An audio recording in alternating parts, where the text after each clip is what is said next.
certainly from a WWE perspective. And this is, of course, Evolution. This is the all-women's PLE. And the card for this looks pretty good, to be honest with you. This is the show that we've kind of been most excited for. I think this is the show that could really deliver some moments. We didn't get much in the way of moments yesterday. I think what we had yesterday was a lot of disappointment, a lot of kind of underwhelming kind of moments, and some tragedy as well, what with Seth Rollins picking up an injury. So, of course, Seth getting injured was not ideal. We know that things weren't looking good. There's no update on that today. Things weren't looking good as he was being led from the ring. We looked in Unseen. There's actually footage from Green Shirt Guy where you can actually see Seth like really angry, like really like shaking his head, frustrated. I think when you do, if you're a wrestler and you've been a wrestler as long as Seth has, I think when you have an injury like that, you know if it is a little tweak or if it's like something that you just got to be a little careful with, or if it's something a bit more meaningful. And the body language of Seth suggested that this was something a bit more meaningful. The frustration, it could have just been frustration at not being able to complete the match and finish the match. But I don't know. I mean, it looked to me like it was something more serious, and obviously a couple of people having to help him to the back because he wasn't able to put his weight onto his own leg. I mean, it's just obviously not a good sign, is it? So that was obviously a massive talking point coming out of yesterday. And, you know, other than that, we didn't get Roman. We didn't get, obviously, the Seth cash-in attempt. There wasn't really much in the way of twists and turns. I don't think there was a single new champion crowned. I don't think any of the titles changed hands. Not that they have to, but the point is that there wasn't really loads for us yesterday to kind of really get excited about. The hope is that today there's going to be lots. The hope is that today on this show there's going to be plenty for us to get our teeth into. So with that being said, let's flip over and go over... Got bottles of water everywhere. Let's go over to the Evolution preview. So let's go here. Boom. So here you can see. I just want to move myself over if I can. It's not that.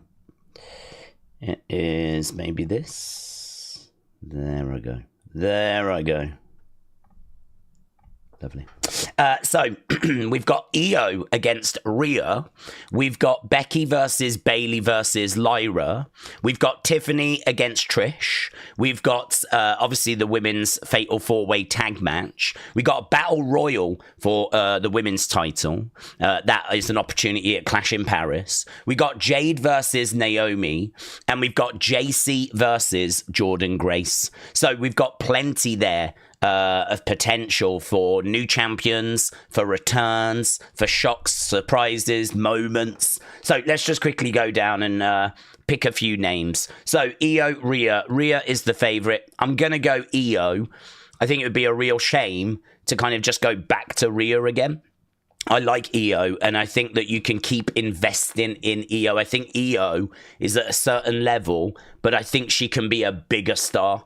I think you can make her an even bigger star, and I really don't see the benefit in taking the title off of Io when, you know, you could keep investing in Io. So I'm going to go Io, but the bookmakers have got Rhea. Then we've got this women's triple threat, Becky, Bayley, Lyra. I'm going to say Becky retains. I mean, you could switch the belt back to Lyra. You could put it onto Bayley. You know, Bayley has never had the women's Intercontinental, so, you know, you could give it to her for a little bit. But to be honest, I can't really make a strong argument for doing either of those. So you might as well just keep going with the girl that you put the belt on not that long ago. So rather than flip-flopping the belt around. So, because that's obviously not a great way of establishing this championship. as being like prestigious and whatever. So I'm thinking just keep running with Becky, and Becky is the favourite as well. Tiffany beats Trish. I don't think there's much conversation there. Tiffany beats Trish because Tiffany is obviously someone we're building up. Trish has just been parachuted in just as an opponent, you know. I mean, if Trish wants to wrestle on this Evolution card, you find a place for her. And so that's what we've done. So Tiffany, I'm going over Trish. Raquel, Roxanne, Charlotte, Alexa, Kabuki Warriors, Zaruka. I'm going to go with champs retain. I do think there's a chance for Charlotte and Alexa. I do think there's a chance that Asuka turns on Kairi. But I'm going to go champs retain because I think Roxanne is going to want to prove that she is a good replacement for Liv. I don't know what message it sends if they lose these tag titles straight away. I mean, we're trying to kind of build this relationship between Raquel and Roxanne. I think what we want is that when Liv comes back, we sort of want Raquel to be a lot warmer towards Roxanne. We sort of want Raquel to sort of stand up for Roxanne. No, she's good. She stepped up while Stu was away. And I don't know if we're going to do that, if they're going to lose the titles this quickly. So that's the thought process. Whether that actually bears fruit, I'm not sure, but I'm going to say champs retain. Battle Royal for the women's title. I mean, I've not seen any odds on this, but I would have Stephanie as favourite. They've already put a mid-card belt on Julia. They saw Stephanie arguably as the bigger deal. I mean, they really did invest a lot into Stephanie in NXT. Julia had a very short women's run. Stephanie had a longer one. And it felt like Stephanie was the one that was gaining a bit more traction. I think the Devil's Kiss made a big difference for her. I think the Devil's Kiss move was a move that really helped her kind of just get a little bit further ahead than Julia. So they've already put a belt on Julia. I would not be shocked to see them wanting to get Stephanie into a title match at Clash in Paris. Even if she doesn't win, I think in WWE's mind, it's where she belongs. So I'm going to go Stephanie, but it could be Nikki Bella. She said she's around for a while. This is not just one and done. So it could be Nikki Bella. The only thing with Nikki Bella is she could have plenty of other feuds. I mean, Nikki versus Chelsea is a feud that we need. I mean, before Nikki goes, we need that feud. I need a Nikki Chelsea feud because I think it would be a lot of fun. Certainly with the Hervis around as well. And maybe then that could bring in Brie. I mean, if we did Chelsea and the Hervis versus the Bellas, we would just need someone to join with the Bellas. And I'm sure we could find someone. I'm sure there's a girl that would make sense joining up with the Bellas. Even if we have to bring back Alicia Fox. Right, from TNA. I think she's over in TNA or something like this. Like, that would be pretty fun to do, like, something like that. But I'm sure we could find a girl on the current roster that could go with the Bellas. So I'd be tempted to do something like that in the very near future. But again, just adds more concrete for me that I think Stephanie gets it.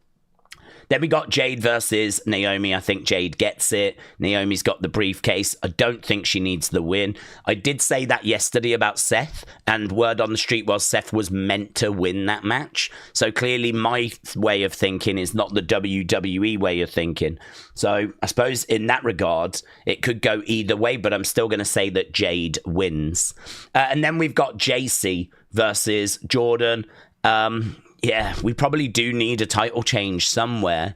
And I think it's a real shame, honestly, because if you follow NXT, you'll know that JC didn't really have loads going for her until she won the title from Stephanie in a bit of a shock, right? She's in a group Fatal Influence. They were teasing that group breaking up. And then out of nowhere, JC Jane won the Women's Championship, shocked the world. And so this little run that she's had is a big deal. Like, it's her opportunity to kind of cut promos and have matches and really show that she is ready for this kind of responsibility. So, yeah, I think it's a real shame to take the belt off her and to kind of go now with Jordan Grace. But there is a match on the horizon. And that is a TNA match, champion versus champion, Masha Slamovich versus the winner of this. And so I think they would probably rather that be Jordynne Grace, because Jordynne obviously came from TNA, came from that world. And so it would make sense to do Masha, Jordynne, title versus title, winner takes all. I think that's a match that's happening at Slammiversary. So, yeah, lots to kind of get our teeth into. That's a little bit of a breakdown, a bit of a preview. My voice, as I'm sure you can tell, still slightly recovering from yesterday, but by the time we get into it, I'm confident we'll be in a good place. Blue Wheel Sonic, hello, my friend. Hello. Right, let's try and just get into some of the... I think I saw a couple of super chats. Mona, Blake, little bit of a fan, Big Half, By the Bonfire, shout out to you guys. Colton said, did Ventura do commentary at all last night? No. I don't believe he did. I don't remember hearing him on commentary. To be honest, his shtick, I don't think really works in 2025. So, you know, he is, and always has been, a guy that will say whatever he wants. He's not a guy that will stick to the script. He's not a guy, I mean, you could probably give him pointers, but at the end of the day, he's going to say what he wants to say.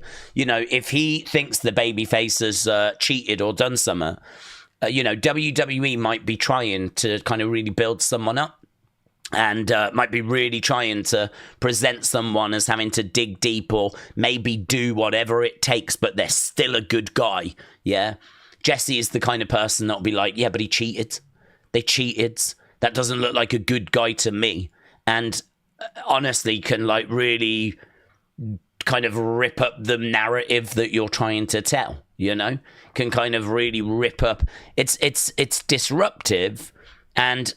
I don't even know, to be honest with you, if there was a place for it back in the day. I mean, I suppose back in the day, the commentators, you know, were giving their perspectives, and you kind of knew that Jesse was someone that would kind of be a little bit more for the heels, right?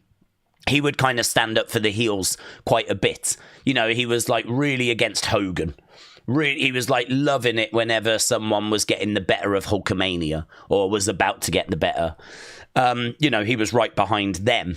So I sort of feel like you take him out of that world, put him into this world. I think that we're a lot more aware now that, like, you need to have every aspect of the company sort of really focused on the message. You know, WWE is a massive machine, and they are constantly trying to achieve different things. They're trying to get their baby faces over, and they're trying to get heat on the heels, right? They're really trying to do that at all times. They're trying to get their baby faces over, and they're trying to get heat on the heels. And really, if you've got anything that's working counter to that, it's actually counterproductive. So I really don't know that Jess's shtick works in 2025. I don't even know if it really worked back in the day, but he is a legend. I always enjoyed his commentary with Gorilla Monsoon. I thought those two worked really well together, and they're just an iconic duo. He is like a voice of wrestling. He is someone that deserves to be given a microphone at Saturday night's main event. But I wouldn't be campaigning for him to be on commentary, because I can understand that the kind of stuff that he says could be counterproductive. Aubrey said, would we say that Ronda is better than Eva Marie? Of course. I'd have no hesitation in saying that. I don't even think it's close. I don't even think that's an argument, is it? Of course. I went to bat a little bit for Ronda yesterday, but I stand by everything that I said. I mean, I think that, you know, look, when Ronda came in, she at least had some arm bars, takedowns, you know, judo throws, striking. Like, she was legit a bad woman, like one of the baddest women on the planet when she came in. And still to this day, I would argue, is now just, you know, not as not as high as she once was. Eva Marie came in with nothing. I mean, she actually came in because it was a diva search. So we was, unfortunately, and it's actually a good time to have this conversation, but unfortunately, we were looking for models. We were looking for people to be on the reality shows. We were looking for people that could be on Total Divas, and we were looking for pretty girls. And if you want to talk about how much the women's division has kind of really developed, I really don't like to say this, but that Bayley Humphrey, right? I don't know how to word it in a way that is like, how I mean, like, she is not someone that I think has been hired for her looks, right? She is a badass, right? And I am so excited about her. Like, I'm a fan of what I've seen so far. I'm a fan because she is where I would love women's wrestling to kind of continue to move to. I think that there's a problem with women's wrestling even right now, and that is that we're still, unfortunately, too focused on their looks. Like we are, Charlotte said the other day about how when it comes to being a woman in wrestling, if you hit like 39, then, your time's up. But if you're a guy, you can keep going to your 48, Goldberg 58, like... Are we going to see a 50-year-old woman coming in and wrestling? And, she was saying that there's a double standard there. And I agree. I think there is.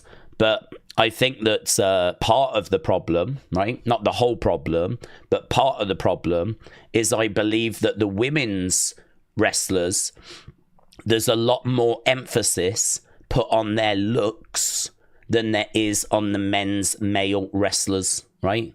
So if you're a woman, we see a lot of like really low cut tops. We see wardrobe malfunctions on a pretty regular basis. And like it's about how much ass can you get out. And of course, they're great and they're being trained at being wrestlers. But it would be very naive to sort of suggest that we don't have women and hire women like with their looks in mind, And so I think, obviously, as people age, one of the first things you lose is your looks, yeah? As you always hear, like, find your partner because of what's inside, because looks don't last forever, kind of a thing, right? So as you get older, obviously, we age, yeah?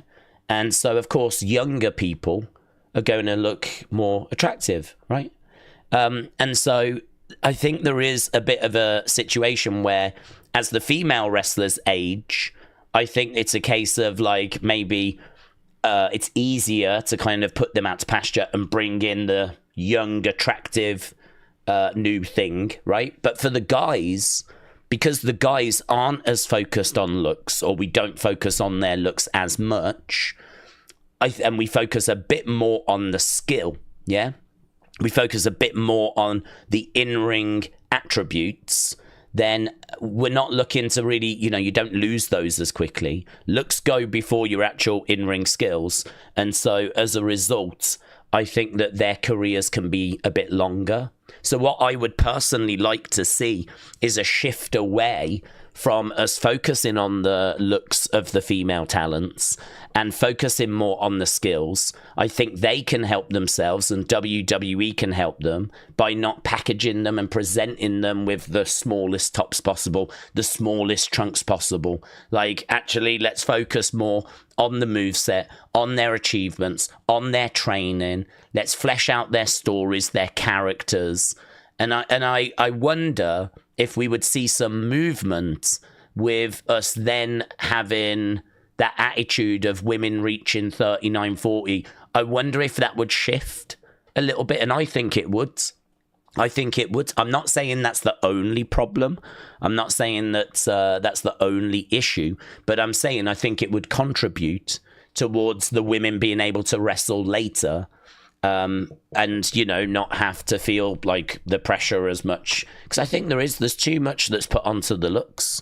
And someone like Bayley Humphrey, who is amazing. I really love what she brings. She brings strength, size, power. Yeah, she's someone that I think they're really excited about. She is not someone that I think is being hired because they see, you know, the next kind of, you know, Playgirl or whatever. Yeah. They don't see like someone that they're just bringing in because it's another pretty face. And that unfortunately was what happened with Eva Marie. Eva Marie was not brought in for her skills. You know, this is why I kind of had a little bit of a pushback with Eva Marie, towards Eva Marie, and the wrestling fans did as well. Because we basically got a girl off the street and we tried to make her wrestle. And she had no previous experience. So, of course, it was rubbish. She was rubbish. And she knew that she was rubbish. But the kind of counterpoint you would always get is, well, she's learning. It's like, yeah, but why do we have to watch someone that clearly is out of their depth just because you want a pretty face around? Like, when there's so many great women that you could bring in that, I don't know, maybe in WWE's eyes aren't as marketable, yeah? And so that, unfortunately, is where we was. And I do think there's still a hangover of that. I don't think that we can sit here and think that we've solved all the problems in the women's division. I don't think we can sit here and say that we're in, you know, the perfect place. I think that we'll actually look back on this time, and I think we'll still see that there was flaws and there was problems and there was things that were still being worked out. I actually don't think we've reached kind of the promised land. I don't think we've reached our final destination. And actually, maybe you can point as well to the fact that the ticket sales for this show were not that stellar. You know, they did about 6,000 and they've had to close sections off. And I really don't want to put a downer on the show we're about to watch because I'm actually really excited for it. But I do think that there's a few conversations to be had around those topics. And I know these are quite serious topics, but it feels like a good time to have them on this Evolution stream. You know, if we're going to talk about women's wrestling and the state of women's wrestling, and we're going to talk about where we are, how we perceive it, what the challenges are, what progress needs to be made, these are the kind of conversations I think that, you know, we would have to touch on. So I'm happy to, you know, continue with stuff like that, or we can talk about yesterday, or we can talk about the match card tonight, or we can, you know, get into whatever you want to get into. But yeah, I thought that the Charlotte Flair piece was really interesting. And that whole conversation around looks and skills and what we prioritize and what we focus on and all that sort of stuff. I think there is a conversation there. Maybe an interesting separate video. Maybe something for the opinions channel. Days, I think Great American Bash got put in a really tough position, said Big Time, because it was such a well-received show, but it got lost in the shuffle. All In took Thunder and headlines, which is a shame for the talent. I actually don't know what took headlines. Let's go Wrestling Observer. They're obviously very pro AEW, but so let's have a little look. This is Wrestling Observer, and their top headline is Goldberg. So their top headline is Goldberg, about how WWE have posted his full speech. Then it is AEW. Then the Adam Cole story was a big story. So AEW. Evolution preview. Cody Rhodes. AEW. Seth Rollins update following injury, which could be interesting. I've not seen anything. Updates are available. Seth injury appears to be serious. The last 40 minutes of the show was changed on the fly. I hate how this flipping website cuts things off. Were changed on the fly. There was something that was supposed to happen later that didn't. Maybe an attempted cash-in. In storyline, Seth has until next June to cash in, so conceivably, even with surgery, he could return before then. So there we go. Not much of an update. Not much in regards to, you know, if he's out for a long time or anything. So, just that there was something that was meant to happen later that didn't, according to Wrestling Observer. So, I mean, look, what I would say is I'm seeing that as quite 50-50. WWE, AEW, AEW, WWE, WWE, AEW, WWE. Those are your headlines on Wrestling Observer, right? So I would say that it was quite 50-50. I mean, what I would say is that there's not much there in regards to NXT. But on the same day as a WWE main roster show, on the same day as, obviously, AEW All In, they were always going to struggle. They were put in that position, of course, so that they could... they were put in that position so that they could just take and damage AEW as much as possible. That was the purpose, wasn't it? Just to take as much focus away from AEW as much as possible. And, I think that they probably achieved that. So I think they did probably what they were meant to do. But, yeah, this is one that they just have to take on the chin. It was not ideal for them, but it was never going to be. All In took the thunder in headlines, which is a shame, says Big Time. Cameron said, wrestling is taxing physically. I could only imagine what it would be like to be in a relationship, says Cameron. Adam said, All In was better than anything WWE has done in 10 years. I don't want to stand up for WWE because I didn't watch AEW, but I read some reviews of AEW and they weren't blown away. I read 3 reviews and all 3 scored it around an 8. And the story of the show, from what I could determine, was that the first part of the show was not great. Lots of matches getting like 3 stars, things along those lines. Apparently, it took 2 hours to do 3 matches at the start of the show. And one review was like, Tony Khan has got to work his pacing out, because to get 3 matches in the space of 2 hours is bonkers. As well, I believe the actual overall show went longer than WrestleMania 35. And I saw a lot of AEW fans like saying, "Oh, I flew by, didn't even feel it," you know. But I saw a lot of other people saying, "Too long. When are they going to learn? When are they going to cut this down? Blah blah blah blah blah." Right? I can't comment if it was too long or not because I didn't watch it. But from the reviews that I read, first part of the show, little bit spaced out. 3 matches in 2 hours. Match quality not that great. And I think that, and the overall show too long. Other than that, rest of it brilliant. I mean, I heard Mercedes Tony Storm was fantastic. I heard that Kenny and Okada was fantastic. I think most people saying, though, it didn't reach the heights of what they achieved in New Japan, which is understandable. We're a long way removed from that. So it's understandable, but still fantastic. Main event was meant to be fantastic as well. So those final 3 matches seem to really deliver, and I think really end the show on a high. But the scores that I saw scored it around about like an 8 or something along those lines. And I think, I don't know, I didn't get the impression that it was this monumental once-in-a-lifetime type show. I think there was too many things that were wrong with it. Certainly the first part of the show and the overall length of the show. But as I said, I'm not just saying that's kind of stand up for WWE. If I'd have genuinely read that this was 9.5 and the show was perfect and every match had killed it and all that, I'd say, but that's not what I read.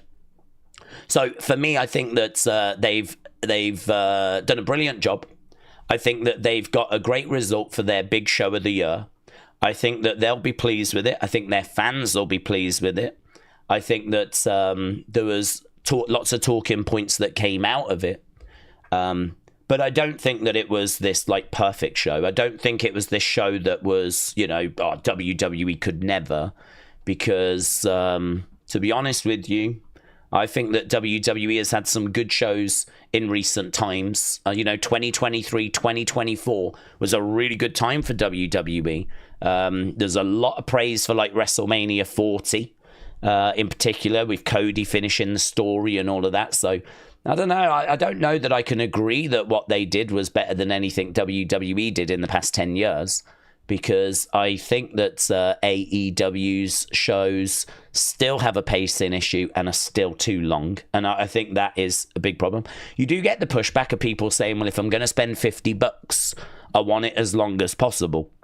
But for me, I've always subscribed to the notion that it should be quality over quantity. Like, I'm not interested in just watching endless wrestling that's just okay, right? I would much rather watch a 3-hour show that's a flipping 10 out of 10.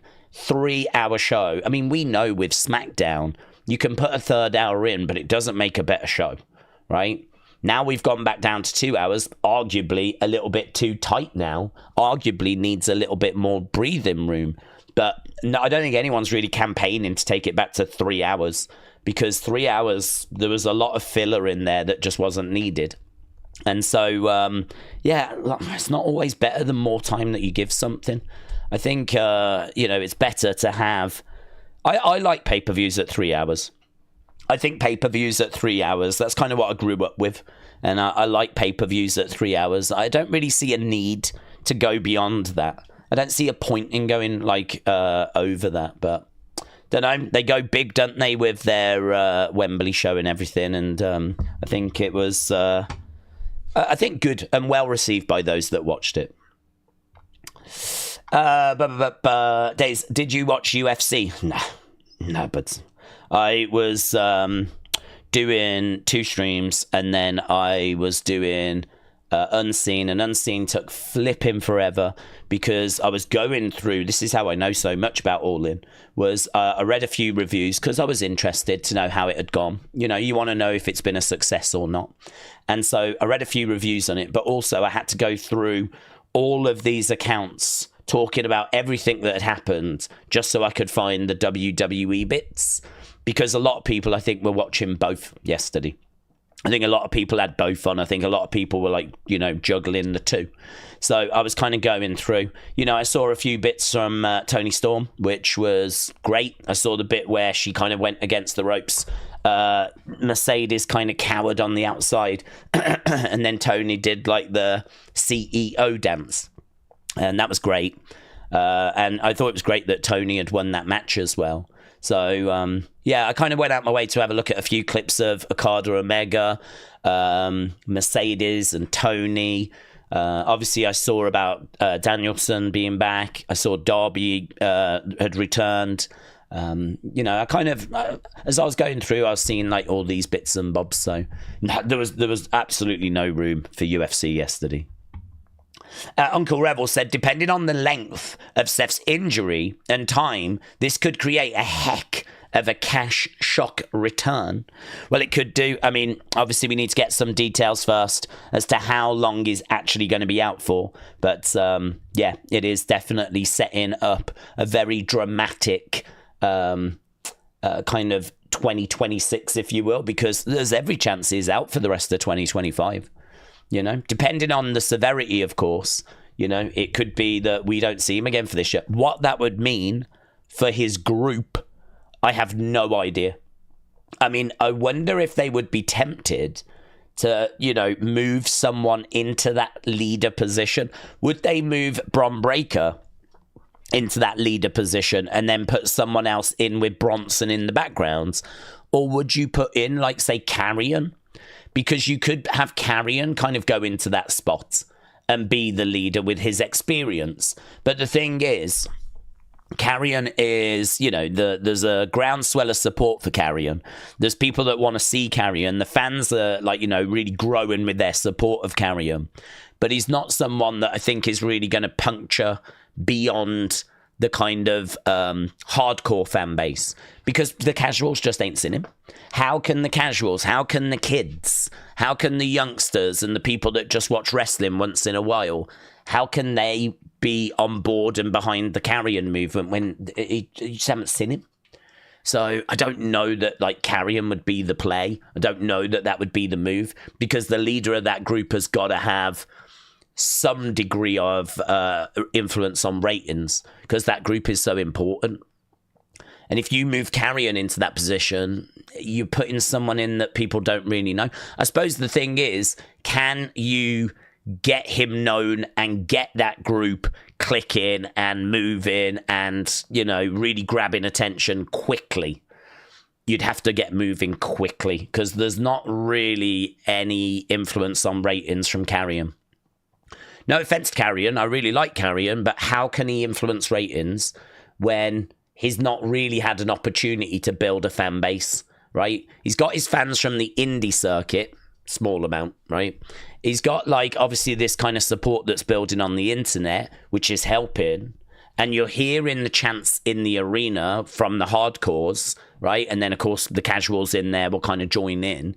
But actually, if you go up to the average WWE fan that just watches wrestling once in a while and asks them about Karrion Kross, I don't know that you're going to get much of a reaction because they're not going to really know a great deal about him because we never get to see him. He's wrestled very, very little this year. So there's maybe an argument for putting in someone in that position to replace Seth if we have to. But I don't know that Karrion would be the play. I don't know who you would put in that position. I don't know if it'd have to be like an AJ Styles or someone along those lines, someone that, you know, has got, you know, some name value to them and has been like a former WWE champion, someone like those, you know, like a Kevin Owens, who we can't, of course, but a Kevin Owens, an AJ Styles, like someone of that caliber, someone of that standing, someone that has been in main events, someone that has had the WWE Championship and had runs in the main event. Maybe you could put someone like that into that position. Or maybe, as we said, you put Karrion in, accept that it's not the person that's going to influence ratings straight away, and you just try and go down the Shield road, which is, yes, all of these people are newish, right? But this is the group we're getting behind, and you just go with it, you know? And you just try and smash, make an impact, and you really just try and get behind them, and you know, maybe go that way. So, I don't know. Or you just run with the two. You just run with Braun and Bronson, and you just run with those guys, and you don't add an extra person in. So, I don't know. Honestly, it's so interesting. I feel like there's loads of videos that can be made coming out of this weekend, and we've still got a massive show coming up as well. A. Jobson said, All In Texas, 7 out of 10 Hangmans. Hangman winning the title was fantastic. Can we agree Death Rider's storyline was the worst storyline in AEW history? Goldberg Gunther went 14 minutes, 20 seconds. I know. Flip him. No idea why. Why did that not live at about 8 minutes, leaving him plenty of time to get his full promo that he wanted to get out? Why? It doesn't make any sense, that, to me. I have no idea why they wanted to give him a match that long. So, you know, 14 minutes, 20 seconds. The match wasn't even that good. You could have took stuff out. Again, less is more sometimes, yeah? Perfect example of how more of something is not good. So here, we've given them 14 minutes, 20, so he can have a good send-off. But the match is dire. The match is just not a good match. Like, at his age, he just can't deliver that. So I'm sure he was saying, I can. I'm sure he was saying, give me that time, you know? And it's hard when you've got someone that's retiring to turn around and say, no, I can't do that. Because, of course, you're going to try and give him everything he wants because it's his last match. So maybe he was the one that said, I want 14 minutes, 15 minutes. Give me 15 minutes. And, you know, WWE were like, if that's what you want, you know, okay. But the truth is, it would have been so much better if it was 8 minutes. And it would have been so much better if then that rest of time had been given over to his promo. Because, honestly, people, I think, got the match they probably expected, would not have been bothered if it was shorter. And the big talking point was that we cut him off from his speech. So I think that WWE sort of shot themselves in the foot there by leaving themselves so little time at the end of the show to allow him to say a few words. They've done the Hall of Fame. They know that when you give someone a microphone, they ain't going to just be talking for a minute, right? you can say to them, do it in a minute, but you know, they're going to go longer. Plus, he didn't even have that much time. It's not like they even gave him a minute. I don't even think he had a minute. So he went another 5 minutes after, 6 minutes after. You know, if they had said to him, look, we have to end at this time because we're on TV in America. So there's no leeway. The next program is going to start when it is meant to start. So we have got a hard out. We've got to be out, right? So you have got to get this speech done within this 5 minute period. But we are giving you 5 minutes to say and thank whoever you want to say on TV. 5 minutes of TV time. We're going to give you that. And, you know, but you've got to get it all wrapped up. If you don't, it's on you if you don't, right? And I think that would be more than fair. More than fair. But they didn't even give him that long, you know? I think the way that it cut off, I was quite pleased with. He was like, Atlanta, thank you. I couldn't have done this without you. And then there's a little pause and it ended. Now, we knew that it had gone on, but at least he didn't get cut off mid-sentence. Oh, that would have been a nightmare. Because at least it felt like that could have been the final thing he said. I think we all knew it wasn't, but it could have been. Atlanta, I love you. I couldn't have done this without you. Little pause, show ended, right? So it could have been worse, but yeah, I think it would have been better if they'd given him a bit more time, of course. But that's where a manager steps in and says, Goldberg, no, then explains why. I think they did this to shiz up Goldberg, says Carla. Do you think so? I don't know, honestly. I mean, I know that there is that sort of pettiness that can exist, but I also know that incompetence exists. And I really wouldn't be shocked to find out that it's actually incompetence. It's actually that we weren't tighter on other segments.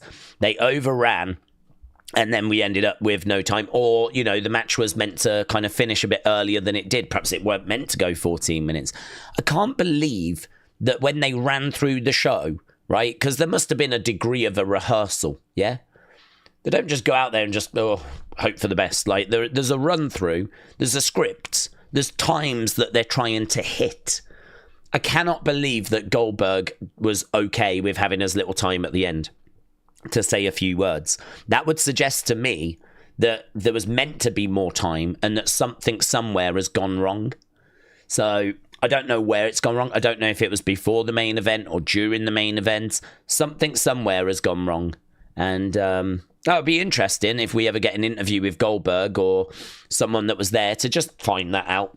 This is the kind of thing with wrestling where, you know, those kind of shoot interviews where Chris Van Vliet sits down and's like, you know, asks little questions. That's a good one for Goldberg, you know. Can you just tell us about when you retired? You didn't really get a chance to say much on TV. Like, what was the original plan there? What was your reaction to that? That's a really good question, and it's a good little short that he can make as well with Goldberg's answer. So that would be one that if Chris does get a chance to sit down with Goldberg, I think would be really good to get an answer on. Blue Well Sonic, shout out to you, buds. Your folks Nem said if they show Paul Heyman talking to Sami Zayn in some backstage scene, then you know it's going down. A. Jobson said AEW uses social media and YouTube to promote matches and merch with a casual, community-driven tone. I would feel like WWE do that as well. TJF said, Days, I've tagged you in something strange to do with Money in the Bank. Maybe Seth has got to give it up. Okay, let's have a little look what we're dealing with. Charlotte has posted a picture. Evolution countdown. Nikki Cross has posted a picture. I don't think I have anything. Don't think I have anything from TJF unless you've sent me in a DM.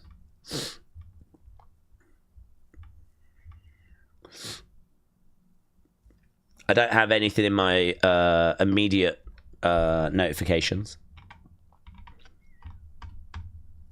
Do you know what? I don't think everything comes through.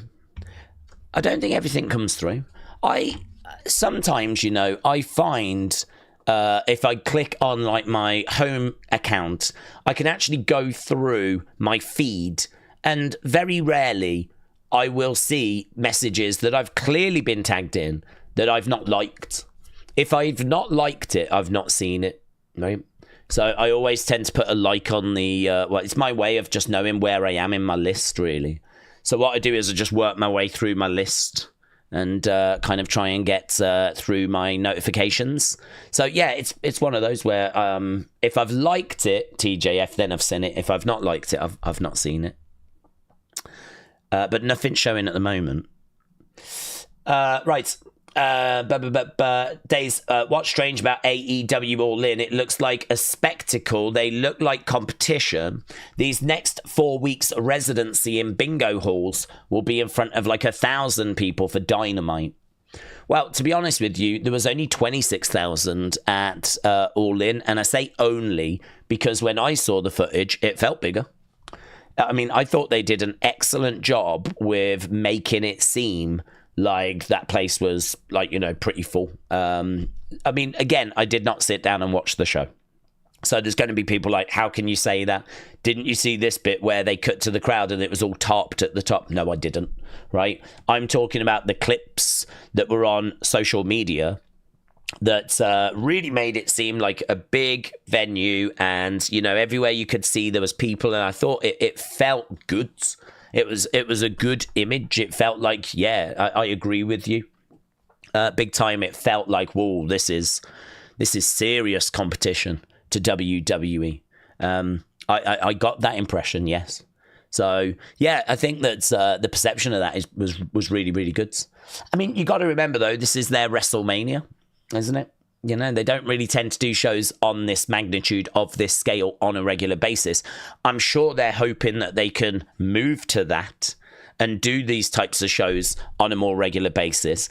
But I think the problem that they've got is that they are struggling a little bit with kind of, getting their fan base to kind of go to these shows on a regular basis, because, ticket prices are obviously what they need to be, because they've got to cover their costs.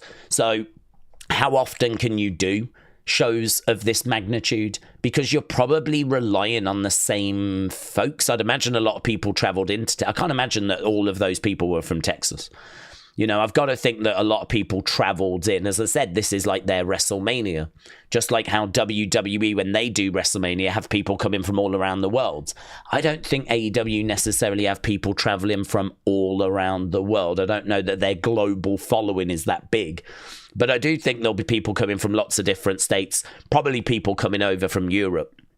But the end result is they did 26,000, which is good. I mean, I think Tony said he's hoping that it'll eventually click into about 30 when everything is said and done, like 30,000. Whether it does that, I have no idea. But, it's hard for them. This is hard.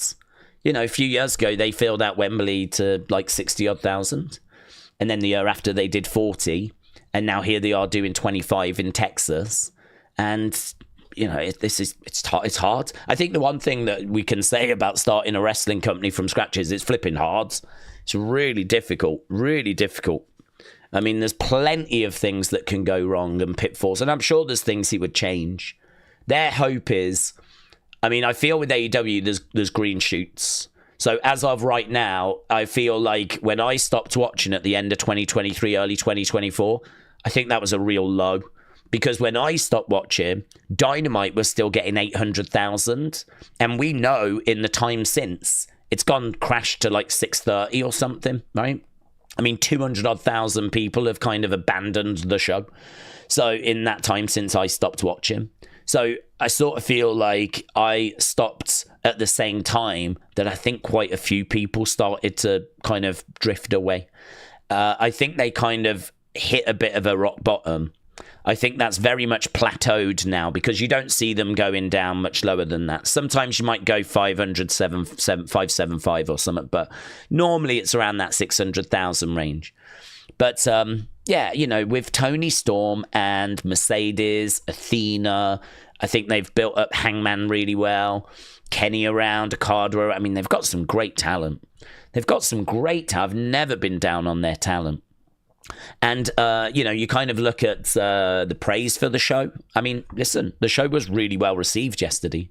So, you look at, like, the praise for the show. It's not like they're just tripping over themselves. Feels like there's some green shoots. Feels like they've reached their kind of rock bottom and that now they can start to, find some successes and maybe find their way coming back up again. So I really don't know what the next 12 months looks like for AEW. I don't know kind of where we are next time. I mean, will it be this time next year that All In does another 25,000? Will it be that this time next year All In does 35,000, 40,000? I don't know. Or do they do 20,000? I don't know kind of how this next 12 months is going to go for them. I feel like they've got a bit of momentum and I feel like they're in a good place and I feel like they've got some good talent and they've got some lots of options and I feel like they're going to do well. But it's going to be interesting, but interesting from afar. It's obviously not a focus of mine, but I thought it went well for them. And for those that watched it, spent their hard-earned money, I hope you enjoyed it. Right. I am pulling out my totally fearless Bella shirt for tonight, said Phoenix. Can't believe it still fits. It's just a throwback now for me. Yeah. Let's go. I don't think I have any old school diva shirts, to be honest. I think the oldest shirt I have is a Sasha Banks shirt from her NXT days, which was, I think, like Legit Boss or something like this. A gold on black number. And I really liked Sasha when she was in NXT. I mean, she had this kind of swagger, this kind of attitude. She was the boss. And it was good. I mean, I think what she's doing now is great with CEO and, the success that she's had and lots of praise for that match with Toni Storm. So, she's obviously still killing it. But yeah, man, watching her in NXT was really cool, really special.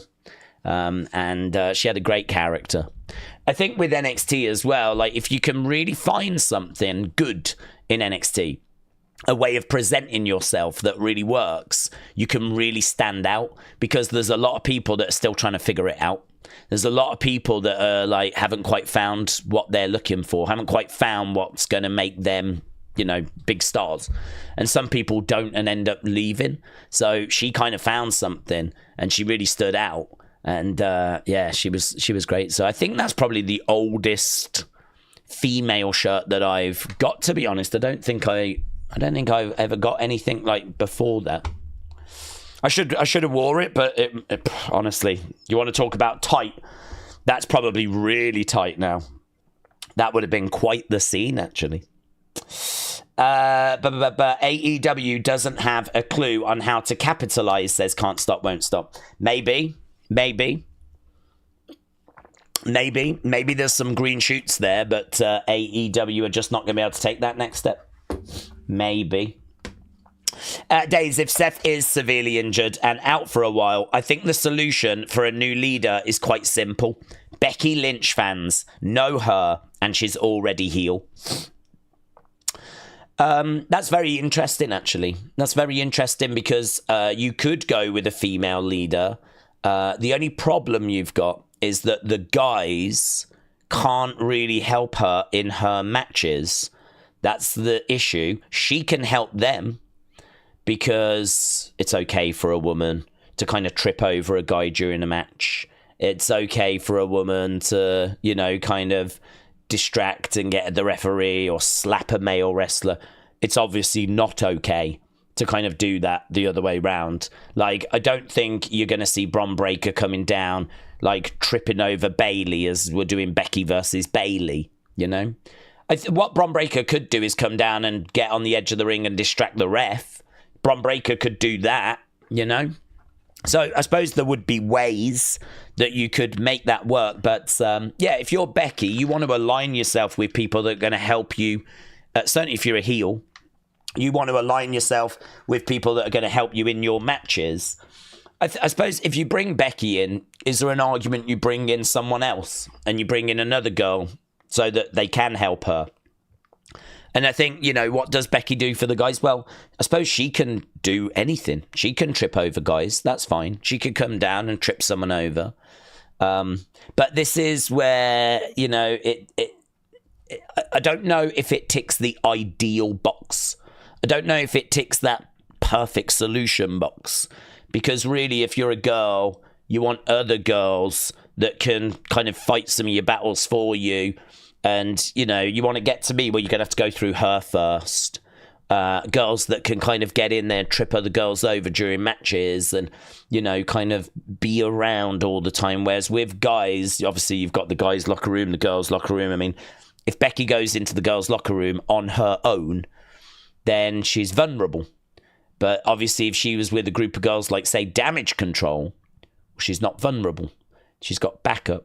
So this is where there's a few issues with maybe putting like a female in as the lead of a male group, But maybe you could counter that by putting someone else in with her and actually having Becky and someone else. So I don't know. It's an interesting thought, It's an interesting thought. There's potentially something there. But those would be the little kind of stumbling blocks. If we were in a creative meeting and someone proposed that would be the kind of pushback that I would have. My counter would be, okay, but how is Braun and Bronson going to help Becky? How are they going to help her in her matches? You can have them jump on the edge of the ring, distract a referee, but how many times can you do that? How many times are you going to be able to play that same trick? It's obviously you've got a lot more options if there was another female in the group. But as we said, maybe the answer is you put another female in the group as well. Paige is going to return to manage someone, said Demo, or a couple of people tonight. The return will be similar to Bayley's for Damage Control, says Demo. I can't sell my Wyatt 6 auto numbered cards. They're worthless, just like the release start cards, says Cham. Oh, I don't know. I think you'd be able to sell Wyatt 6 ones, wouldn't you?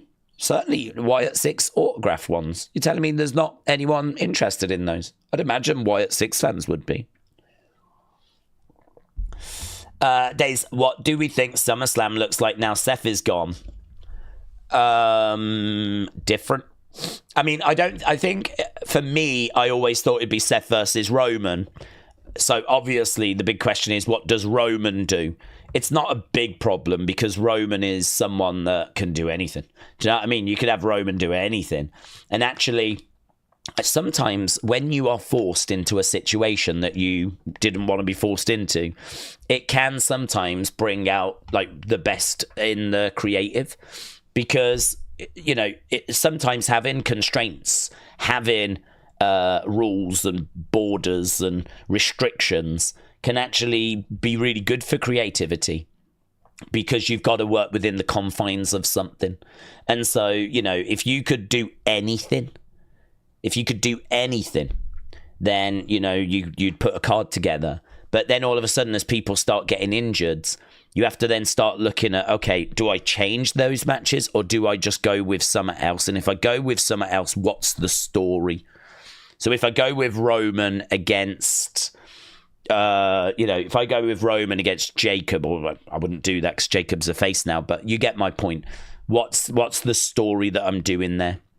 What and is that a better story than doing, say, Roman versus Aleister Black, right? Again, we wouldn't do it. Aleister's not big enough. But you get my point where you've now got the opportunity to kind of go down the list of available names and try and figure out what's the best build, what's the best story if we can't do Roman versus Seth. I mean, the most logical one is to do Braun or, something like that, Roman versus Braun. And actually have that now as the match. Because if we're trying to keep that group going in Seth's absence, then, having Roman Braun or Roman Bronson, having him still involved with that group makes sense. So I've got to think, I can't say it's the most likely to happen, but I've got to think that it's in the conversation. right? I've got to think if you're sitting down going, what do we do with Roman now? I've got to think at some point someone's going to suggest Bron Breakker, right? Because he's in the same group as Seth or Bronson Reed. But yeah, I think that it's a good problem in the sense of now they can really have a look again at that SummerSlam card.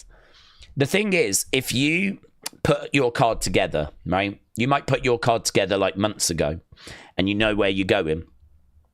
You know, do you ever really reassess that card? Do you, a few weeks out, look at it and go, are we sure about this? Right? Would that actually be better if it was that? Would that be better if it's that? I don't know if that happens. I don't know that happens. I mean, if you can do anything, there's probably a chance that you will do it, and maybe that's it. It's done. You're happy with it because you had the option of doing anything, and this is what you chose. And so you go with that. But here they're being forced to reanalyze, to reassess, to kind of go back over and see what is the best thing we can do for SummerSlam. And I wish Seth wasn't injured, but as a fan, I kind of like the fact that this is going to force them to do that. I kind of like the fact that I know someone is going to look at that SummerSlam card and have to ask the question, what do we do now? What do we change now? How do we, make this the best card we possibly can with what we've got? And, I don't think it will result in a lot of changes, but I like the fact that work is going to have to be done. So I wish Seth wasn't injured. Who knows? Maybe they've got it built into the creative process that they do that anyway, a month out, 2 months out, right? Perhaps they lock it in with 4 months to go. And then, with 2 months to go, they sit down and go, right, this is the card. How do we feel about it now? Perhaps that's built into the process. I genuinely don't know.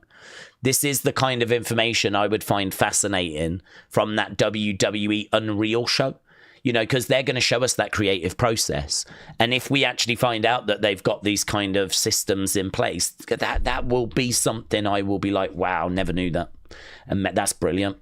The fact that they go back and reanalyze these cards, because they don't just throw them together. The way that Triple H books is, I think he books in 3 months chunks, is what I've kind of heard before. So, he will know as of right now, he will know certainly what we're doing up until the end of September. But I think he'll have an idea as to what, the rest of the year is going to look like. I think when it comes to October, November, December, as of right now, he'll know about Cena's last match and what we're doing there. He'll know what we need to kind of build to that. He'll have a few other stories like the world title. He'll know the women's titles, top titles. He'll probably know. Maybe not fleshed out the other bits, the stuff away from the belts.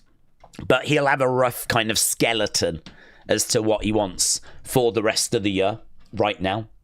So, I think he kind of works in 3 months chunks. By the time we get to the end of September, then the next 3 months should be sorted. I think he tends to work in 3 months chunks. So, at January 1st, he will know what WrestleMania looks like. He'll know what his WrestleMania looks like. And by the time WrestleMania is done, he will have a good idea as to what SummerSlam looks like, and kind of leading up to that as well. And then when SummerSlam is done, he'll have an idea kind of taking us through towards the end of the year. And then when that's done, the end of the year. So, yeah, he kind of does it in those kind of chunks, in those kind of segments. But this is going to force him to reanalyze SummerSlam. And I don't think that's necessarily a bad thing. It's just a shame that it's happening at the expense of, obviously, a Seth injury. So, but yeah, I'd imagine a lot of people would say Bronson, something along those lines. Tyler said, hot take, Roman steals Seth's group and then chases the heavyweight championship, says Tyler. I quit watching AEW in 2023, said Nathan, but I came back in 2024 and it is better. They just don't have the ratings to show for it. As a non-tribalistic fan, AEW won the weekend All In, all I hear from WWE side is how high ticket prices and celebrity involvement, Seth's injury. It will be interesting how Triple H navigates this, says Nathan. Well, I agree in the sense of, I mean, there's nothing that can compare from WWE yesterday. I mean, I don't think Great American Bash was that good to the point. I mean, I do think that Ethan and Ricky can stand and hold its own against what, All In was delivering. But really, I don't think the rest of the card could on that show. I thought it was fine. I was not down on that show, but I can totally believe All In was the better show of between those two. And then when we get to Saturday night's main event, I mean, it just did not go the way that was planned. We know that Goldberg match was too long and we cut off his speech. We know that Seth gets injured. We know that the first match really was just to set up the celebrity thing that no one cares about. I mean, maybe someone does. I always have to play a bit of devil's advocate because in my mind, there's people watching that will care about it. And I'm obviously don't want to be disrespectful to those people. So maybe there is some people that do. But online, all I'm seeing is genuinely people just being like, I have no idea who asked for this. I don't know why we're doing this. And it is what it is. I mean, the only thing I'd say is that it's done. It's booked. Hopefully, we don't really need to do a great deal more with it. It's a real shame that this is what we're doing with Randy and Drew, but their counter arguments will be that this is a high profile match. It will have been sold to Drew as this is a high profile match. Any match that's going to have Logan in is going to have social media attention. Any match that's going to include Jelly Roll is going to grab headlines, right? Because he's a big music star and he's stepping into the wrestling ring and, it's a talking point. So you are involved in a match that's going to have plenty of coverage. It's going to have plenty of social media activity. It's a high-profile match. Randy's over the other side. We haven't just dropped in Akira Tozawa, right? It's Randy Orton that's in this thing as well, which I think Drew would have been like, okay. If Randy's in it as well, then okay. So, I think this is how it will have been sold to them. So, honestly, I think if you see a shoot interview with Drew, I don't think Drew is going to be really that down on this match. I don't think in the future he'll tell you that he was embarrassed and it was a disgrace and all that sort of stuff. Because I've seen it in the past where celebrities talk about where wrestlers talk about being in celebrity matches, and you would expect them to be like, yeah, that's not what I wanted to do at all. Kind of a thing, but they're not. They're normally a lot more positive, actually. Like, yeah, it was great. Like Damien when he faced Bad Bunny. Damien could have turned around and been like, what a joke. I trained to be a wrestler. They put me in there with a singer, and then they tell me that I have to try and make him look good. And, it's all to stroke his ego. Kind of. That's the kind of thing I would have expected Damien to have said. Actually, no. Damien was talking about what an honor it was and kind of how high profile it was. And, it was brilliant to be involved in something that was getting that kind of attention. And I think honestly, that is the kind of response you would get from Drew and probably Randy in the future. I'll be surprised if they don't, honestly. If they turn around and say, yeah, no, it sucked. That's totally not what I wanted to do. To be honest, that would be quite refreshing. I mean, for me personally, I'd be like, good, yes, preach. But unfortunately, that's not always kind of how the wrestlers talk about these kinds of matches, because I think they see the value in the coverage. I think, they are going to get coverage out of it. It's the same argument when a wrestler is asked about Logan. Like, how do you feel about Logan being in WWE? I mean, really, the honest answer is, well, it's a disgrace, isn't it? I didn't see him at the Performance Center year after year, being trained, going through NXT, working on the indies, learning how to promo, desperately trying to get opportunity. And when it comes along, the pressure being on to take it, because if you don't take it, you don't know when the next opportunity is going to come along. And, trying to find your character, something that's going to really connect with the crowd, blah, blah, blah, blah. He doesn't have to do any of that. Instead, he's Logan. He comes in straight onto premium live events, straight onto the main roster, can't wrestle, don't worry about it. We'll put you in a tag match, just learn a few moves. We'll make sure that we do those moves so that it makes it look like you can wrestle. But the rest of the wrestlers will do most of the work. And then as you continue to train and get better, we'll just increase the amount of time that we kind of give you in the match, the amount of exposure that we give you.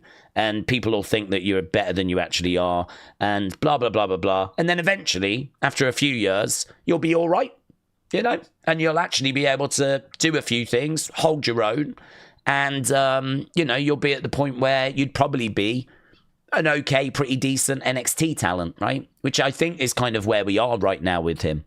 I think that he probably could go into NXT and have a solo singles match, hold his own. He's got the experience of working at pay-per-views, working under that kind of pressure, working with different styles and all that sort of stuff. So I actually think he would be all right as a NXT talent now. But, I mean, you know, we're a long way in. We're a good few years in now because that's how long it takes. This isn't just a switch that you turn on and you just boom. You're just an amazing wrestler. Like you have to work at this. It's a skill set. Yeah. So it's like I wish that honesty was out there, but I understand why they can't, because of course they don't want to. You know, don't want to badmouth a colleague, do they? They don't want to kind of say how it really is. I think you'll probably hear a lot of stuff being said once a few people leave WWE and maybe can speak a little bit more freely. But, yeah, a lot of the time you actually hear celebrities and celebrity involvement not being bad-mouthed. Just, I think, them appreciating the coverage. And that's what you hear. He brings a lot of eyes to the product. He gets lots of great social media numbers. You know, that's the kind of thing they say about Logan. So it's, honestly, it's where we are. And I don't see it changing. I think it's something that we just sort of have to accept to a degree. Because unless there's a big rising up from the fans and a real big pushback, like a real movement, I just think this is going to keep happening. Yeah, it's happened. As we said, you can go back to WrestleMania 1 and you can go back before that as well. Phoenix said, I think we're doing it for Logan. Randy was not lying when he said the rest of the locker room have to help to make him look good, said Phoenix. Well, but yes, this is true. A1 Advanced said, Days, I've not watched in a while. Is Roman coming back tonight? Probably not, but it's an all-women's PLE tonight, so yeah, don't think so.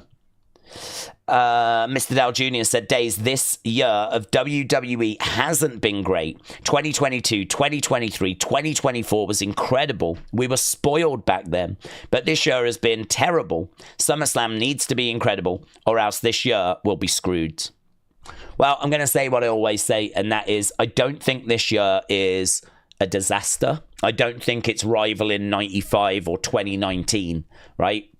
I think those years are really bad, where you're really struggling to find anything of note or merit, right?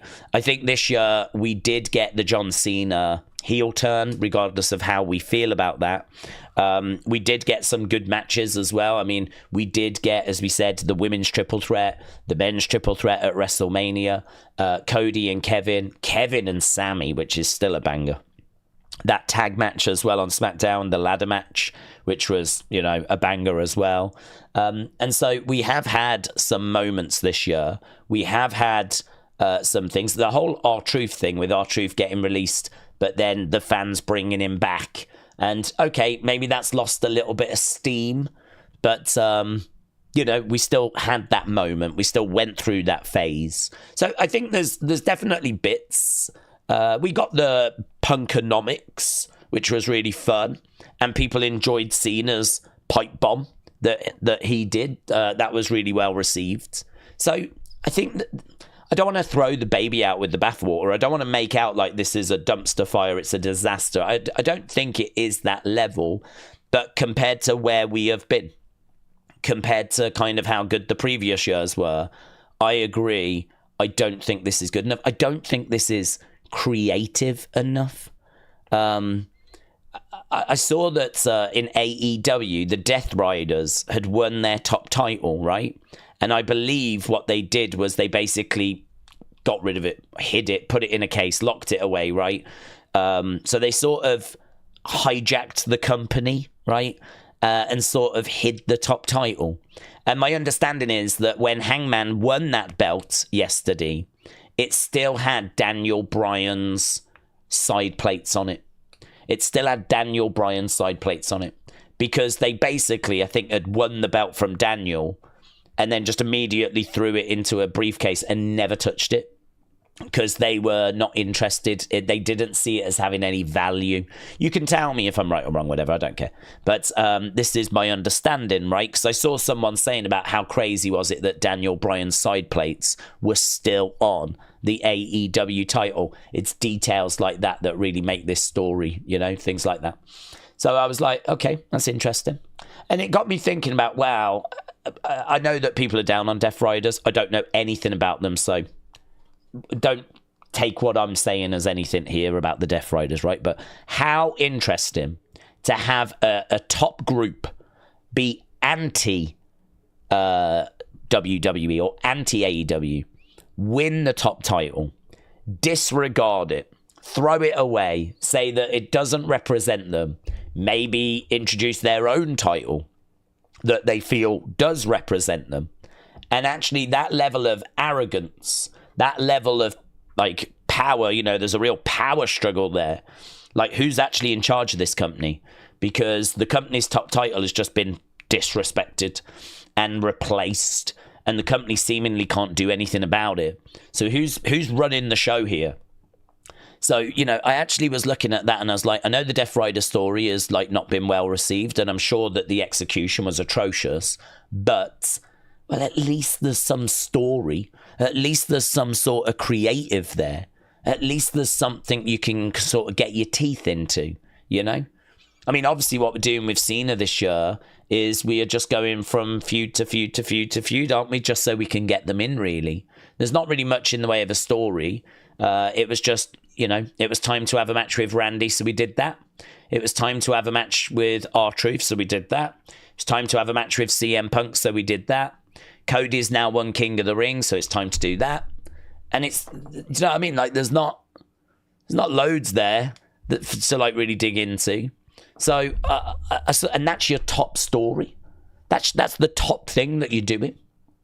On the other side, you had the Seth group, and you know, that was okay, but nowhere near like Bloodline levels.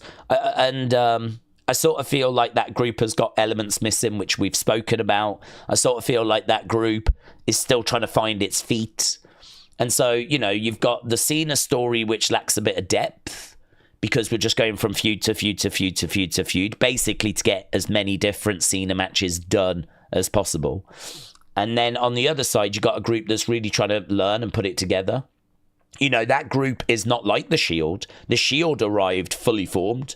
The Shield arrived ready to go. They had their look, they had their music, they had the attitudes, they had the promo style where they would talk to a video camera, and like, you know, that was really cool.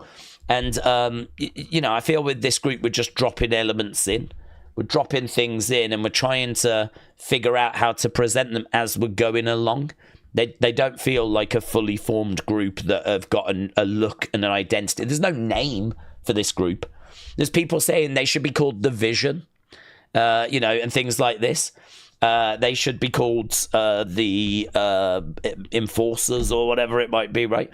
The Vision is one I genuinely did see, which I didn't mind. But they ain't got that. And they ain't got these things.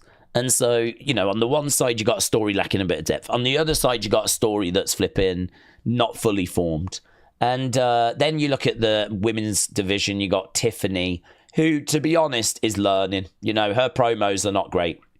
Her promos are, what time is it? Tiffy time. You know, I mean, like, it's that. You know, I'm the best. I'm going to prove that I'm the best. I'm the best in this division. You know, there's no story.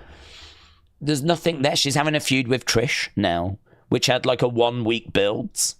Before that, she went back to Nia because we didn't have anything else for her. We did a Charlotte thing at WrestleMania, which was probably one of the most entertaining things we did this year because it went wrong.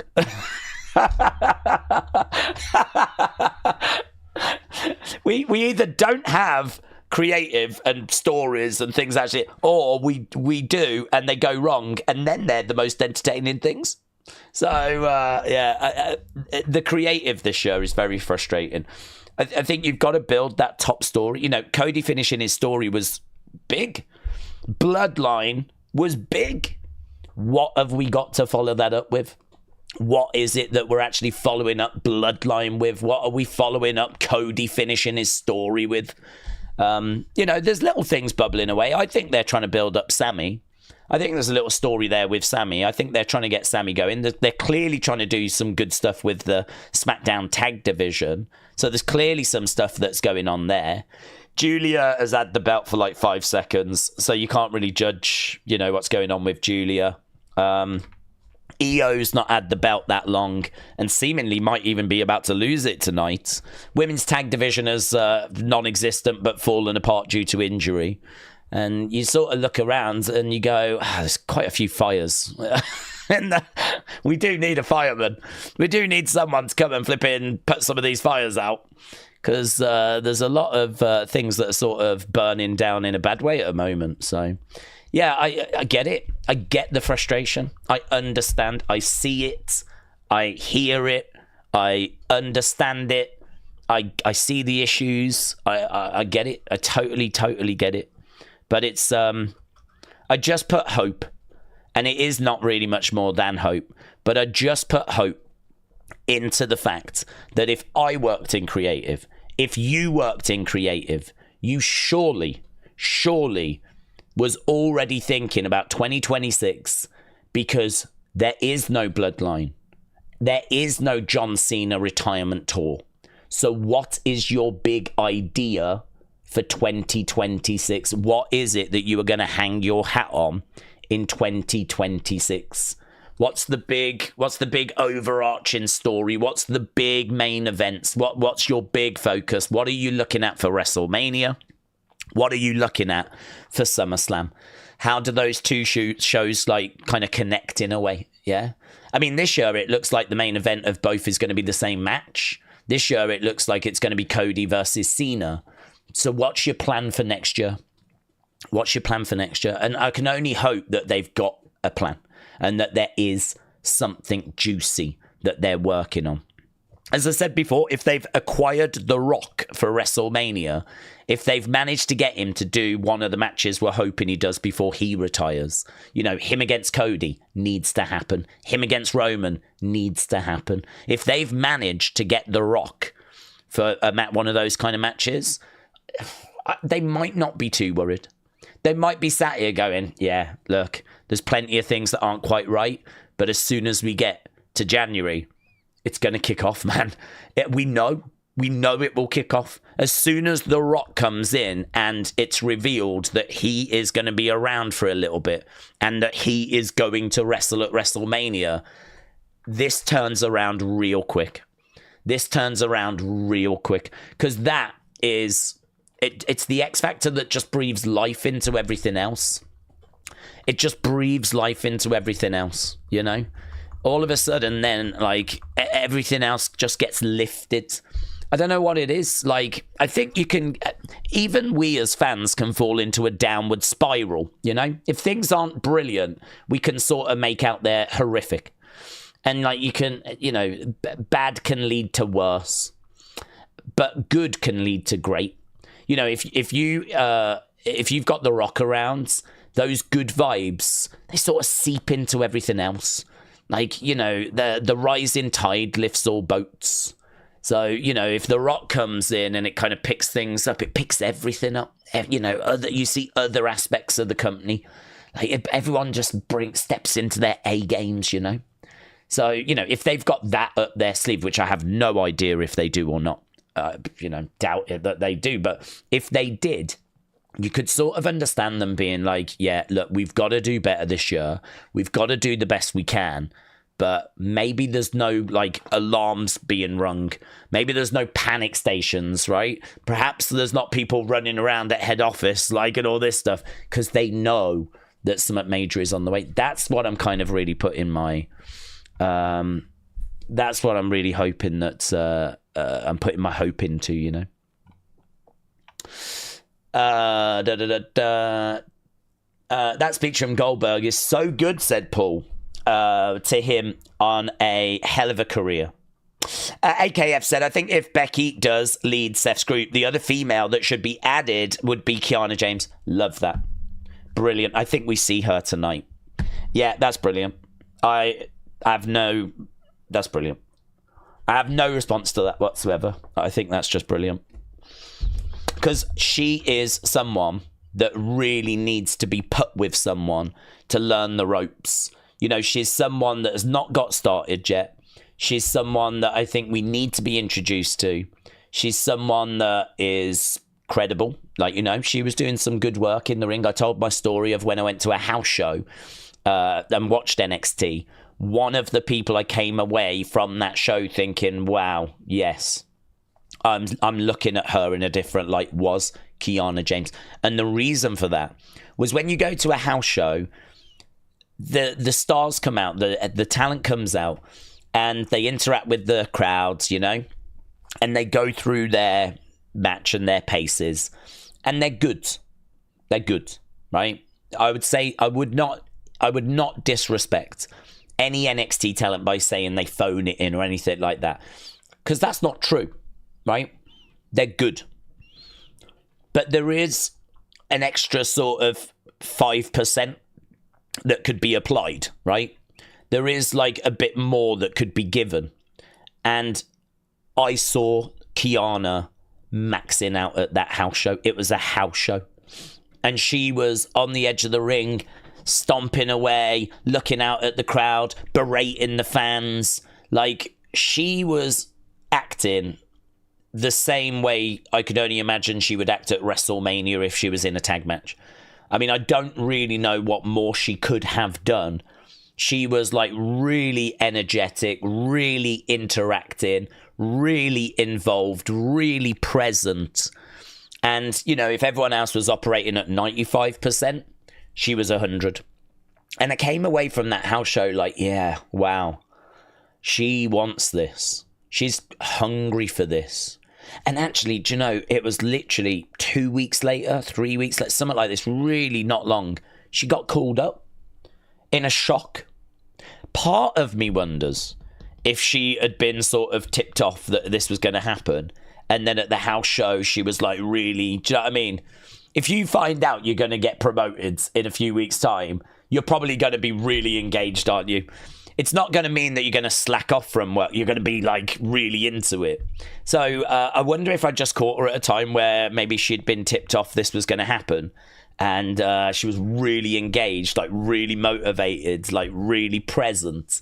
But she was honestly at that house show. It really was a takeaway of mine that she left nothing on the table. And there was like 100 people in the room, 150, something like that.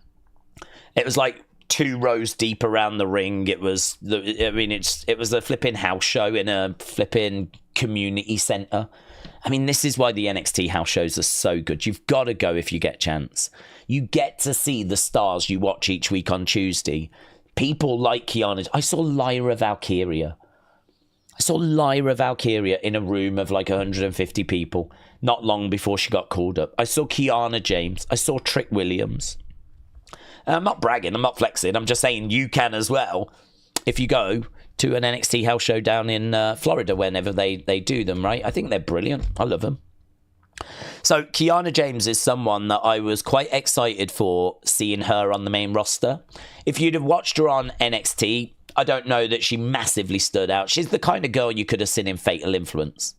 You know, she's a Fallon Henley. She's a JC Jane type talent, yeah? But because of that experience I had, I was like, yeah, I'm really interested in seeing what she brings, and if she still brings that level of engagement, that level of intensity, that level of being present, you know. And so I was really excited to see what she would do. And then, of course, she's picked up an injury. And so she's been injured forever. But I think we could be on the verge of her coming back. And, yeah, I think it's a great shout. If you put Becky in that group as the Seth replacement, I think you do need another girl in there to give Becky backup, because I think there are limitations with what the guys could do. I think Kiana, what a way to introduce her. It gives her a purpose. And that group is about building for the future. And Kiana is clearly the future because she hasn't had much of a present. She's got to be the future. She's hardly done anything on the main roster. So she's got to be the future, right? Yeah, I think that's a great show. I think it's great. Oliver said, if I was creative for 2026, I would build towards CM Punk for another title win, maybe at WrestleMania, says Oliver. That's the exciting thing, isn't it? Is that you could do that. You know, you could sit there and you could do that. You could plan that out. You could map that out. That is, you know, you could do it. It's, you know, like creative is hard. I think it genuinely is hard. I think you do have to change plans quite regular on the fly due to injury and illness and travel issues and all this sort of stuff. So I think you do have to make lots of tweaks and changes. I think your phone probably is always blowing up. I think you don't really get a chance to, you know, kind of switch off really. I think it is go, go, go, go, go. But, you know, you are doing something that you love. You are doing, you know, you're writing the stories that the wrestlers are going to tell.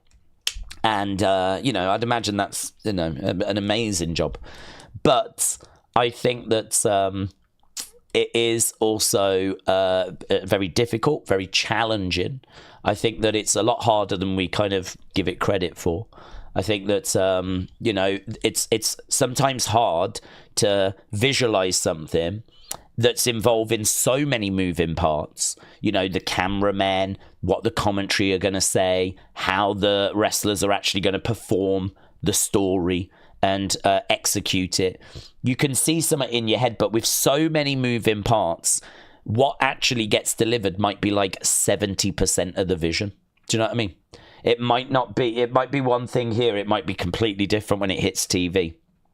Because you got to remember, Triple H is going to put his sort of take on it. And, like, you know, everyone's going to have their sort of, you know, involvement. So what started off as like 100%, this is going to be amazing.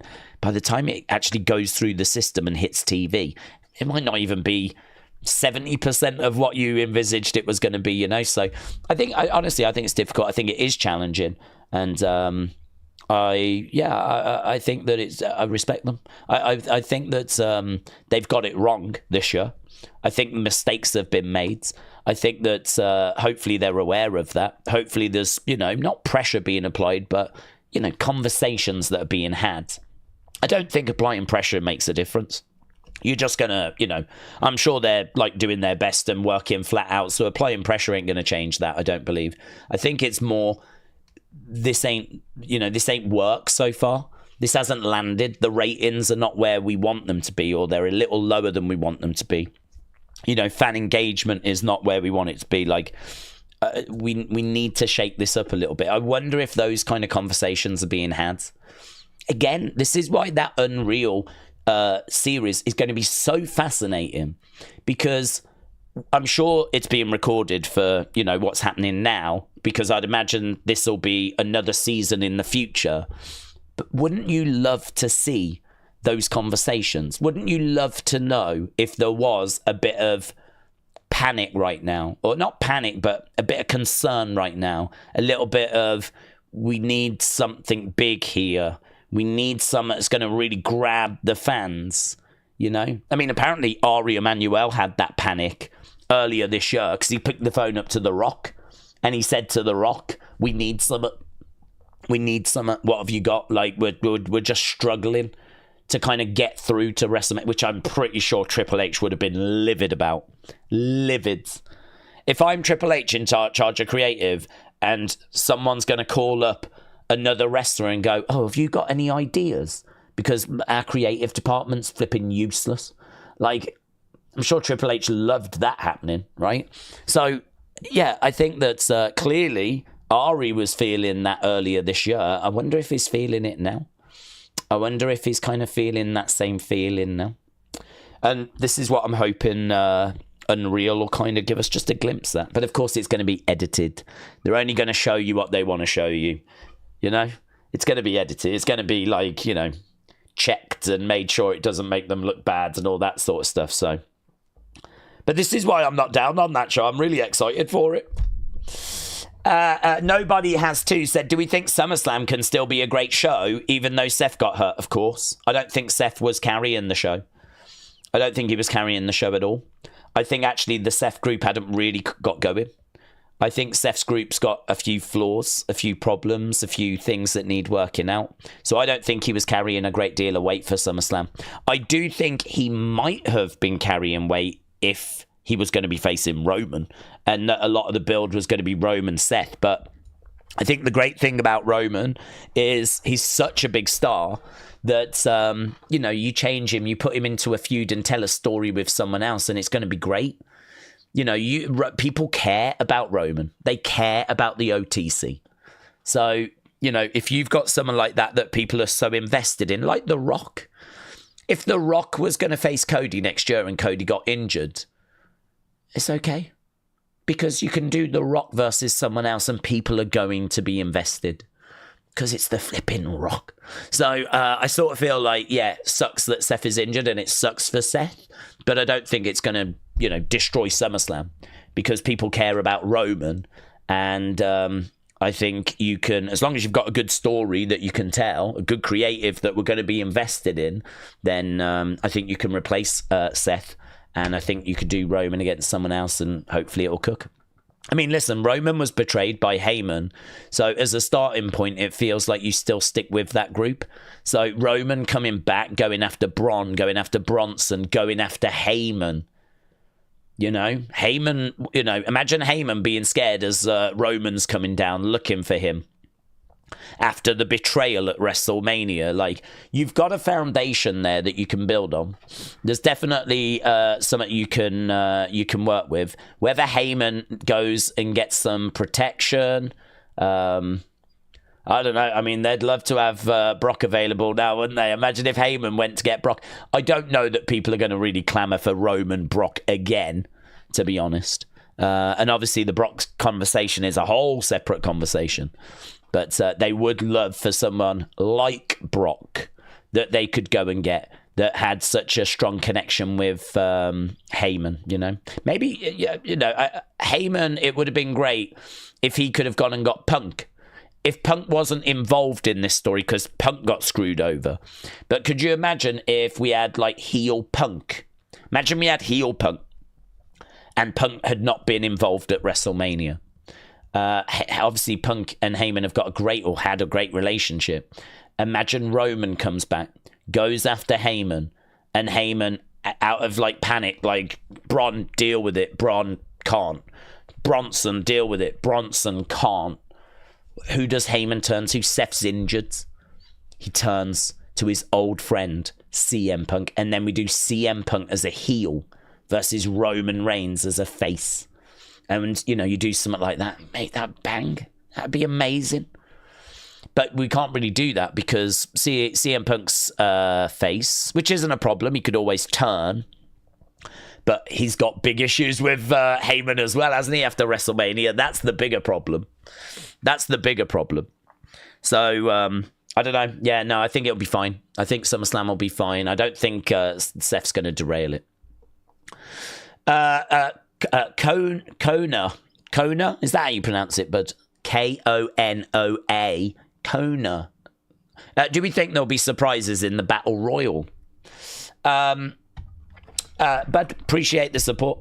I would like to say yes, but the problem is that they've announced 20 people, and so normally you would do a 20-person Battle Royal. You can do 30.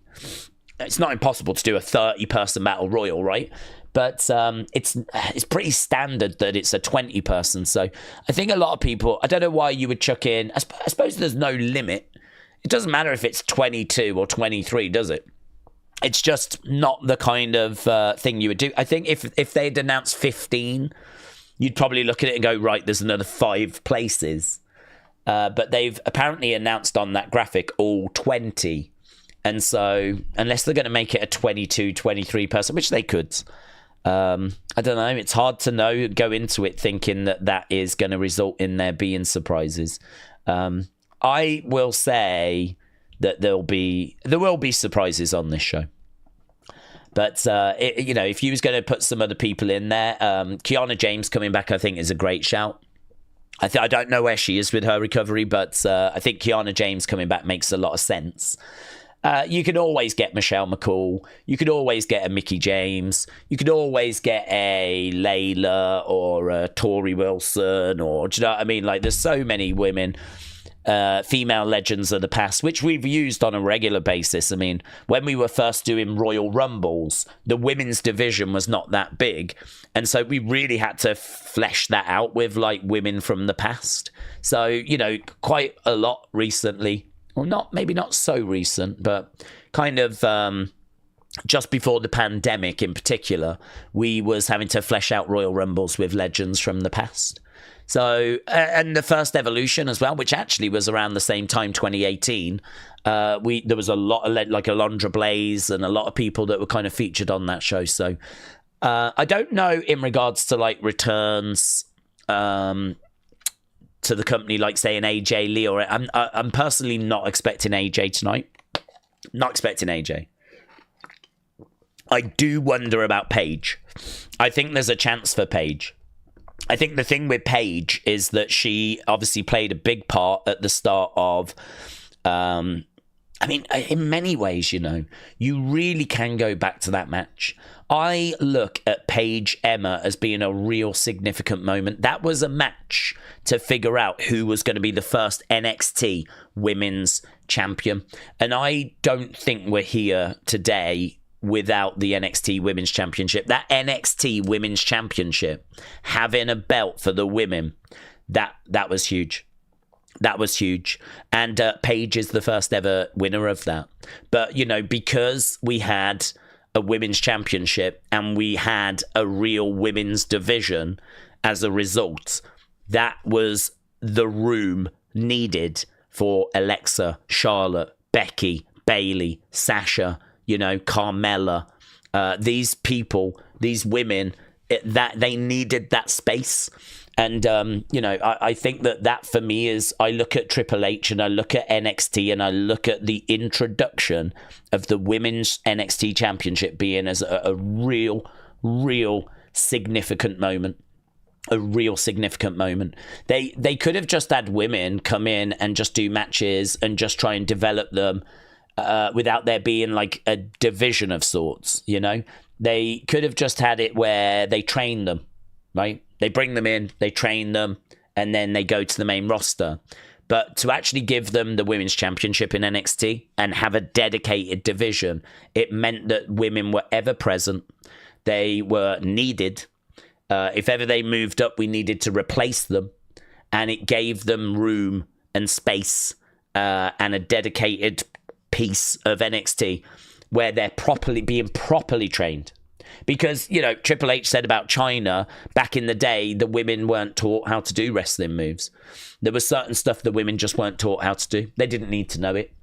You know, they'll teach you how to slap, but they ain't going to teach you how to do a drop kick and stuff like this. And so he said that Shawn and Triple H went out their way to really make sure that China knew the correct way of doing like wrestling moves and doing bits and bobs, because unfortunately at that time, I mean, there was no women's division. You know, it'd been axed in like 95, so there wasn't really a women's division. You know, we've been in some dark places with like women's wrestling. It's a real mistake to just take it as granted as the women were always there. The women always had room. The women always had a division. That's just not true.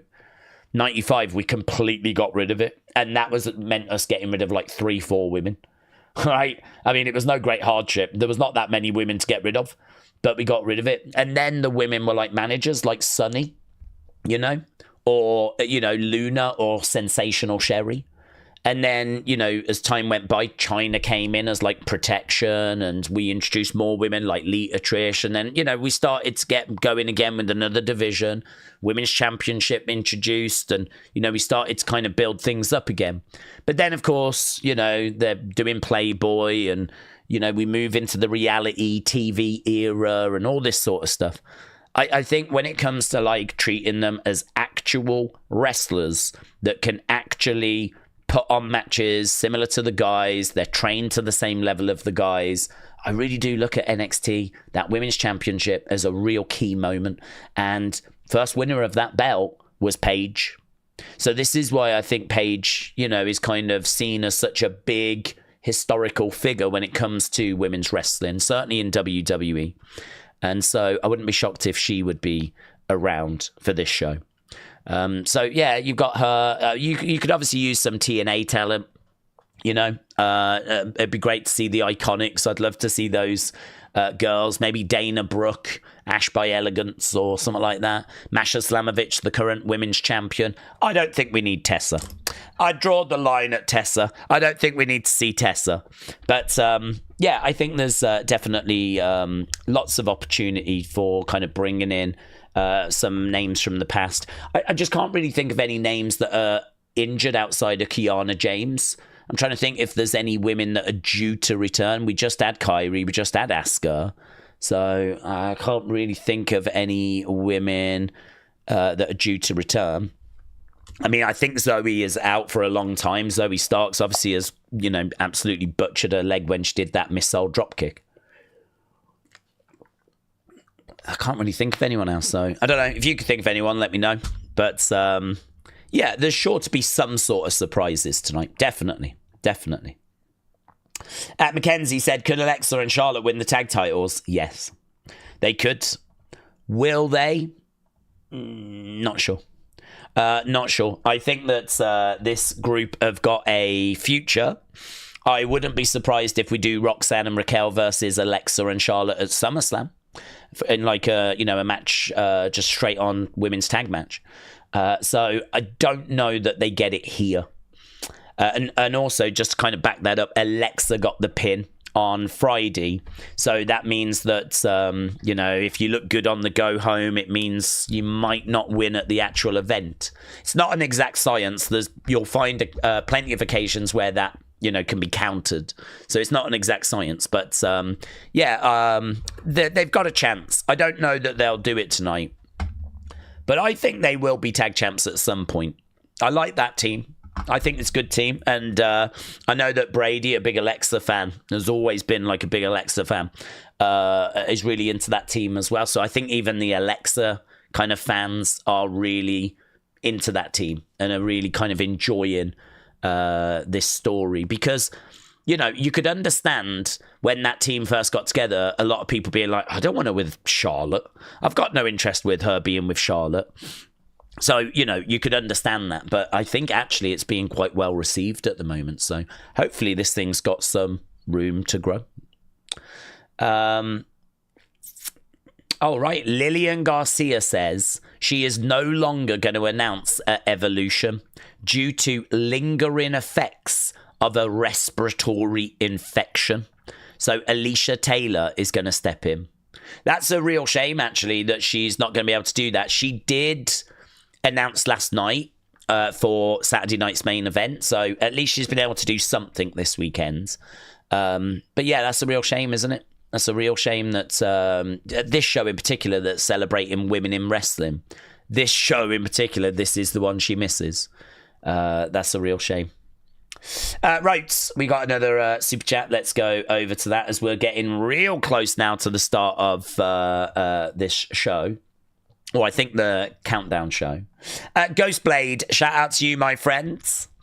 So Ghostblade said, with Seth probably out injured, do we think this gives a chance for Bron Breakker to rise quicker to the main event scene? Like maybe him against Roman at SummerSlam, maybe? Yes, but I agree with you. I think it does present that as an opportunity. I think that the problem that you've got is that how do you actually book that match?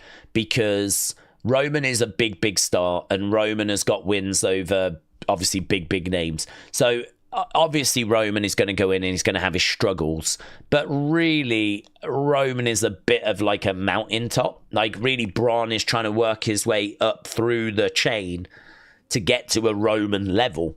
So to kind of go up against Roman at this stage feels a bit too early. I personally would have Roman win that match, right? I would have Roman win that match, but I would make it really hard for Roman. I would have Roman really struggling, really selling No, of course he's going to get speared out of, his boots. He's going to get hit with spears. He's going to get, like, smashed around. I would really have him, like, down, struggling. Braun, like, just trying to put him away. Roman keeps kicking out. Roman come back. Roman gets the win. But make Braun look as good as possible. And actually try and have the commentators saying the only thing that Braun Breaker was missing tonight was that final piece of the puzzle. If Braun Breaker can find a way of putting, like, a Roman Reigns away, if he can find a way of kind of finishing off someone of the caliber of Roman Reigns, if he can find that missing piece of the puzzle, we are looking at a generational talent.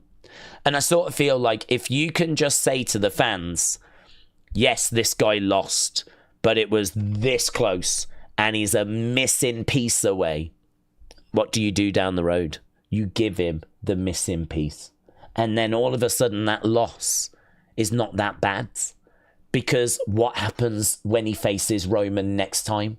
Because the piece he was missing before, he's now got. So what happens now? Is he now Roman Reigns level? It's long-term storytelling, isn't it? Where you actually, give him a loss, give him a reason for the loss, and then you kind of revisit it further down the road. And, the rematch would be a pretty big deal, certainly if you can convince the audience that the thing he was lacking the first time, he has now found. So, yes, you can do that match. I think there's a little bit of a problem in regards to how you book it, because I think a lot of people would be like, no, Braun's the future, Braun's got to win.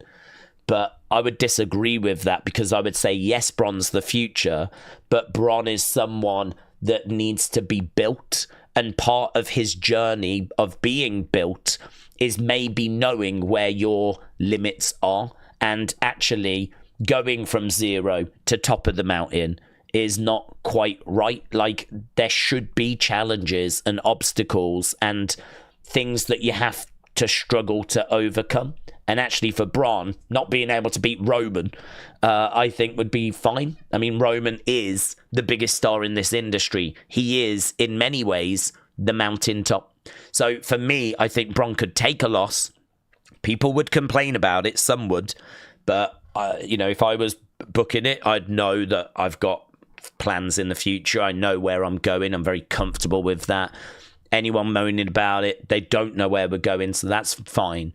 But I would be fine with booking it, and I would be fine with having Roman win. But I would also have some sort of story where I know that I can bring it back around, and I can do a rematch next year. Maybe at next year's SummerSlam, maybe 12 months' time, give Braun 12 months. Maybe I could bring it back around in 12 months, or at some point next year, where it's a different story, and actually then Braun just gets it. And then you could even set up a third match there, 1-1. How does the third match go? I mean, it could be quite an interesting trilogy, actually. It could be quite an interesting trilogy if you have one each. Roman wins the first because Braun had something missing. Braun comes back, fixes that problem, wins the second. Who gets the third? Who wins the third? And that could actually be quite intriguing. So, yeah, it is an opportunity to do that. Whether they will do that, I don't know. Because equally, it could be that they feel that they need a big star to replace Seth. Because the thing with that group is Braun doesn't bring much in the way of star power at the moment. And neither does Bronson. And so we need to get someone in that can really move the dial. Because you might want to start with that group. And you might want to use that group to kind of, really prop up your Raw numbers. And so you might need someone that's actually got a bit of experience. So, yeah, it'll be very interesting to see which direction they go with all of that. Right, we have got 5 minutes. 5 minutes. And we have got Evolution. There should be like a count. There it is. There you are. 5 minutes until that show begins. There's not that many people waiting, actually. Just over 3,000 people waiting, which isn't loads, but it's enough. People waiting. There we go. Move them out of the way. Lovely. Lovely, lovely. Right, Days, I'm in the minority, but I'm not on board with Bromby in the future. He lacks a bit of charisma, and before he got put in Seth's group, his 2 IC title runs were flat. Fatu is the future. Well, I think that there's more than just one, honestly. I think ideally you would like to get to an Attitude Era type place where, you know, we didn't just have Stone Cold. We had Stone Cold, we had The Rock, we had Mankind, we had Jericho, we had Triple H. And so I feel like you're going to have a big star. There's going to be someone that's going to be the leader. There's going to be someone that's going to be the face. And that might not be Bron Breakker. But is Bron Breakker the future in the sense of he's going to main event shows? He's going to have multiple world championships. He's going to be a player in that main event scene. I think so. I think so. And I think they see that in him. I also think that his skills can continue to evolve and develop. I think that obviously as he gets more experience, he can kind of make improvements. I think that I don't find myself disagreeing with you. I also actually am not as crazy about Bron Breakker as some people. Some people are really like blown away and really think he's like, you know, the bee's knees and he's going to be like the next John Cena and all this stuff. I wish he was a bit taller. I wish he was a bit taller. I look at Bron Breakker and I look at, like, you know, how athletic he is, how explosive he is. But I can't help but just wish he was like that 3-5 inches taller and just had just that little bit more size to him. And as you said, you know, from a charismatic on the microphone kind of point of view, it's very straight, paint by numbers. I'm going to hurt you. I'm going to mess you up. You know, it doesn't really get much more interesting than that.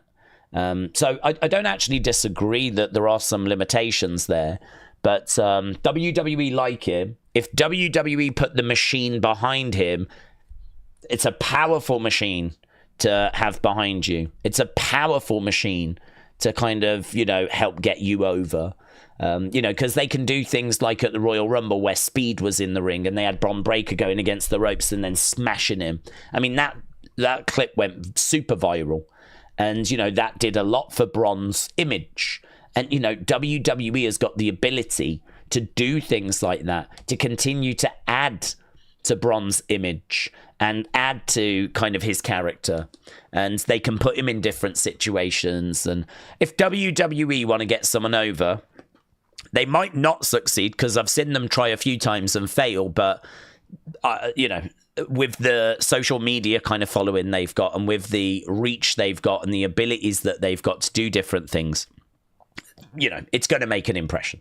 So they clearly like Bron. I think it would be a mistake to think that he's just going to fail and quietly go away. I think that I've seen enough from WWE to know that they really like him and they're going to invest in him. So I think he'll be a player. And I agree. I think Jacob will be a player as well. Who will be the actual face of the company in 10 years is a real interesting question. Who main events WrestleMania 52? You would think it's probably someone that's in the system right now. Is it Oba? Is it Trick? Is it Ethan? Is it Ricky? Saints? Is it Austin Theory? Do we, you know, get going with him? Is it Jacob? Is it Bron Breakker? Is it Bronson Reeds? Is it Jasper Troy? Is it Jasper Troy? Is Jasper Troy the winner of LFG, the guy that's going to do that? I don't know. It's an interesting one. I feel like that person probably is in WWE. I mean, in 10 years, it ain't going to be Cody and it ain't going to be Roman. I certainly don't think it's going to be Roman and it ain't going to be The Rock. How old would Roman be? Maybe it will be Roman. In 10 years. How old will he be? Roman Reigns will be 50.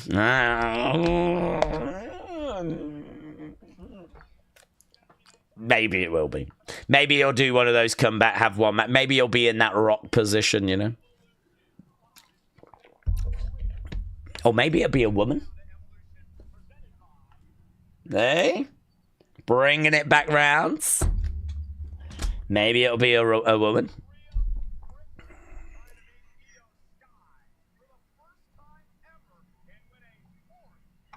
Okay, we've got Rhea Ripley arriving. I hope that WWE does SmackDown versus Raw 06 story where Bischoff as GM ruins Raw brand by vacating titles and reveals it was on purpose. Well, yeah, I mean, we can redo stories from the past. So, you know, we can kind of go back and take inspiration from history. So, yeah. I don't mind what the stories are, honestly. I mean, I don't really have a preference as to kind of what the story should be, but you just look at what we're doing right now, and I'm in agreement that it's not really strong enough, you know? I mean, when there's enough people around saying that this is not like as good as it was in previous years, you have to sort of agree, really. Because enough people are saying it. Okay, we've got the Evolution kickoff show beginning right now. Just want to make sure that that's all set up, and it is. Lovely. Love that for us. Okay. Big Time said days with Goldberg's match. They spent so much dead airtime working on the knee and Goldberg parading around with the knee brace and then selling. They couldn't get good near falls in.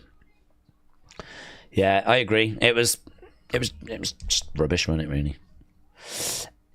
With Gunther reportedly being the last opponent for Cena, said Brony. Cena will be a face in that match. I really think there's a good chance that Cena loses at SummerSlam and then turns face in the following weeks. I could see that, buds. Brony, I could see that.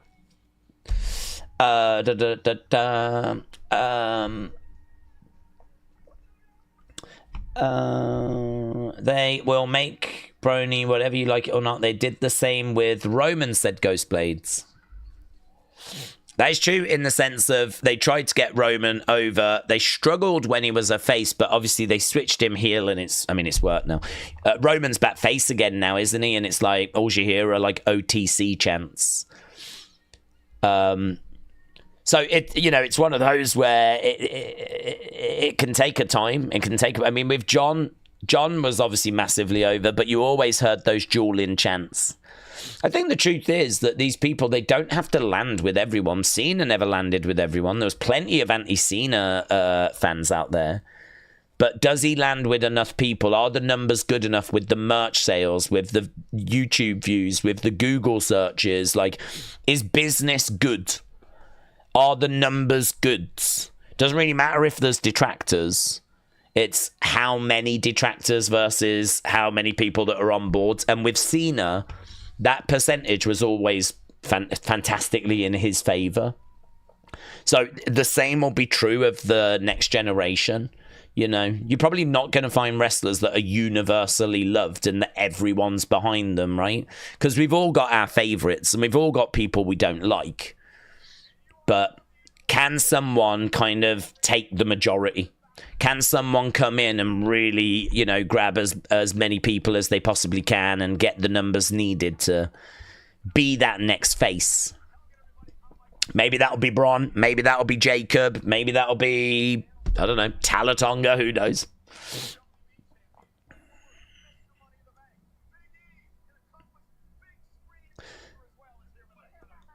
Okay, so we have got the kickoff panel. We got Jackie, we've got Michael, we've got Big E, and we got Wade Barrett. I am surprised that we don't have more women on this Evolution panel. We do have Jackie there. I mean, with Michael and Wade there, it makes me think they're probably going to be on the call. There was a few people wondering if we might have like an all-female commentary team, but it doesn't seem like we're going to. It seems like it's probably going to be Michael and Wade. I can't imagine they're going to just be here for the kickoff panel.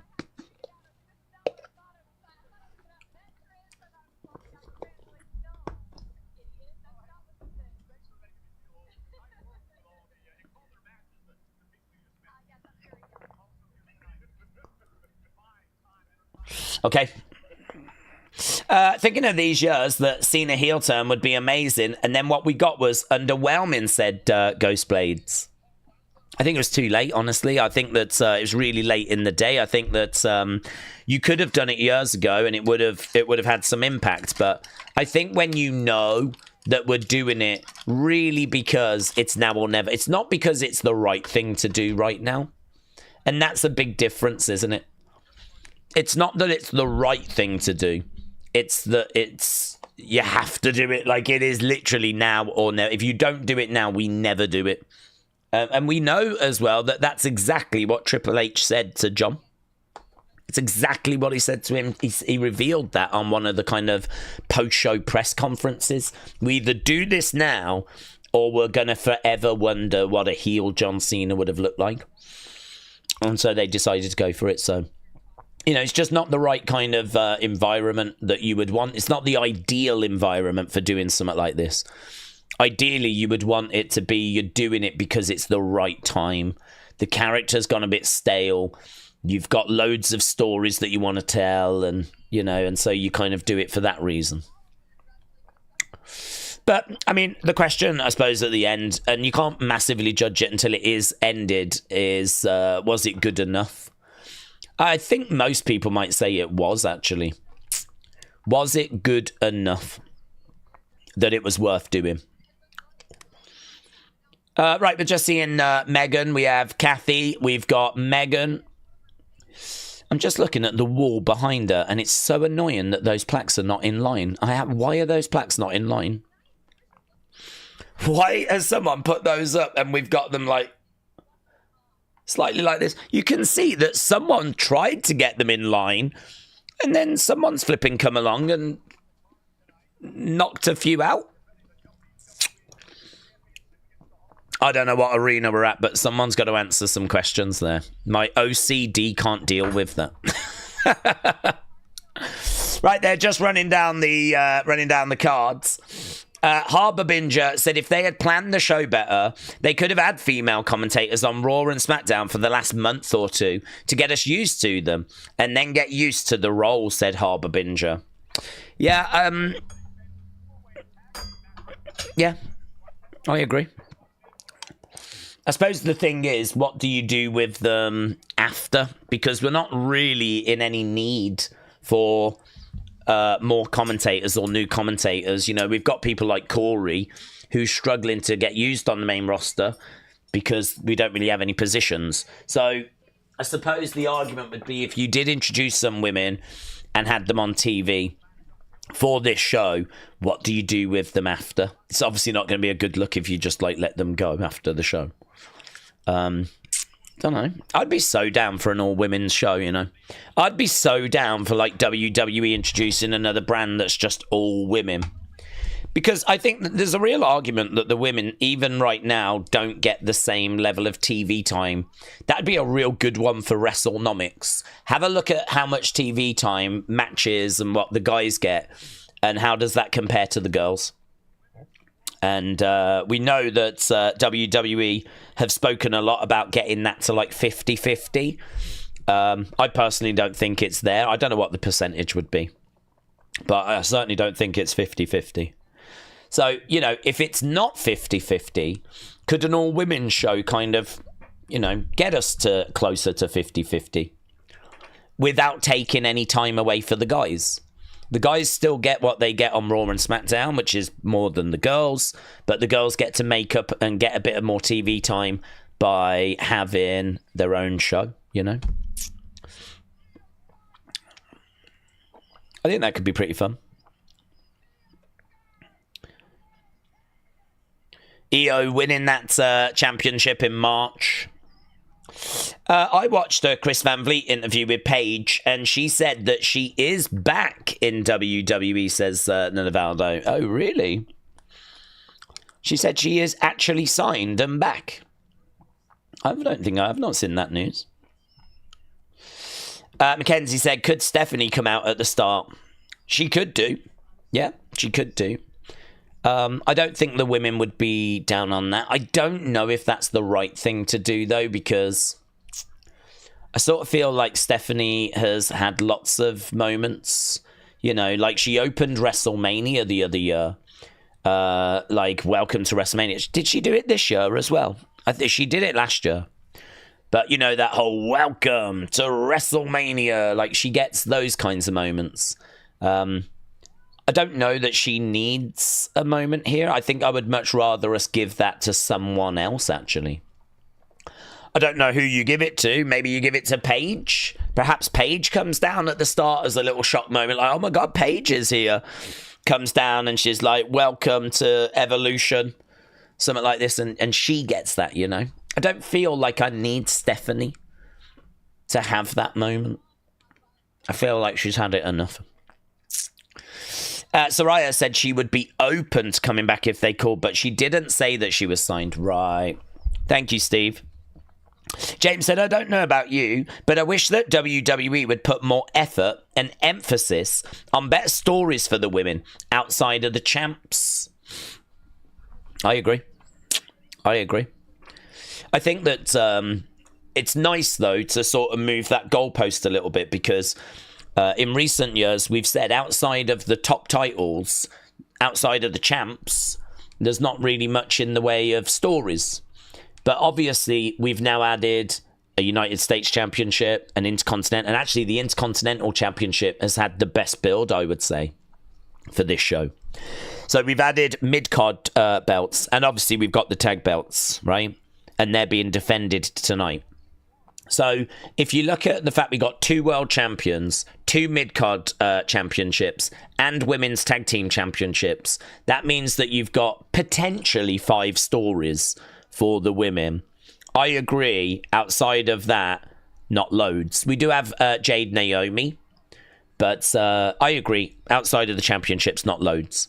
But if you go back a few years ago, it was really outside of just the top 2 and maybe the tag. So, you know, it was like 3 stories because we didn't have the mid-card belts.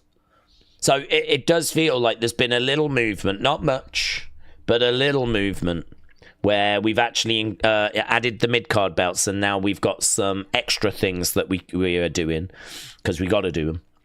You know, like Chelsea and Zelina, which is not amazing, but it was summer. And then Julia getting the belt, and I think she will be a good champion when she's kind of up and running. As we said, the women's Intercontinental, I think, has had the best build. So there's a good example as to how that's working.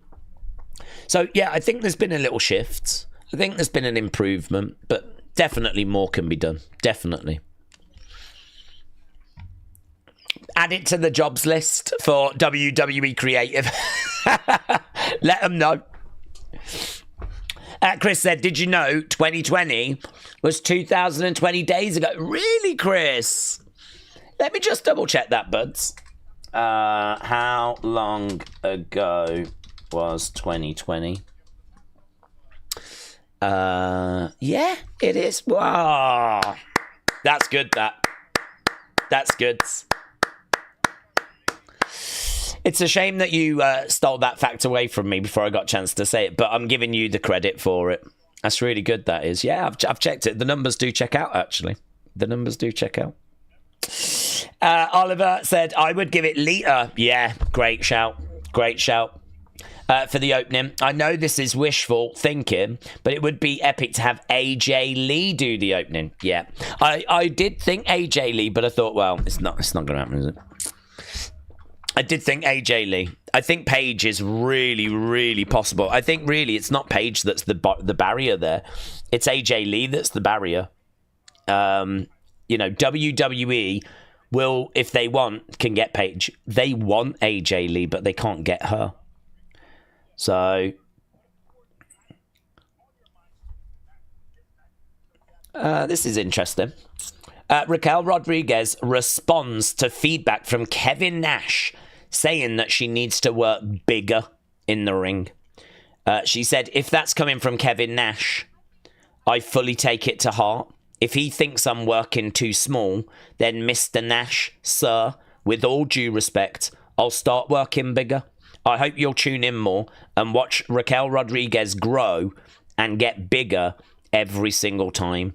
If anyone knows how to be a cool, big, strong wrestler, it's Kevin Nash. He set the bar for us. Perfect answer. What an amazing answer. That answer should be studied in NXT. What an amazing answer.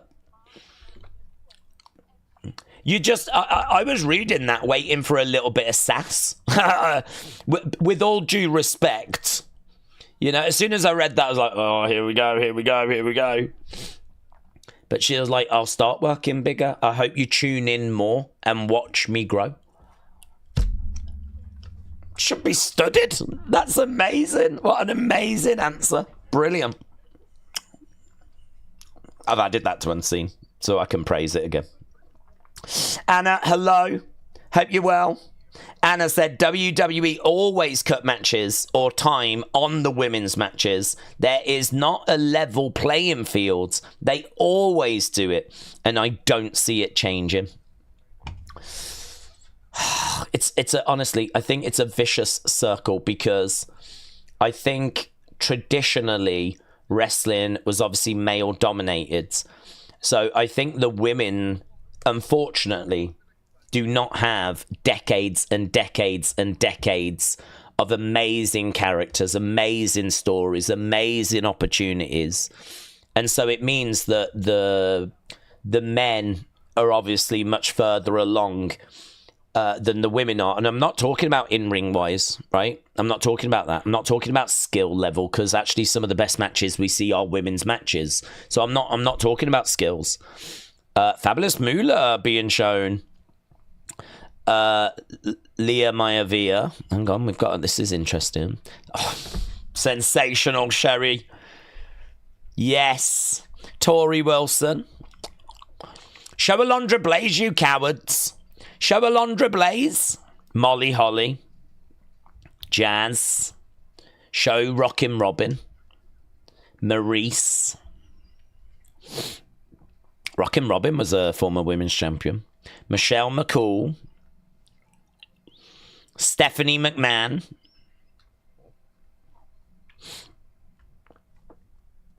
Didn't even show Alondra Blaze. Shut up. Sucked. Anyway, yeah, the point I'm making is that the fan base, the fans, think of Jim Cornette.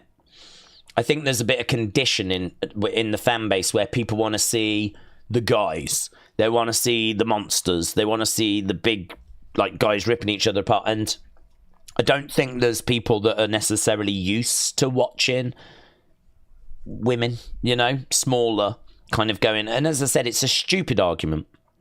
It's really not one I subscribe to, because look at Conor McGregor, who's small.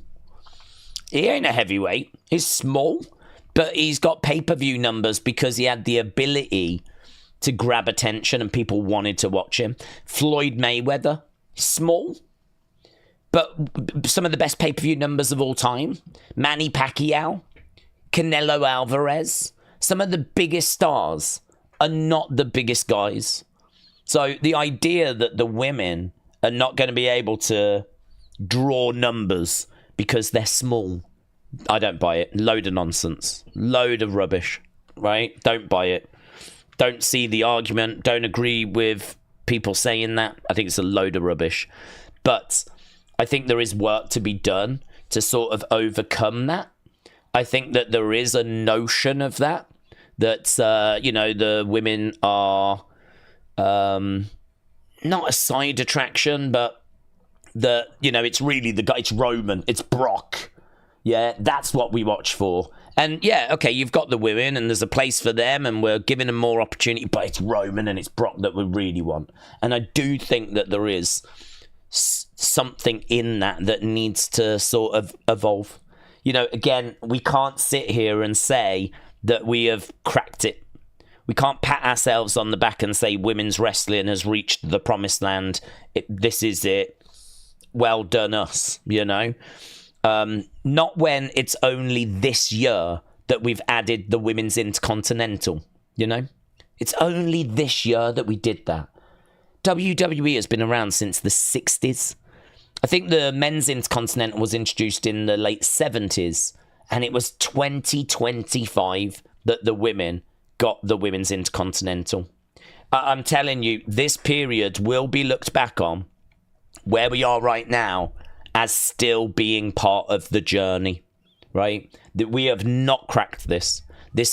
We have not reached the promised land. We have not got the women's division to where it really should be. It is still growing. It is still developing. It is still evolving. And you can't really say that for the guys. I don't think the men's division is growing and developing. Obviously, talent within it is. But I think we're sort of maxed out on what, with the men. But with the women, we've still got growth. They should be consistently challenging for Night 2 WrestleMania main event. But I think the truth is that, and you hear this quite a bit, that the women's ratings are not as good. This is why this show doing 6,000 some odd tickets is disappointing. I don't know what the rating's going to be for this tonight. I hope it kills it. But I know the ratings for the 2018 version was not very good. This is why it's taken 7 years to sort of get us to another one. And so I think the women have their time cut, because the unfortunate truth is that the views historically were driven by the guys. And I don't know that the women were necessarily driving the same sort of engagement. But it's a vicious circle, isn't it? Because if you cut women's time and put on less matches, you're not kind of educating the audience and getting the audience where you need the audience to be, so that they're more receptive to women's matches. Like, it's a vicious circle. It's one of those where, look, we're seeing improvement and we're seeing movement and we're on the right track, but we are not there yet. And so the only thing you can take encouragement from is the fact that I think the current fan base is a lot more open, a lot more engaged, and a lot more kind of welcoming of women's wrestling. But it has been a journey to get here. It has been a journey getting here. This is not something that has just, happened. This is something that has had to kind of grow and develop and evolve. And, and we are here like where we are now, but this is not the final destination. So, yeah, I agree with you. I agree. WWE have got to do whatever they can to protect women's wrestling, ensure that they continue its growth, ensure that they continue to invest. This is why it's so encouraging to see Evolution. This is why the argument of like, oh, why is there an all-women's pay-per-view? There's not an all-men's pay-per-view. It's like, no, you don't understand. Like, the men are fine. The men are maxed out. Like, the men, what more can we do with the men that we haven't already done? I mean, their main event in WrestleMania consistently, Rumbles, and, you can introduce new matches or new belts, whatever. But, if you think of pro wrestling, Rock, Kane, Undertaker, Stone Cold, John Cena, Roman Reigns, these are the kind of names that you think of. This is what the world thinks of. We've maxed out kind of the men, but the women, they've not got that same history. And all right, some people might think of Bianca, might think of Becky, whatever, in this day and age. But again, that's been a process. That's been a journey. You asked people back in 2005, 2010 to name their top wrestlers. There ain't going to be loads of women mentioned. Is that 2005, 2010? You might get a China mention. You might get a Trish mention or something like this. But you ain't going to get loads, because there just weren't loads. So this is why the last 10, 15 years has been so critical. And that is continuing. So yeah, Anna, really good point. I love digging into that. Some good stuff there. Hannah said, do we think that we might get Santina Marella? Well, do you know what? Actually, that's a really good question, because you know how we've just spoke about women and respect and trying to grow and trying to evolve. I actually think one aspect that was really badly received was Santina Marella. Santina Marella. You know when James Ellsworth won the first women's ladder match? He kind of climbed up, got it, and then handed it to Carmella. That was really badly received.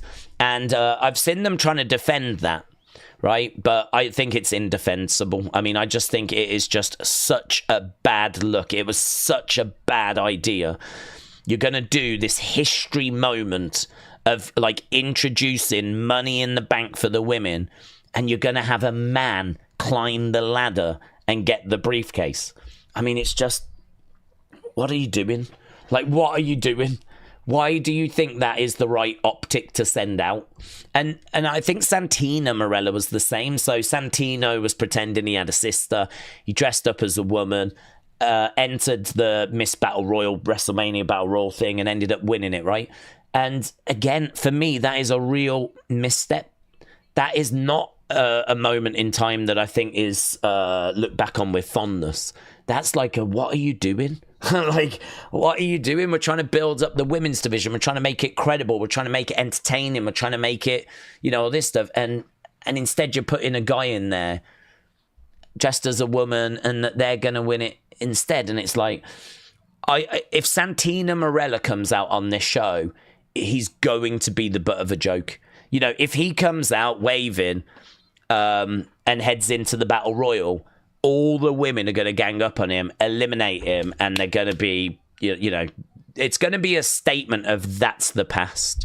It's going to be a statement of we're not that anymore. So will he actually be on this show? I don't think so. But if he is, I think it's only to make a statement that that is not where we are now. That is not how we do things now. And I would imagine that he'll be the first eliminated from that battle royal. They'll all gang up on him, and it'll be a bit of a sort of we've moved on from that type situation. Which, you know, I just think was, even at the time, a real head scratcher, honestly. A real kind of... I know there's some people that thought it was hilarious and enjoyed it. And that, if that's you, that's great. I honestly, I'm not going to judge people for what they've enjoyed in wrestling. I'm not going to tell you what you should enjoy and not enjoy. But through the lens, the lens of like trying to get the women's division credibility, through the lens of trying to kind of, you know, these women are battling to be taken serious, battling for TV time. They don't want to be divas that just kind of, you know, go out there and look pretty. They want to be taken serious. They want to be shown for their skills. They want to be treated as equals. It is moments like that where you go, yeah, I get it's harmless fun, but, you know, that's not the kind of message that we really want to be sending. So, I don't know. I'll be interested to see if they do have him feature. I don't think they will.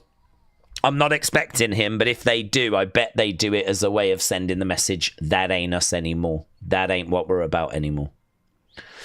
Chris said, I'm going to go to Greece at 2:30 in the morning. Are you? Well, have a great time. Are you really going to Greece at 2:30 in the morning? I tell you what, Greece is lovely. So, I mean, you'll have a lovely time, but it's also a little bit surprising if that's what you're doing.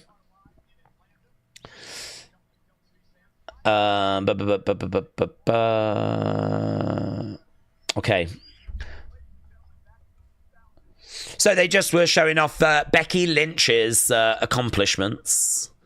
And...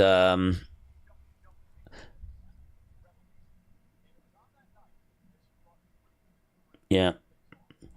We're going to look at this. Sasha Banks getting a mention.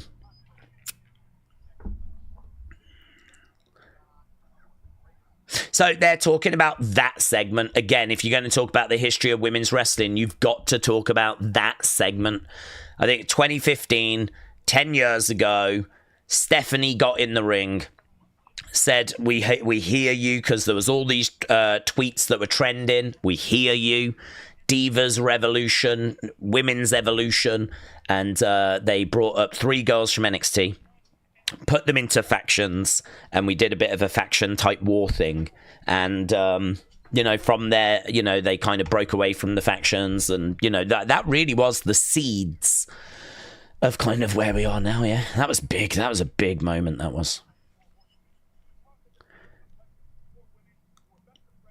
Big E talking about the 4 horsewomen.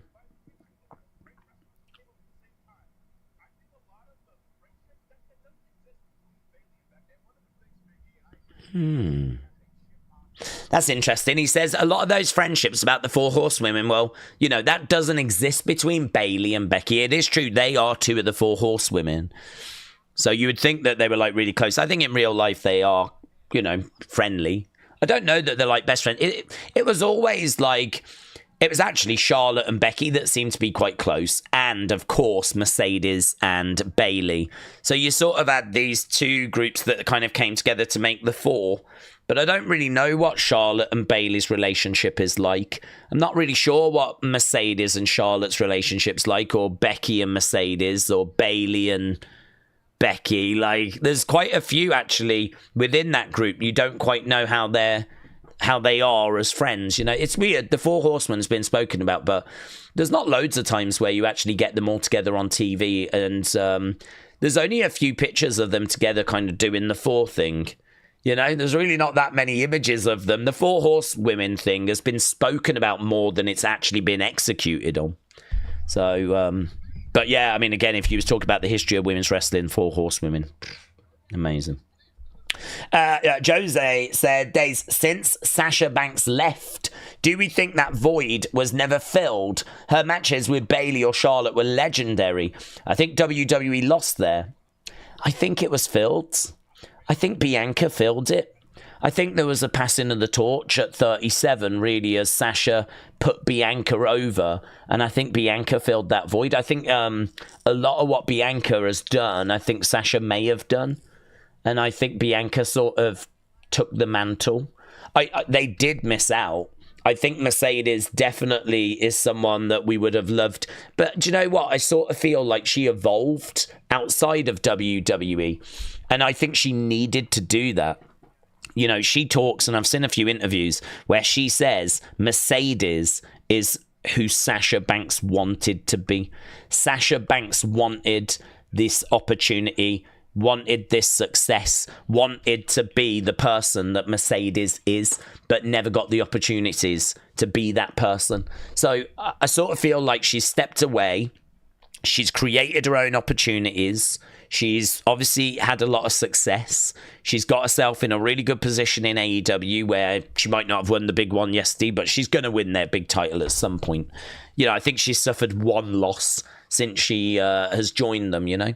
And yeah, I think that she is definitely someone that has evolved outside of WWE. But even when she was Sasha, even when she was not Mercedes and was maybe a little frustrated, a little held back, didn't have the same level of opportunity, she was still a fantastic talent. She was still someone that, you know, really had a lot to give, a lot to offer. But I think that there's a real argument to say that Bianca came in and kind of filled a lot of that. Maybe not all of it, but I think she filled a lot of it. And I think anything that was remaining has surely been filled in by Rhea Ripley. I mean, Rhea Ripley is one of the biggest female talents that we've ever seen. I mean, Rhea Ripley is huge. You know, maybe only Becky has kind of got to a level kind of higher, greater.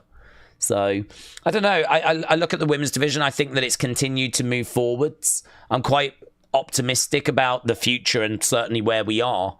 But yeah, nothing but respect to Sasha. I think we definitely missed out on her leaving. But I don't know. I don't know that it's right to say that that void was never quite filled, because I think Bianca did a great job. I think Rhea has done a really good job. And now we've seen other people coming through, like Io, kind of like really stepping up. Tiffany has kind of come in as well. And she's been okay. I mean, Tiffany, it's a work in progress. But, you know, there's people coming through. You know, obviously now we've got Blake Monroe, who's going to be making her way to the main roster in the future. Jordan Grace is going to be making her way to the main roster in the future. We've got the likes of Julia and Stephanie and Roxanne, and Liv Morgan has obviously clicked. I mean, it's hard to look at this women's division and say that it's not in a better place than it was 5 years ago. I think it's in a much better place than it was 5 years ago. And even like 4 years ago, 3 years ago, I think, and it's only going to keep getting better as well. That's the exciting thing. That's why when we say we have not reached our final destination, when we're talking about the fact that we haven't quite got to, I think, the promised land, where this thing could actually get to, I think you're seeing that, we're getting stronger, we're improving, we're looking for more opportunity, we're giving them more championships. They've got a lot of the similar things the guys do. They've got War Games, they've got Royal Rumble, they've got Money in the Bank. I'm trying to think of anything that the men have got that the women don't now. I mean, they don't have 2 tag titles, but they don't need it. The men don't need it. So I don't think that's a problem. King of the Ring, Queen of the Ring. So, we share War Games. We got 2 Elimination Chambers. We got 2 Royal Rumbles. I mean, really, it's just main eventing shows, I think. It's main eventing shows and maybe a bit more TV time, But again, this is why there's probably an argument for could we do a separate women's show? But then, there has to be the appetite for it as well. This flipping show doing 6,600 ticket sales or whatever. So frustrated with that. It's not what we needed. We really did need wrestling fans to kind of show out for this one. But, I'm sure people can tell me why it didn't really do the numbers that I think we would have liked. I want to have a look, actually, and see where we are. I don't know what the latest information was.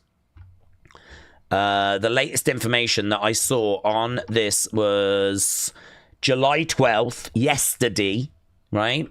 So, I've got it here. I'll show you what it says. So here's WrestleTix, okay? So Evolution, July 13th, in Atlanta. Available tickets, there's still 650. Current setup was for just over 7,300. Tickets sold 6,600. It's done 6,657. It's set up for 7,300. So there's still 654 to get to 7,300. If you count every seat on this arena, there's 15,000 seats available. This is where this is deceptive, because you could look at that and go, oh, it only holds 7,300. So that's not bad. It only holds 7,300. Yeah, it only holds 7,300 because they've tarped all this off. Do you know what I mean? All this top area has got tarp on it. If the ticket sales were there, the demand was there, they would take the tarp off and they would have 15,000 seats available. So, I mean, this thing could have had that number. But instead, we're dealing with that number.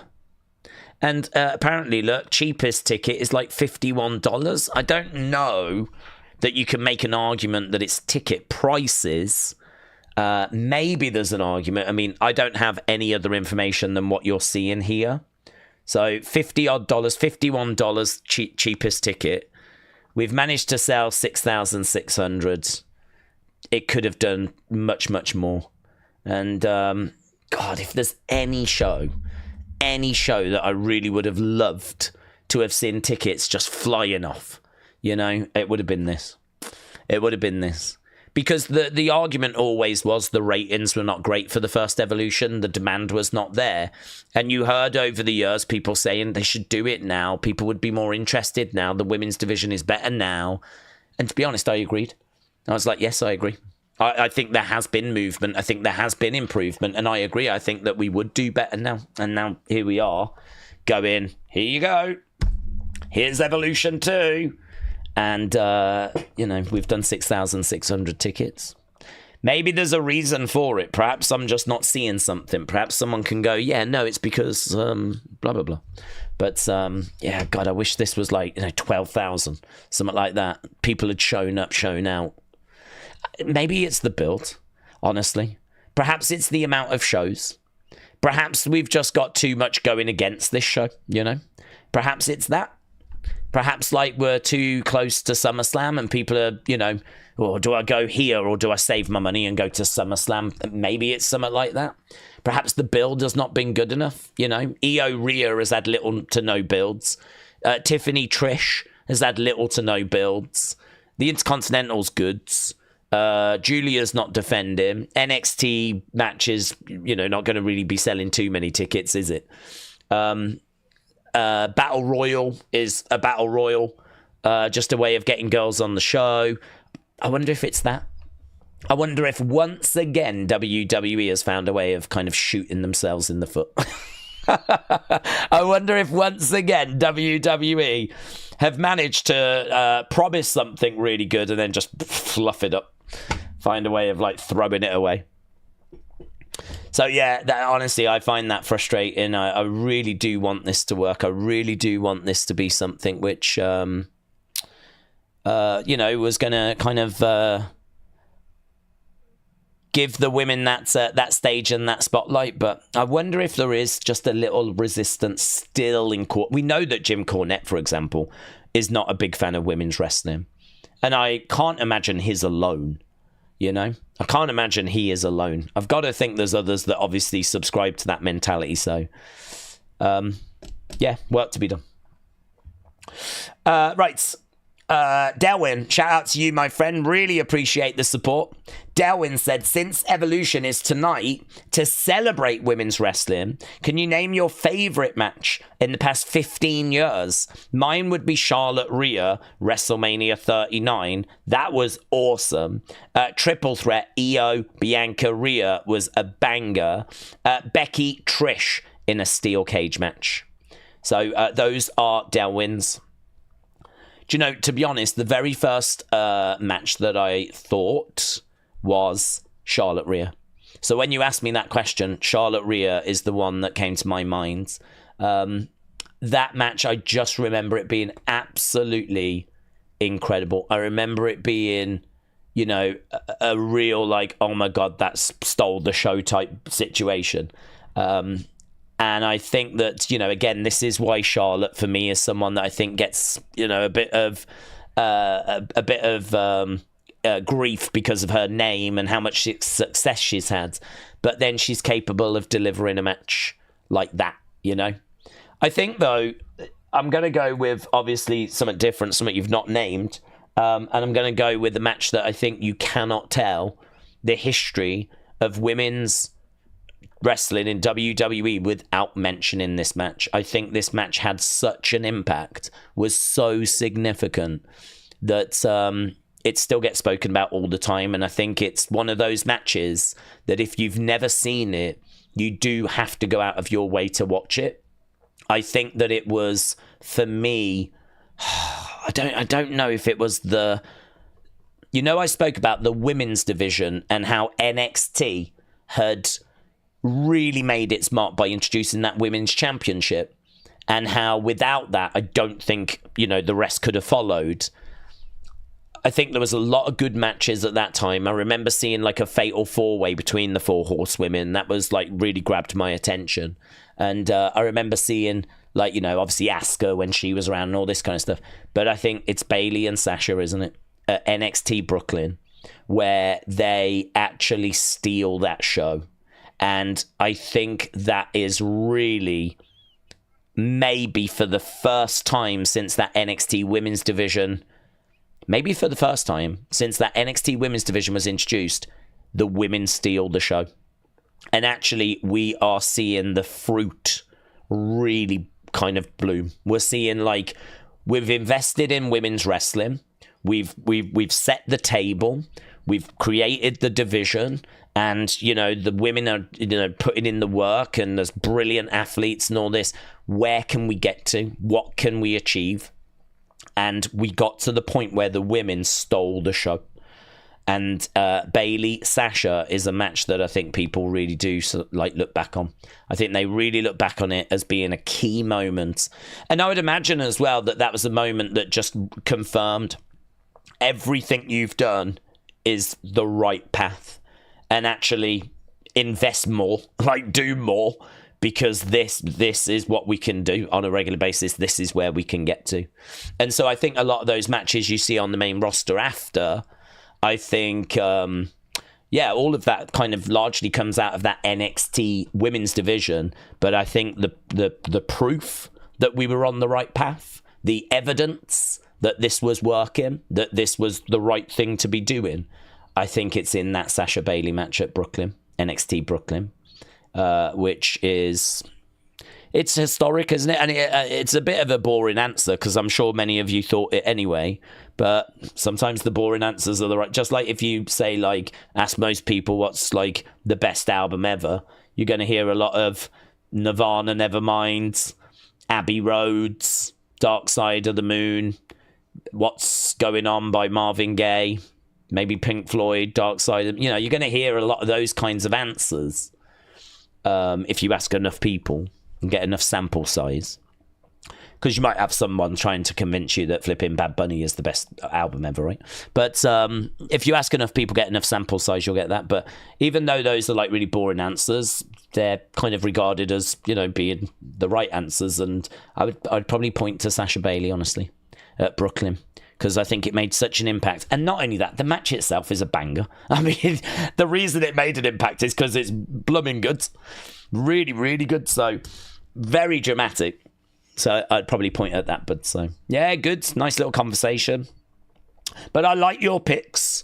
I mean, I think that a lot of people would say that from an in-ring point of view, Io, Bianca, Rhea is probably the best match of the year. I mean, the men's ladder match for the tag titles, that's a gimmick because it had a ladder involved. And,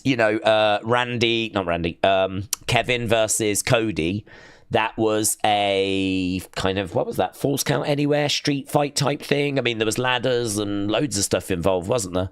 That was a stipulation match. The Sammy and Kevin one was unsanctioned. So that was a gimmick match. So I think actually if you look, I know you could say it was a triple threat, whatever, right? But I think if you look at like best in ring, I think a lot of people would point to Io, Rhea, and Bianca as that being their favourite kind of, not having to mess around with ladders and all that sort of stuff. So, yeah, I like that pick. My first thought was Charlotte against Rhea at 39. And I must admit, I didn't think of Becky Trish in a steel cage. I don't think that made a massive impression on me.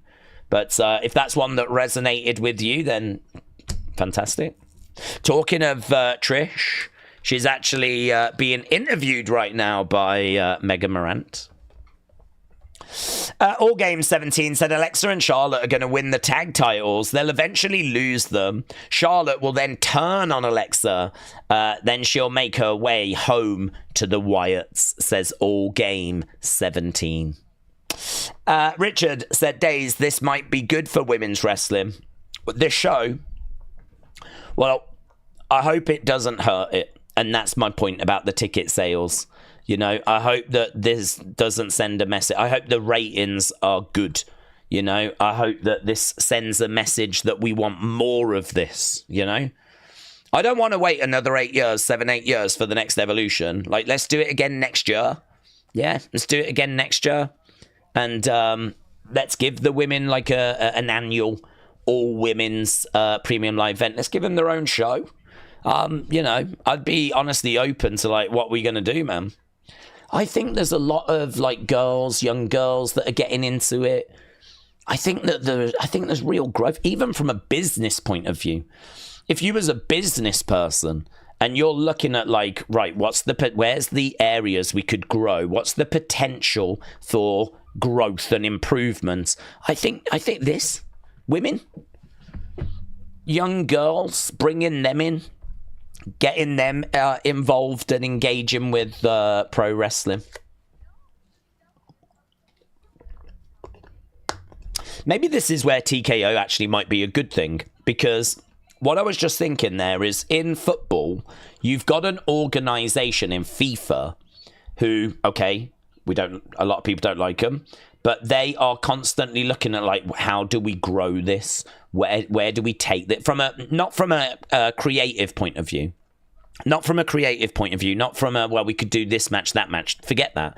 They're looking at like, right, what areas of the world do we need to develop in? Where do we need to grow? What competitions can we introduce? What can we change to the schedule? Where do we need to put certain matches? Not who the matches are, but like, what's the next World Cup going to look like? What's this Club World Championship? What are we doing with this? And you've got like, you've got a real strategy there, right, of growth. And with WWE, they've had that. But, it's largely been just Vince, really, and a few people on a board. Whereas now you've got, like, the power of TKO.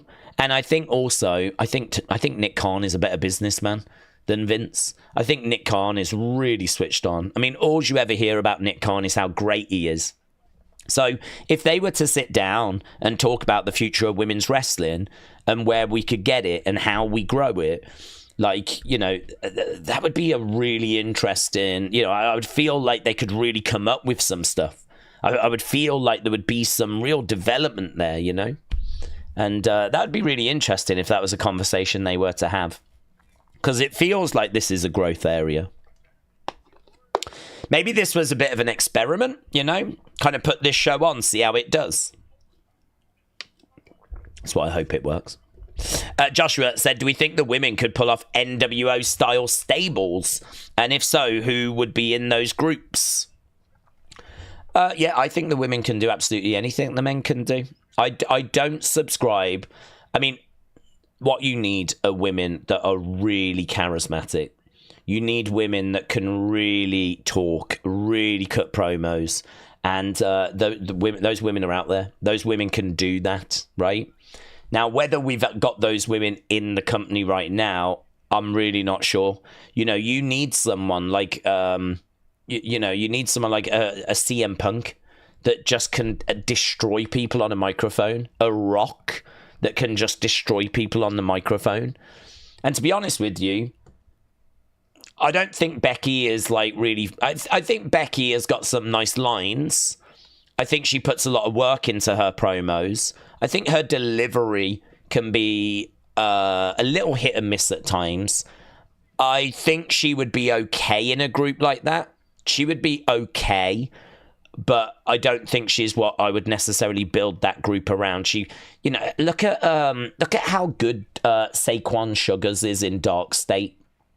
He seems good, very charismatic, talking straight to the camera, oozing with charisma, really like doesn't stumble over his words, really great delivery, like has got something to say and delivers it so well. And you sort of look around the women's division at the moment and I don't know, I see a bit of nerves. I see, I think Liv has actually really kicked on. I think Liv actually could do something in that group. I'm looking for women that could do, it would be, I'm not worried about in-ring. It's women that have got charisma, that have got an attitude, that can really talk, that could hold their own in a back and forth. And I think Liv has actually really improved in that area. I don't know why the heel turn has sort of released the brakes, but it feels like when she was a babyface, there was she would come out and there'd be a bit of nervousness. Like she would say what she'd have to say, but it would be a bit monotone, and the delivery would be. Now that she's heel, it's like she doesn't care. It's like there's more sass, there's more attitude, and it oozes through. And that charisma is what you would need if you was going to form like an NWO group. You'd need attitude, charisma. You'd need great delivery. You'd need confidence. And I don't think we're blessed in the women's division with loads of great talkers, to be honest. I really don't. I think Tiffany's not very good at all.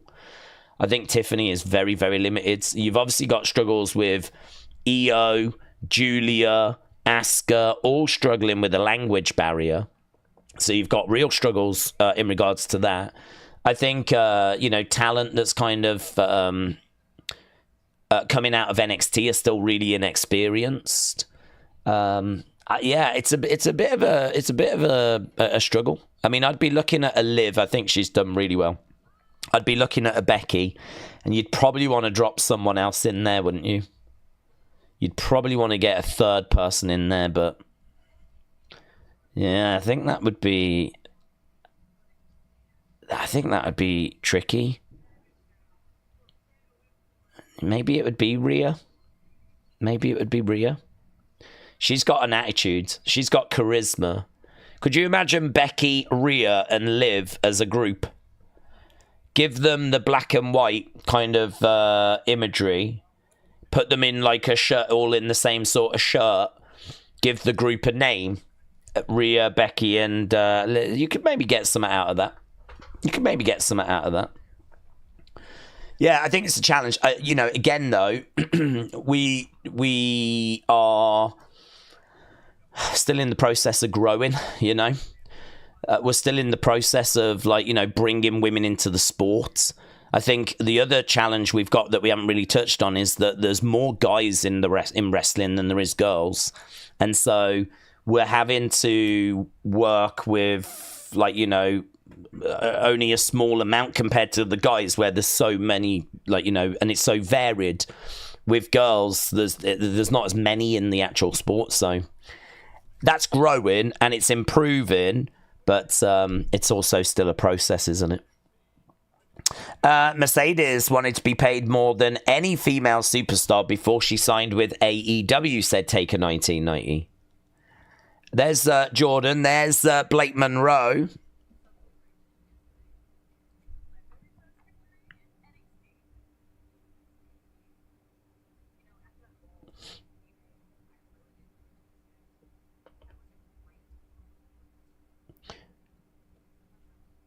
Jordan, thanks, Blake. Blake, thanks, Jordan.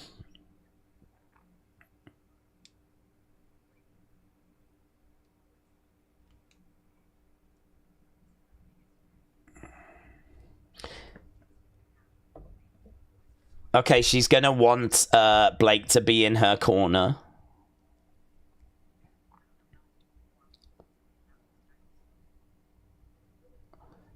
Jordan says, I don't know how many opportunities I'm going to have at this title. Okay, so Jordan wants Blake Monroe to come down and be in her corner. Now, if you don't watch NXT, a lot of people were waiting yesterday for Blake to potentially turn on Jordan. Now, today, it didn't happen. But now, today, Jordan has turned around and said, I would love it if you would be in my corner. I don't know how many more opportunities I'm going to have at this. I mean, it does feel a little bit like, oh, that really might come back to haunt you later, love. We got Shawn Michaels. He is on the panel. And we are seeing a great reaction for him.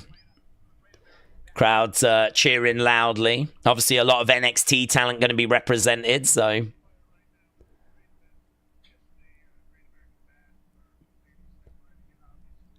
Shawn talking about how yesterday was a great event.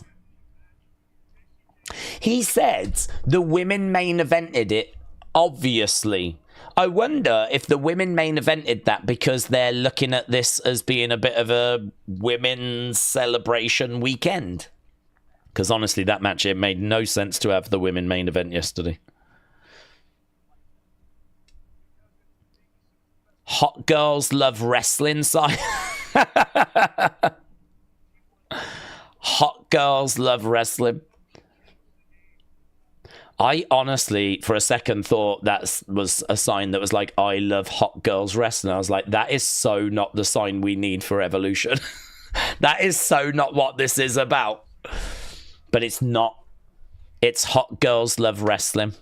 And I want to shout out all the hot girls that are in our community. Hot girls like Hannah and Trini and Hannah and the Beach Kevin. All the hot girls that are in our community that are enjoying wrestling with us this evening as we are making our way towards the start of Evolution.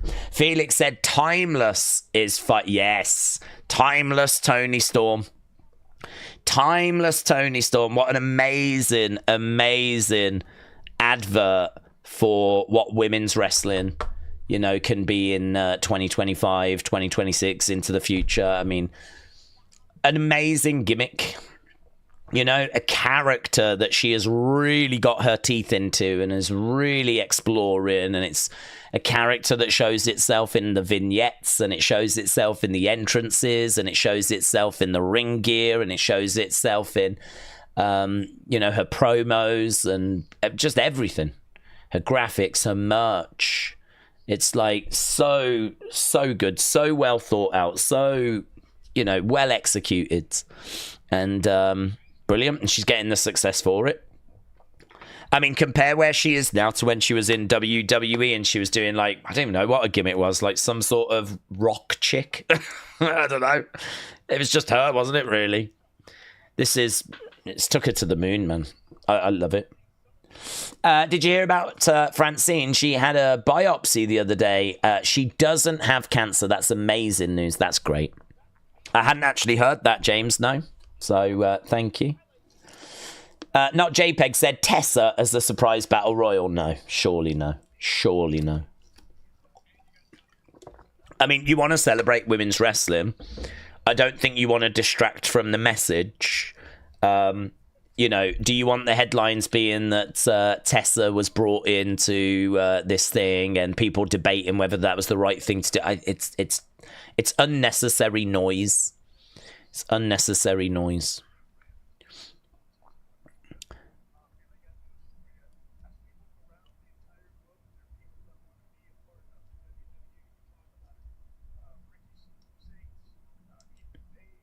So Sean's like, as we look around the globe, there are people that want to be a part of WWE. Of course.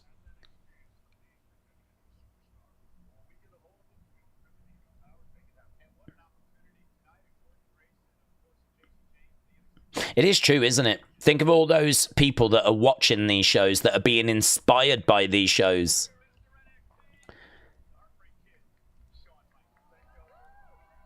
They're going to be, obviously, the superstars of the future. You'll probably hear in the future about how someone watched this show and was so, like, inspired by what they saw that it resulted in them, like, you know, really going into wrestling. I could totally see that being the case. Mike said Timeless is on top of women's wrestling. How many women are going to be in the Battle Royal? I hope it's not just the 20. Have they confirmed? No, not heard anything, no. Hasib said a few streams ago, hello Hasib, by the way, buds, you said it would be good to bring in some new match types. What about if they brought in death matches to wrestling matches? I mean, it's not really a new match type per se. We have street fights, which is that sort of thing where, you know, no disqualification, anything goes. So, like, a death match is not really a new match type. What you would be changing, I think what you're sort of saying is, like, bloods, like, cutting and blood and, you know, blooming, I don't know, spikes in the head and all that stuff, like, but that's not a match type. That's a shift in the sort of, you know, certification of the program. I mean, the program is a PG program, so you could introduce a death match. It's really only a street fight, though, and no DQ type thing, and you're still going to be limited by the fact that this is a PG product, so it doesn't change anything. So I don't think a death match is really the right thing to, like, be looking for. I mean, I think you're looking for that next Royal Rumble, aren't you? Or you're looking for that next Elimination Chamber, or you're looking for that next Hell in a Cell, or, you know, you're looking for that next, maybe a structure, you know, maybe not the Punjabi prison, but, you know, yeah, that next type of structure or that next type of Royal Rumble where, I mean, the great thing about a Rumble is it's just in a ring, isn't it? It's just in a ring. It's just you start off with 2. Every couple of minutes, someone else comes down until you've had all 30 people. You get eliminated when you're thrown over the top. Boom. And, you know, you don't need anything other than a wrestling ring for that. So, you know, if they could come up with something that's, you know, it's kind of like that next Rumble, or kind of like a structure that's like that next. That's the kind of thing I'd like. I think that there has been a lack of innovation in that front. It sort of feels like WWE got a bit of a calendar that they were happy with, and we just sort of ran with that for a long time. So it would be nice to actually see them, yeah, innovating and bringing in some new stuff. I did a video years and years and years ago where I just threw out like 5 suggestions. I got my phone and I created some images as to what it could actually look like. And I just like spent an evening where I was thinking about, right, what happens if I take the ring away? What about if I put a platform and it's the first to kind of climb up this platform, or what if I do this, and I just did that, and I kind of came up with like a few different match types. I don't remember, to be honest, what's in that video. I mean, I'm not saying that I stand by those. It was really a video more to start a conversation, to be honest. It was really a video that was like, here's a few thoughts. Not saying that I would live and die by these, but what do you think? What maybe there's something here that we could evolve, or something here we could do, or... It's kind of largely irrelevant, though, isn't it? Because, I mean, at the end of the day, WWE are going to do what they want to do. But, yeah, I would like to see something new. I'd like to see some new innovation. I definitely think the back part of the year is missing something. I mean, we do War Games, which is not new. I mean, that's obviously, you know, that was going on in the NWA. So, you know, that's not new. That's not something they've created. It's probably something new that we've started doing since Triple H took over. But I ain't crazy about War Games. I think it's mid. I think waiting all that time for people to kind of come out of those little shark cages, and then the match doesn't even start until everyone's in the ring. And I'm so tired of watching all this action, and then eventually... everyone's in the ring, and you get one row of one team and one row of the other team, and then the match really starts. And I'm like, well, what have I just watched? What's all that stuff that I just watched? That was all irrelevant. At least with the Rumble, there's people getting eliminated throughout the match. So, you know, well, they're not going to win.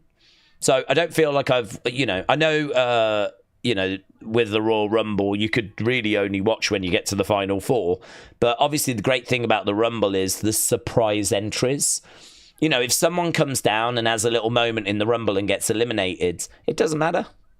It really doesn't. If AJ Lee came back at the Rumble next year and got eliminated 5 minutes later, it wouldn't matter. You would want to see it. So you never know who's going to come out in a Rumble. You never know, like, you know, what surprise you're going to get. And all the time, significant things can be happening. If someone gets eliminated, they're done. They're out. They ain't winning. And, you know, that means that the Rumble all throughout is engaging. Like that kind of 20-odd minutes we spend faffing around at the start of War Games does not achieve anything. No one gets eliminated. You could argue that a team gets an advantage, but it never really works that way. And it's just a load of faff. It's just a load of nonsense. And really, then when everyone's in, we've just got to do a spot where we jump off the top of it, which I've seen so many times now, I'm numb to it. And because we're PG, we can't get any real bloods, and we can't really do anything that edgy. I mean, War Games was like blood, and it was brutal, and do you know what I mean? It was like, oh my God, surviving War Games, just surviving the match was an achievement. Now it's like flipping like a play place at McDonald's. They might as well put foam balls in there. It's like kid friendly. You could probably have your birthday party in there whilst they're doing the match. It's that kid friendly. So yeah, I mean, I'd love to see something else happen at Survivor Series. I really don't find... I mean, look, it can be fun in places, and I find myself going, that was okay. That's kind of how I am with War Games. I'm sure I'll watch it this year, and I'll be like, yeah, that was all right. That was okay. That was okay. You know, I don't find it going, oh my God, this sucks. I don't find myself being like drastically down it. But would I like something new instead? Would I like some innovation? Would I like something like, you know, something new, something creative, something interesting? Yes, I would. Oh, I would like something different. I thought we might get it this year, but no. It's War Games again. Right, we got Kathy Kelly talking with Nikki Bella. We are 50 minutes away from the start of this thing. Trini said, ladies, if Days didn't mention your name as a hot girl, don't feel bad. Remember, he's old and senile, so he probably couldn't recall your name. I mean, all of that is actually true. Do you know what?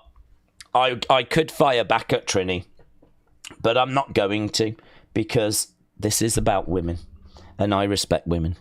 And today is for the girls. It's for the women out there. So, Trini, I've took that one. Look at that. Right on the chin. Yeah, took it. Doesn't even faze me. Not even bothered. got a smile on my face as we continue to move forward towards Evolution and celebrating just how great women are. Except for Trini. With the big event ahead, did we see any of the following legends? Miss Jackie, Christy Hem, Tori Wilson. Yeah, I think maybe Tori. I think there's always a chance. I don't know that we're going to see. I mean, they're not going to bring out like all the women of the past, are they? It would be lovely if they did, but they didn't do that for the first one. I mean, it'd be great if there was like an open kind of flipping blanket. I don't know how many women that would be, but I don't think it would actually be that drastic. I mean, we're not talking thousands. So it would be good to try and get as many as possible, but I don't think so. I think, to be honest, you know, when it comes to these things, they're obviously going to be largely focused on the current roster, as they should be, and then they'll have a sprinkling of legends in there. I mean, to be honest, the hope is that they will do more in the future, and then we can introduce more, can't we? But, you know, they're going to want as many... They're going to want as many big names involved as possible, your Trishes, your Litas, and people like that. But it would be lovely just to introduce... and have some of the other women around, you know, kind of in the crowds and whatnot. Evan said, I want to see Gail Kim. Tori was already on the countdown show, says James. Oh, right. Well, it's good. It's good to see that we've got... they are bringing the odd legend out and having the odd person around. Got Jacqueline.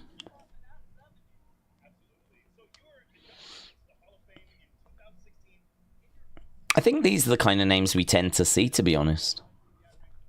She looks great.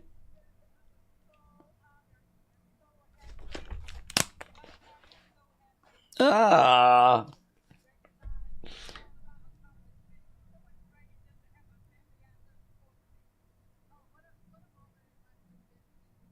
She said she's so happy, she's so proud to, like, have her family out there and for her to, like, her accomplishments to be recognised.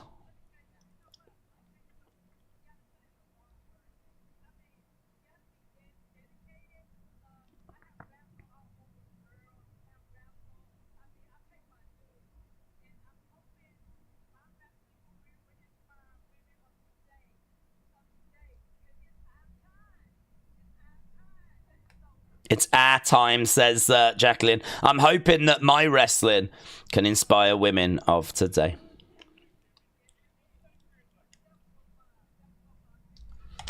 Lovely. I was saying the main show, maybe in the Battle Royal, as Tori was so good to see in the past. Yeah, I mean, the bigger names, I don't think they're going to be bringing out, like some more of the obscure names. We didn't even see those at the first Evolution. And, you know, that show, I think you would do everything you could at that show. This one, I don't get the impression here that we're going to go, like, crazy on this show, like, really do any kind of big statements here. I think because I've got a bit more confidence that they're going to do this again in the future. I think after the first Evolution, there wasn't really any guarantee they would ever do another. We kind of hoped they would, and there was plenty of people asking for it, but there was no guarantee we would ever get one. Just like now, there's no guarantee they'll ever do a third. But I actually think the women's division is in such a strong place right now, certainly compared to where we were in 2018. You know, or it's in a drastically different place. We're in a much stronger place. We've got much more women around, more women's stories, more women TV time. You know, we've listed all the stuff that have been introduced, and yeah, there's just so much more that's going on now compared to 2018. I've got a lot more confidence that, you know, we will kind of do another of these. So I don't really feel like this has to be this big, massive, let's invite everyone, bring all these names from the past onto the show, all that sort of stuff, because this to me is a show that, you know, we can have it like Saturday night's main event, you know? We can do it. We can do it again in the future. We can have some women on this one. Anyone that doesn't make this one, maybe we bring them on next one. I'm actually quite hopeful that we will run this again, but maybe part of that is going to come down to what the ratings are like, honestly. maybe we really do need wrestling fans to show up and watch this show to kind of send that message that this is something we are interested in. Survivor Series has always been a throwaway, said Stephen. Since it started, they desperately need something new for the back end of the year. Completely agree, bud. Completely agree. I think that Survivor Series was a fun show, but it was really introduced to counter like NWA programming. And I don't know that a great deal of thought was really given out to, you know, I mean, there was a load of like matches of teams and like, you know, they would win, but nothing would happen. Nothing would come of it. And they tried like, you know, the tournament that they did, 98.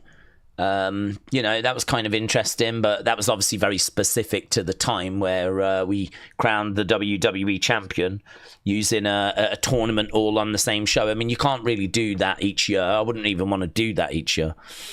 But like, yeah, and then obviously we've had years where it's had like a lot of matches, or we've done Raw against SmackDown, or it's been a bit more of like a normal PLE.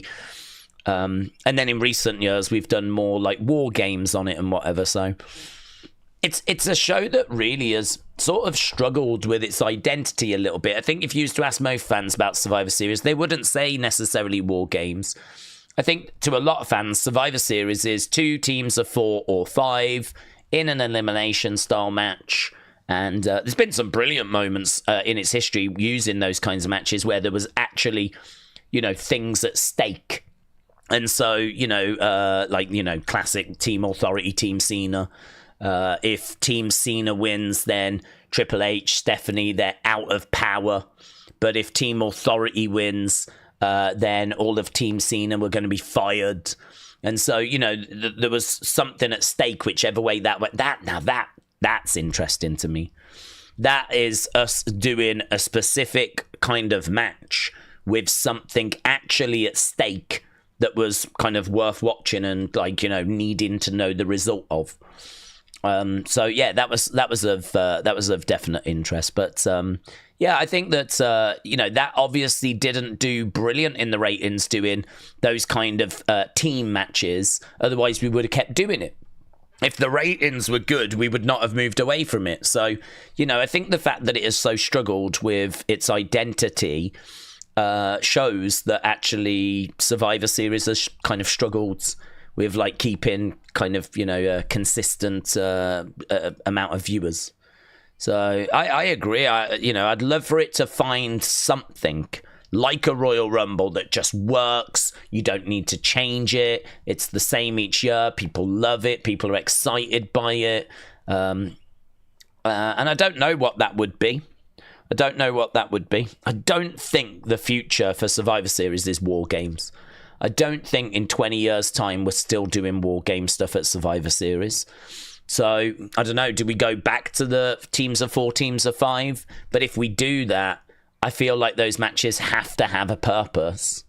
We did actually propose, what if you did feuds that led to the team matches? If you survive, you go into a battle royal at the end of the night. That battle royal might only have 5 people in it, might have 10 people in it. Like, it's hard to know because it depends how many people survive in their match that they're in. And then the winner of that battle royal gets a opportunity, title opportunity. Like, maybe you do something like that to just, you know, kind of add a little something to it. We've done it in the past where the survivors of the Survivor Series matches go into a survivors match, believe it or not, right? Where if you survive your match at Survivor Series, you went to the main event where you got to be in another match, but none of it meant anything. Like, it didn't matter. You didn't get anything for any of that. It was just for lols. Like, it didn't mean anything. So, like, again, like, I feel like that's got to change. Yeah, I don't know. The whole Survivor Series conversation it feels like a separate piece, but I don't feel like it's found its like true identity. I don't think War Games is quite right. I don't know that that's still going to be what we do in 10 years' time, 20. I actually thought this year they were going to stop it. When the first images came out for Survivor Series, it was not branded as War Games. It was not branded as Survivor Series War Games, so it already felt like this year we might stop it. So that's why I'm thinking in 10 years, 20 years, we probably still ain't. I don't even know if we'd do it next year. So, you know what? Yeah, the future Survivor Series is quite interesting. Because I agree, it needs to be a big show. It's kind of regarded as a big show. But what do you do? How do you make it a big show? 40 minutes to go. I mean, shout out to you, my friends. Days, if WWE brought in Toni Storm, do you think they could top this run with the timeless gimmick? It's amazing how she's made herself stand out from every woman in AEW and WWE. I mean, I think they could continue this run. I don't know if they would top this run because I don't think they would change the timeless character. So I think you would have timeless, but you would have timeless within the WWE universe, within our world, you know, which is a big world. And there's lots of social media potential, lots of different shows, you know. I mean, there's Raw, there's SmackDown, there's NXT, there's WrestleMania. Can you imagine Timeless at WrestleMania? SummerSlam. Imagine Timeless coming out at the Rumble. I mean, I don't know that you would, like, top it, but you would continue it. And I think it would work amazingly well. Yeah. I don't think it's something that only works in AEW. You know, a little bit like, you know, the death matches where there's, you know, people like, I don't know, Nick Gage or whatever, who's out there like busting open and, you know, is, you know, really about causing pain and taking punishment and bleeding and, you know, how far can they push? That ain't going to translate to WWE. You can't do that in WWE because you've got the PG restriction. So, I mean, there are things that don't translate, but actually something like Timeless obviously does. The only thing that she would have to curb is that she does get, like me actually at times on the streams, believe it or not, she gets a little bit crude, you know, she kind of gets a bit cheeky. She kind of ventures maybe a little too far away from PG. That might be a problem within the WWE worlds, you know. I saw an interview with her and Sean Ross Sapp where he said he was trying to get the people at the office to watch Freddie Got Fingered. And he asked if she's seen that. And she was like, well, I've seen a few films with that that's got a similar title. And she like burst out laughing and she was like, I'm sorry. Like she, like, you know, she was, you know, getting a little bit cheeky. And, you know, that kind of thing with Fightful, I think is okay. But, you know, in WWE, you got to be obviously a bit more careful with that sort of stuff because, I mean, you are dealing with quite a young demo in certain places. So that's the only thing I'd worry about if we brought her over is that some of those cheekier edges, which I think really do kind of round the character out, you might have to curb some of those a little bit, which is it would be a bit of a shame, really. Be a bit of a shame. But, you know, the vast majority of it would translate very well. Survivor Series could be 6 one-on-one matches, said Harbour Binger. The winner goes into like an elimination chamber at the end of the night. 2 nights, one for the men, one for the women. Each match could also have a stipulation. Oh. Creative juices are flowing within the community. Love this. Love this. A. Jobson said, proceed with caution. Corgus said, WWE is in a weird place. It's in a bit of a mediocre place. But if they listen to the IWC, I could see it being a lot worse. True. Everyone's got their ideas as to like what they need to do to fix it. And to be honest, there's no evidence or proof that any of those ideas would work or would be well received. It's just everyone's got their own thoughts and their own opinions. I mean, it's one of those, isn't it? If you're WWE, you sort of need to know what the current temperature is. I mean, you want to know if what you're doing is landing to the masses or if it's falling short. And I don't know necessarily that you would need to listen to like loads of different opinions and suggestions because I've got to, I mean, if you're in that position, if you're in that creative position, I've got to think you're a creative person. And so I've got to think that you have got the ability to look at the current product, see where the shortfalls are, and, you know, have the ability to find the solutions. It wouldn't hurt just to have a look and see what's being said, but equally I can sort of understand why the creative team might be a little bit in their own bubble, because you could have a little look at it and you could take it on board, but equally I don't know how much you want that to kind of colour your... I think I just think you would know. It's I can't imagine. I mean, we have the ability to look at the show and know what is good, what is bad, what is working, what isn't, and also come up with some suggestions as to what they could change. Spoiler, we ain't anything special. We're just passionate wrestling fans that really love the product and want it to be the best that it can be. I mean, if we were getting paid money to actually, be coming up with creative stuff, I've got to think that we would be able to do it. I've got to think that we would be able to see the same things we can see and be able to put in the sort of corrections needed. So I don't think it would hurt for them to have a little look, but I don't think they need to be sitting online just constantly writing down ideas. I've got to think they've got a degree of being able to, create this stuff themselves. So, I mean, it's one of those, isn't it? Wrestling's quite cyclical. You go through good periods and then you go through bad periods and it just keeps spinning back around. So I would say if it feels a bit rubbish today, I mean, it honestly could get better tomorrow. It really can. And it can turn around quite quickly as well. But, the IWC obviously are going to share their thoughts, as they should. As they should.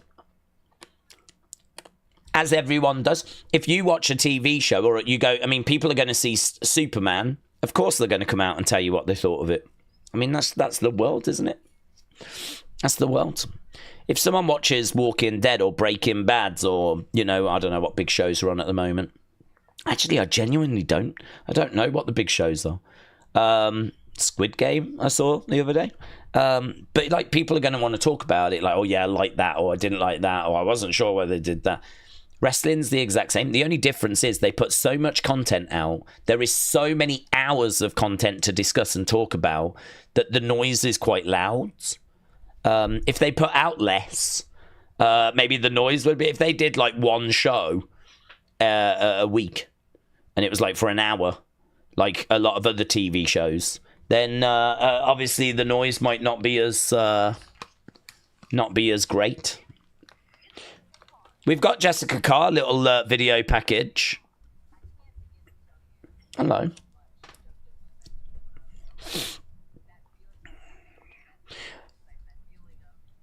So we're just seeing Jessica Carr as she's meeting lots of the superstars as she was...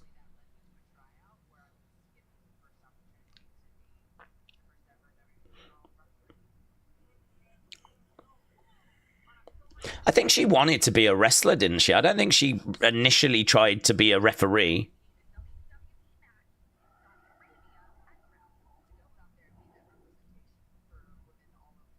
It's good.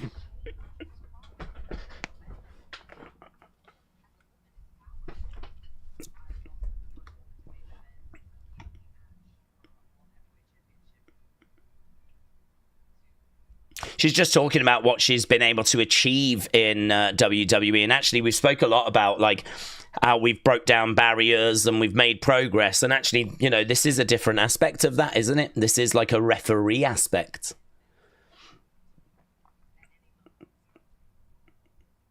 Yeah, look, she's emotional.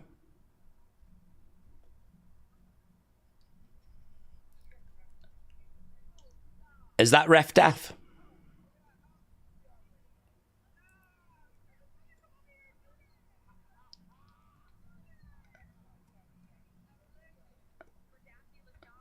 Daphne LaShawn. I actually don't know how she started.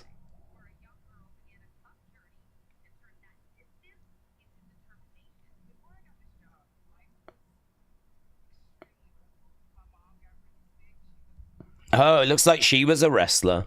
I think most do start out as wrestlers, to be honest.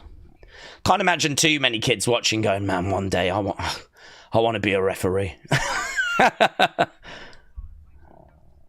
Imagine that. Imagine if there is a kid out there that's like, yeah, man. 1, 2, oh, What you doing? Just practicing. Just practicing. My time's going to come, man. Practicing running down like Charles Robinson. Oh, out of there! It's a natural. It's natural.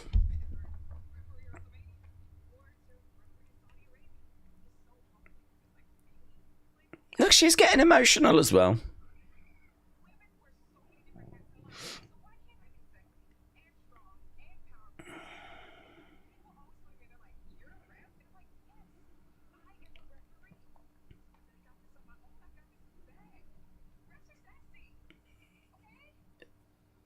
Refs are sexy. Okay, that's a shirt. Daff needs her own shirt. Daff needs a refs are sexy shirt. Oh, in my mind, Charles Robinson, Mike Chioda at home right now going, yeah, we are. Yeah, we are.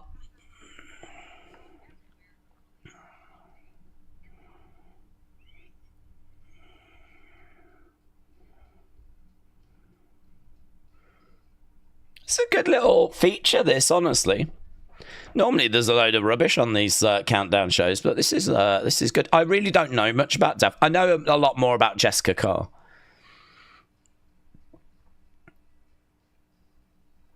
Daff looked amazing yesterday as well, with the way she kind of wore her hair. It was a bit different yesterday at Saturday night's main event. Why We Count. That's what it was called. Lovely, lovely, lovely. Very, very good. Very, very good. Do said, thanks for the streams I watch regularly. Do, shout out to you, my friends. Yeah, no, really appreciate everyone joining us. And I know we've got stuck in some pretty serious topics, actually, but I think the thing with this show is this is a real different show. You know, when we talk normally during a premium live event, we'll be talking about the card, we'll be talking about where we're going, we'll be talking about the build. I think when it comes to a show like this, it's probably right just to take a second and go, right, where have we been? Where are we? Where are we going with women's wrestling? And that's what this is about, isn't it? I mean, the whole show is called Evolution. It's all about, you know, how the women's division has evolved, where we've been, where we're going, you know, what we can sort of build as we continue to move forward. And I genuinely, I think the future looks really, really bright. I mean, there's so many great women's wrestlers that I know so many of you are excited about. And, you know, people are excited about Julia, they're excited about Roxanne, they're excited about Stephanie in particular.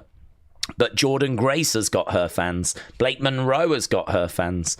We just swooned about timeless Toni Storm, who might never come back to WWE. And if she doesn't, that's okay. You know, she's kind of killing it and doing her thing in a different company, which is also helping to grow women's wrestling. You know, it might be that people get into women's wrestling because of timeless Toni Storm and then see, oh my God, WWE, yeah, they're doing some good stuff, and maybe get introduced to Rhea, get introduced to Stephanie, and you know, maybe get into it that way. So, yeah, it's good. Really good. I think the future's really bright. Darwin said, name me a bigger star right now from women's. I would say Rhea, because she has got everything. But Io is such an incredible wrestler. Bianca has amazing potential strength. Wrestle tickets have got an update about Evolution tickets that they've nearly sold out. Well, nearly sold out will probably be nearly sold out those 7,000. Which, you know, I mean, that's good. But we know that there's 15,000. That's interesting, actually. There is actually an interesting update. So you remember the setup was for, what was it, 7,000 something? We looked, didn't we? Wrestle Tickets showed us earlier that it was set up for 7,000, but there was 15,000 seats that were available in that arena. Well, actually, yes, a bit more of a positive update. They have actually now distributed 8,000. They've opened a section. Yeah, so not only have they actually got to that 7,500, I mean, last time we checked, they were at 6,600. So they've actually managed to increase like 1,700 odds and actually managed to get it to like 8,300 and clearly open up a section because the setup before was for 7,000 something. Now it's 8,300. Take that, to be honest. I still wish that it was more 12 or whatever, but, you know, considering where we were. So there's been a 1,000 ticket increase from a couple of days ago. Actually, it's more than that. I mean, we just looked at the post earlier. So total number of seats, 15,700. And current setup, 8,300. So they increased it and distributed 8,300, 48 tickets left. Good. That's good. That's better. That's much better than where we were with 6,600 odd. So much better than where we were. So name a bigger star than Rhea Ripley. I don't know that you can name a bigger female star than Rhea Ripley. I suppose in a way it's like name a bigger star than Roman Reigns, you know. I think Rhea Ripley is the one that really has been pushed quite heavily. I mean, she's been in multiple singles WrestleMania matches. She was obviously heavily involved in the big women's match this year as well at WrestleMania. She's constantly around the title picture. And actually, I said the other day there was a TikTok that I saw, which was... there was a TikTok that I saw that was this girl saying, I'm so sick of it being Rhea. Like, she was actually frustrated at how, like, over-pushed Rhea was. Like, Rhea. It's just constantly, where she's constantly in and around those titles, constantly in and around those main events. It's like there's a reason for it, because she's got a good size. She clearly has got a great physique. She clearly puts the work in at the gym. And, you know, she's built up a big following. She's a big star. You know, yes, I don't know that there is bigger, honestly. I think Liv, because of her feud, managed to kind of get up there with Rhea. I think Liv has really got herself into that upper echelon. It wasn't long ago that Liv having title matches was like, I remember Liv having a title match against Becky. I think it was at day one. And it just sort of felt like, yeah, she ain't got a chance. But, you know, at least they're trying to get her to that level. And she didn't win. And then, like, you know, she kind of drifted away again. And it was like, yeah, just, I don't know. She just could not find her way to that sort of main event. Now, there's just no doubt. I mean, if she comes back and gets title, she will get title opportunities. She will get title runs. And I think that she's got herself right in that conversation. But I don't think there's a bigger female star than Rhea. I mean, you could maybe say Becky, because of the whole man thing. But I think that's settled down, honestly. I mean, Becky, I don't think is quite the same star she was, you know, when she was the main event in WrestleMania and all that sort of stuff. I think the numbers for her and the merch sales and all of that have kind of settled down from that time period. But I don't think any woman ever got bigger than what Becky was at that time. You know, with the I mean, like, her winning the main event of WrestleMania 35 obviously has got to be the biggest that any female has kind of got to, you know, winning the and there was only one main event then. We didn't even have a 2-day show. It was one day. The women closed the show. Becky 2 belts. You know, I can even see the ring gear that she was wearing for that match. Like, there's been figures and stuff made of that moment. And, like, that's the biggest moment. You know, we spoke about how, like, Sasha and Mercedes. No, hang on, I'm getting all confused. Bayley and Sasha at Brooklyn. Like, that match was the proof of concept. That match said we're on the right path. Well, you know, you fast forward to 2019 and the women are main event in WrestleMania. It took a Ronda Rousey to push that over the line, but yeah, I think that's the biggest any woman ever got and still has got. But I don't know. One day in the future, the women will main event night too. I've no doubt about that. One day in the future, women will main event night too. When that happens and who that is, I'm not sure. But they will get that. They will get that. Hopefully WWE is around long enough for that to just be, you know, it's going to happen, because at some point there'll be a women's story that captures the imagination, the attention so much. It's undeniable that has to main event night too. The ratings are too good. The story is too good. The fans care about it so much. We haven't got it right now, but we will get it. We will get it. So, Delwyn, shout out to you, my friends. Shout out to you. I can see that Delwyn is excited. And that's good, man. That's good. This is the show I've really been looking forward to. Actually, probably even more so than Night of Champions, honestly. This is something special. This is something we didn't know we were going to get at the start of the year. And it's been 7 years since the last one. It's a special show.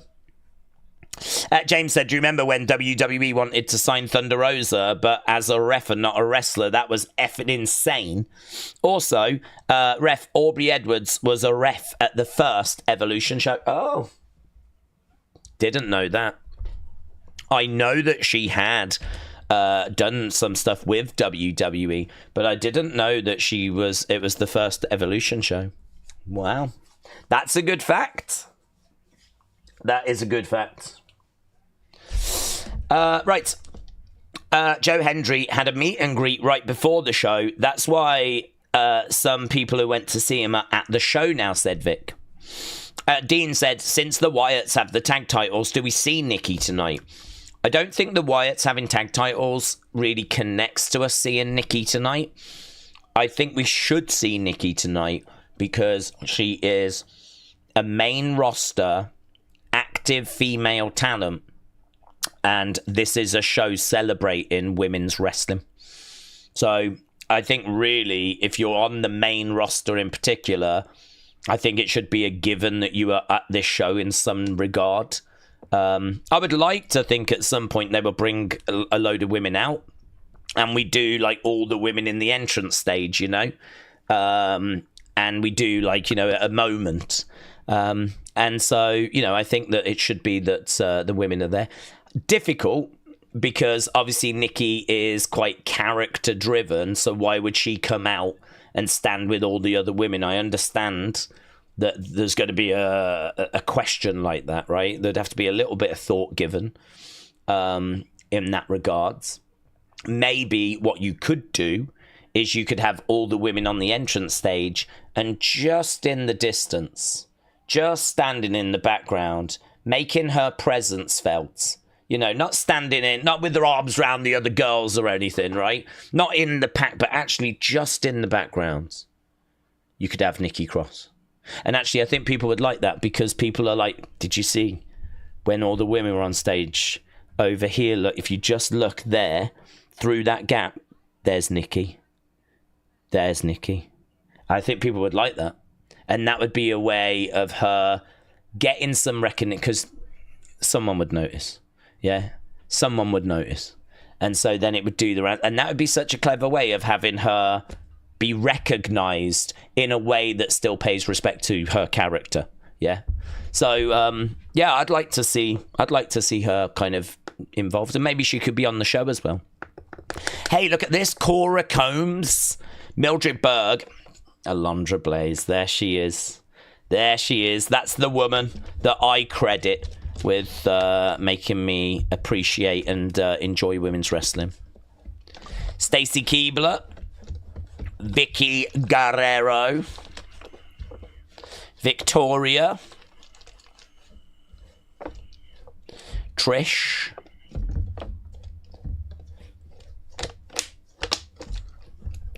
right. Should have had Goldberg win the title, then relinquish it. For the first 2-night SummerSlam, we could have had a knockout tournament on the night, just like WrestleMania 4, says Luca. JJ said, I'm sure the pay-per-view show numbers are going to be good, especially for this Sunday night wrestling. I hope so, but I hope so. Denley said Ronda, Paige, AJ Lee could return, but AJ is unlikely. Same with Ronda. Paige is a very big possibility. Mae Young, Classic and Evolution. Oh, what? She did both of those, did she? If the champion doesn't have that it factor like Becky or Charlotte, how long do we really want to keep the belt on them? Especially if they are not good on the mic, says Carla. Well, I mean, the other issue you've got as well is that you sort of have to give people opportunity to cut promos, to make mistakes, to learn from those mistakes, to improve. Like, it's very rare you're going to find someone that's going to come in and just have this down, you know. I think promos are a skill that kind of comes with time. You know, if I was to grab any of you and, you know, somehow get you on this stream now to cut a live promo, I'd imagine you'd be a bit nervous because, you know, there's people watching and you've got to cut a promo and it's now or never, and do you know what I mean? Like, there's pressure, and but if you did that, say, 20 times, you know, and by the I don't know, by the 10th or whatever, you know, you're going to feel a bit better. And by the 20th, you know, you're going to have relaxed. And it's one of those that I think you have to train at it. And you have to go through that awkwardness. I'd imagine that first promo at the Performance Center, no one looks forward to. You know, it's one of those where, you know, promo class coming up Thursday, I've got to cut a promo in front of everybody here. I'd imagine everyone's like, you know, really not. Some might not. Some might just be like, yeah, give me the microphone, and just like loving it. But I'd imagine the vast majority are, you know, not like really looking forward to it. And actually, when you look at a lot of wrestlers' promos, the early ones, they're not very good. You know, they're not very good. You can look at those early ones and they're just, you know, they're not very good because, I mean, they're doing the best they can with the skills they've got, but those are skills that have to be developed. And it's one of those where, yeah, I think ideally what you want to do is you want to kind of help the talent learn these things so that when they get to be champions, they've got it all kind of worked out, you know, they've got it all sorted. So, you know, like Bron Breakker, we can get him to be a world champion because people obviously see that for him. We can get him to be a world champion, but the thing is, until he's kind of been put in different situations, until he's done like loads of different promos, live promos, and actually, you know, had like lots of different things to say, and you know, been in all these various kind of different creative storylines, you kind of want him to have that experience before you then put the belt on him. Because really, when you put the belt on someone, they should be ready for the responsibility that brings. This is why I would argue that Tiffany is not ready. This is why I would argue that Tiffany Stratton is still doing a lot of learning as being champion. And I think actually it's unfair to Tiffany. I think it's so much better to have a talent that people are like, they should make this person champion. Why aren't they putting the belt on her? And the truth is, well, they're not, because she's not ready. You think she's ready, but actually she's not, because we know she struggles with her promos. We know she's got like an anxiety about that. We know that, you know, when it comes to her hitting her match time, it's not quite right, or, you know, whatever it might be. I think it's better to kind of hold these people back and have the fans getting a bit annoyed that you're not pulling the trigger on them. But then when you do pull the trigger, for them to be ready. I think it's more important that you do that. And I look at someone like Tiffany, I'm not sure that we've got that right. I'm not sure that we did enough with her as she was coming through. I don't know that we did enough with her so that when she got to be champ, she was ready. And she was fully fledged and fully fleshed out, you know. She gloats and brags about how it's took her about 3 years from walking in the door at the PC to being a world champion. And it's like, yes, that's great, but equally, you're also completely telling me exactly what I think, which is you're not ready for this level. You're not ready to be champion.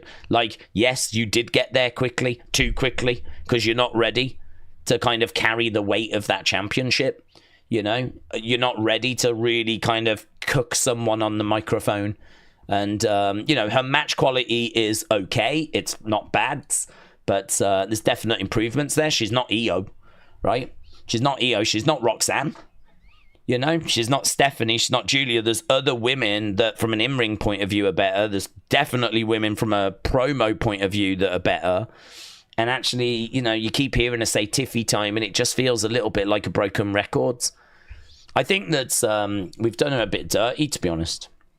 I don't know if we was talking about Tiffany. I'm not sure who we were talking about. But if we're going to talk about someone that I think needs a bit more kind of cooking, we need to kind of invest a bit more. We need to flesh the character out more.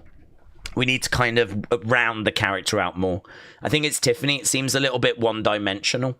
Seems, she is that sort of Barbie type character. I mean, can't we flesh that out? I feel like we're doing more with Blake Monroe in NXT with a similar character than we are with Tiffany, who's on the main roster and is a world champion. Blake Monroe, I'm seeing her in her house. I'm seeing like a little animation character. I'm seeing her kind of, doing more in NXT than what we're doing with Tiffany on the main roster. And Tiffany's feuds are so rubbish as well. This Trish thing is rubbish. It's come out of nowhere. It doesn't mean anything. It's just her against Trish. And I think the match will be okay, but I don't think it steals this show. And, before that, Nia. And as we said before that, Charlotte, which I thought was, obviously, the match itself was okay. Not bad. Again, didn't steal the show. It was okay. But, the build, because of how disastrous it was quite interesting. But, I think that you got to be careful about how you bring in these people through. You got to be careful about not giving them too much too soon. That is a concern. And that's why, you got to take your time. It's hard as an outsider to kind of comment because we don't know how they're doing against the benchmarks they're being set. They will know we ideally want you to be at this level. If they get them, I don't know where that level is. It might be that like they keep doing promos behind the scenes and she's really good. It might be that she keeps doing house shows and the matches get high praise. I don't have access to that information. I can only judge off what I see on TV. I do think that, there's a little bit of kind of racing forward a bit too quick, I think, with Tiffany.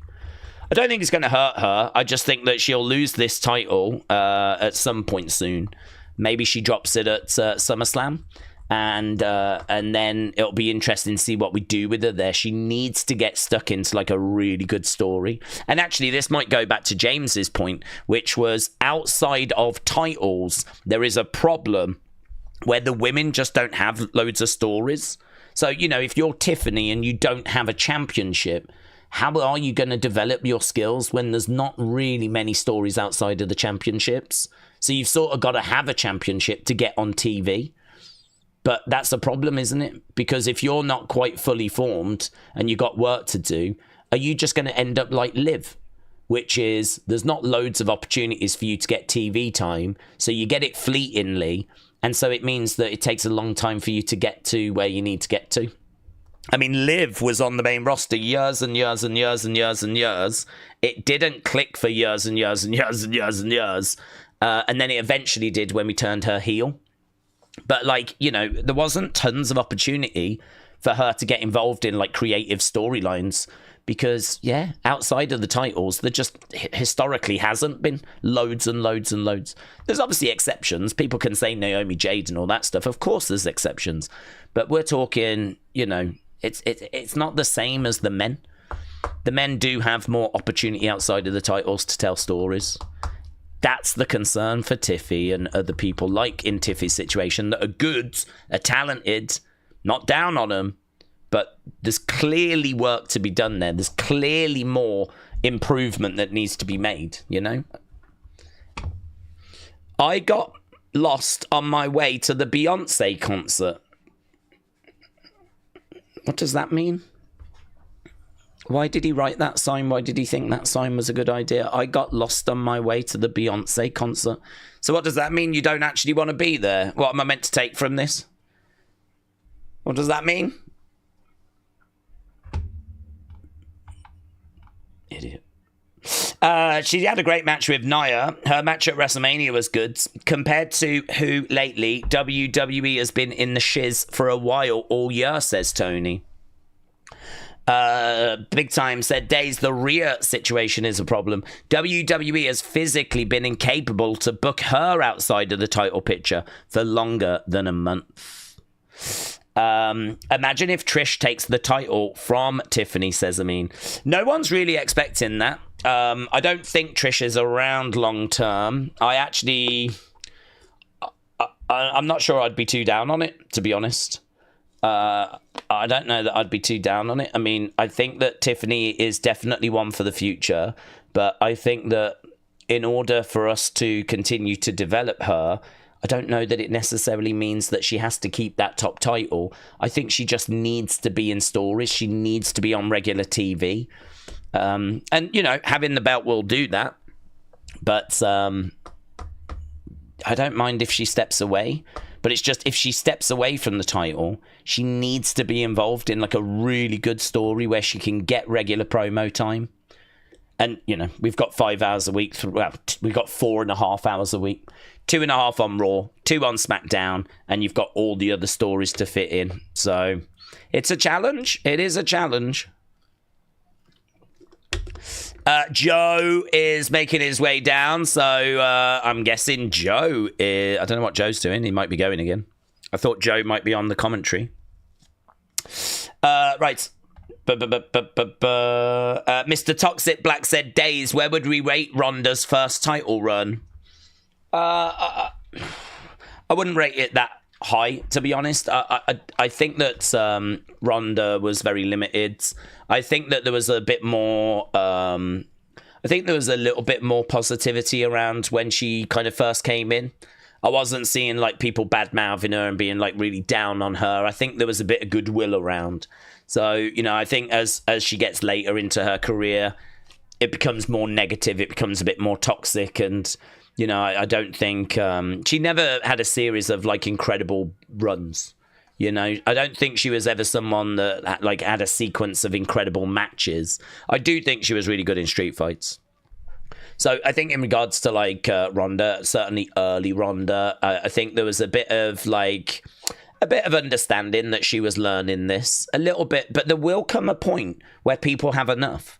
There will come a point where there's only so much tolerance that fans are going to have. And, you know, I think in regards to Ronda... Yeah, that tolerance was definitely reached.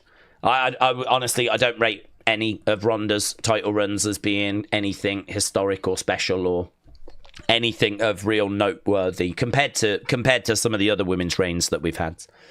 You know, like Bayley's reign during the pandemic. I mean, I think that was like really good. Bayley when she was like the women's champion. I mean, I thought Bayley's performance during the pandemic was like an MVP like contribution. I thought Bayley during the pandemic was about as good as what anyone was delivering during the pandemic. That was a really good time. And then obviously you had her and Mercedes, Sasha. They won the tag titles and everything. I don't think that like any of Ronda's reigns kind of gets up to that level. So, or even remotely close to that. Because she was still learning and still putting it together, wasn't she? But I do have a soft spot for Ronda. I really don't mind Ronda being in WWE. But I understand there's lots of people that don't feel that way. So, as I said the other day, not something I'd be campaigning for. Not something that I would make the mistake of, like, you know, trying to get everyone on board with. So... But I do think she deserves respect for what she's done for women. I do think that she definitely has contributed to women's sports. I think she definitely broke down barriers and boundaries. And yeah, I've got respect for that. Okay, we are about to start. We've literally got a minute to go. We've got Mr. Toxic Black. Shout out to you, but how would you rate it? Are you a fan? Are you thinking it was something historic? Chai de God, shout out to you, my friends. Said the women's tag titles get no respect. Kathy Kelly was calling for them to show the video package for how the Fatal 4-Way came to be. And then she's like, oh, wait, never mind. We don't have anything for that. I wonder if that was a little bit of shade that was being thrown about those women's tag titles. Interesting. Chai de God, thank you, my friends. Interesting. I think that those women's tag titles historically were a way of women getting on TV outside of the titles. You know how we've been saying about how it's hard to get stories outside of the top titles. I think WWE acknowledged that, saw that, and their solution was women's tag titles. Not because they won a women's tag division. That's not what they wanted. What they wanted was they wanted to take a load of women, 4 women, that are not being used at the top of the card and create teams. This is why you get Sasha and Naomi. Yeah, this is why you get Raquel and Liv. This is why we don't train up specific women's tag teams, because we don't want them. We don't need them. What we need is we need to get the women out of catering that don't have anything else to do. And I think their solution was the women's tag titles. And I think this is why you end up with Jade, Bianca. This is why you end up with Alexa and Charlotte. Because we need a way of giving them some sort of story, and women's tag titles do that. So are the women's tag titles as championships important? No. I just don't think they are. I don't think in WWE's mind these belts, it's not like the men where the tag titles are seen as like legit titles, you know, they've got a history and there's like actual tag teams that we bring in that are tag teams, like the Road Warriors, you know, and all that sort of stuff. This isn't that. This isn't that. Hang on, let's get Evolution. There it is. It was really a way of getting women out of catering. So, I would love to see that change. If we're going to talk about there being some movement, if we're going to talk about there being some development, if we're going to talk about something that could evolve and change and be fixed and improved, I completely agree with you. Chai to God, I completely agree. I think we could and should have dedicated women's tag teams. You know, we should have kept Kaden and Katana. We should have kept the Iconics. We could have, you know, brought the Bellas back. You know, the Bellas come back. They should go after the tag titles because those tag titles should matter. Like, we should have, like, women's tag teams. You got the Tonga girls, haven't you? I don't remember their names. Tonga twins or whatever. You know, those, you got those two that are, like, a tag team that I think are just out there available. They could be brought in. But I think the truth is WWE aren't really interested in creating specific women's tag teams when they keep looking around catering and all they can see is women that haven't got anything else to do.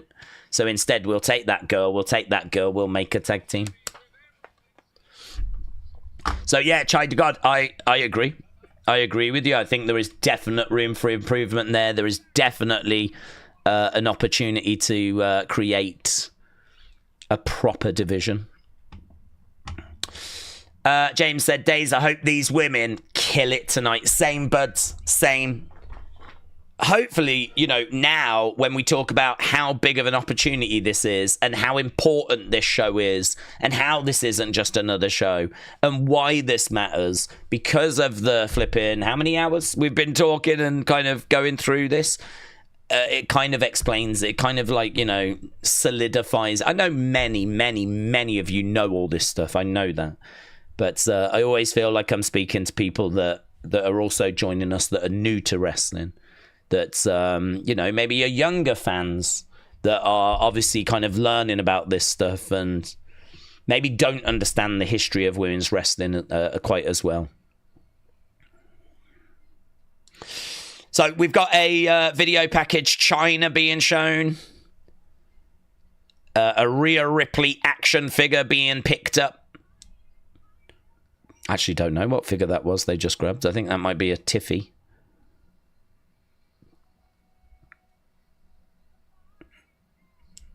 Becky and Lyra.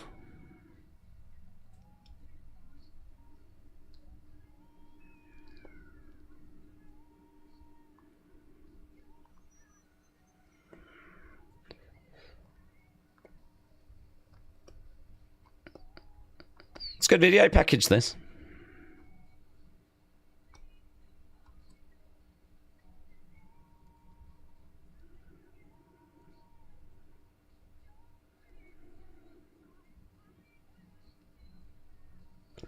It's a good video package.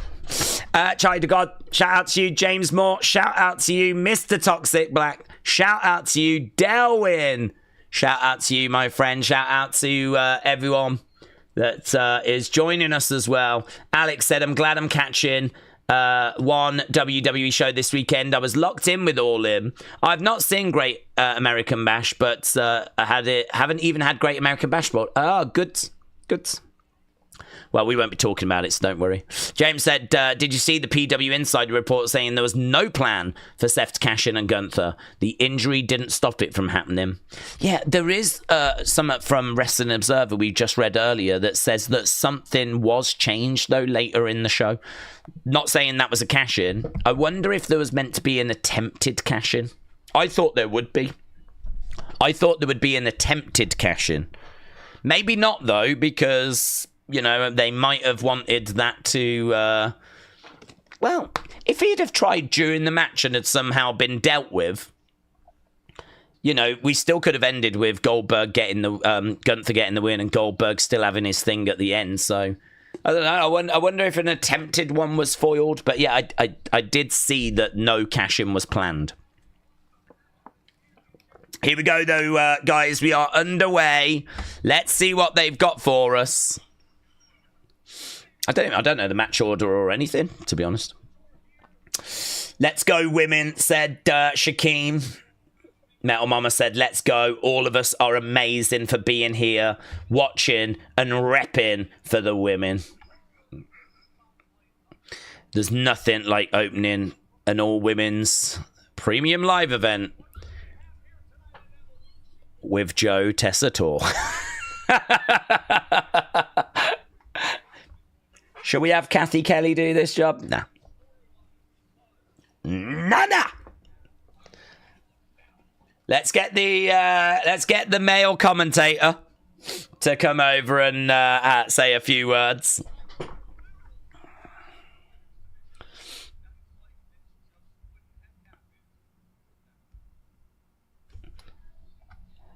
Oh, it is Steph.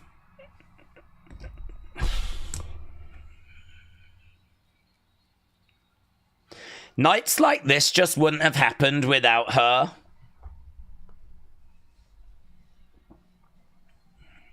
Listen, I like Steph, but...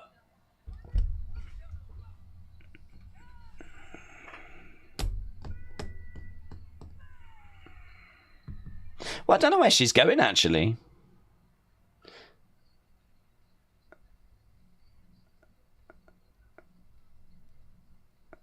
She only flipping responded when the internet spoke up. When the internet was demanding a Divas Revolution, nights like this wouldn't have happened. Do you know who you should have brought out? Everyone that tweeted Divas Revolution. That's who you should bring out.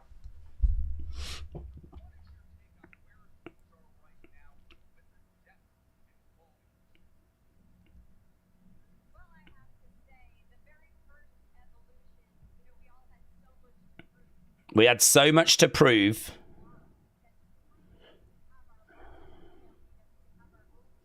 We had to prove.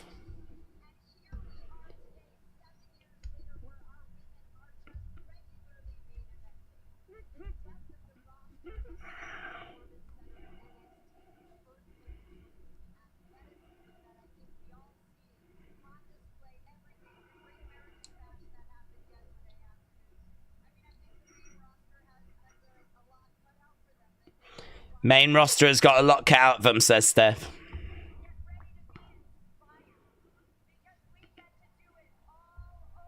Steph says to the crowd, get ready to be inspired.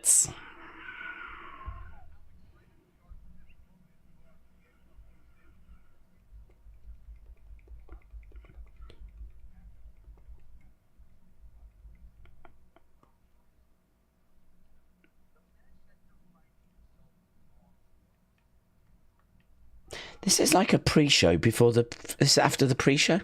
I feel like I'm watching a flipping pre-show. I'm just in a never-ending pre-show. I can't escape pre-shows. Are we going to bring Big E out again?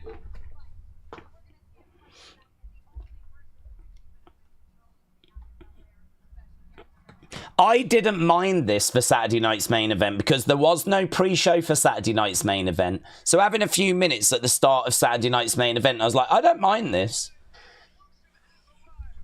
But I've just watched a 2-hour pre-show.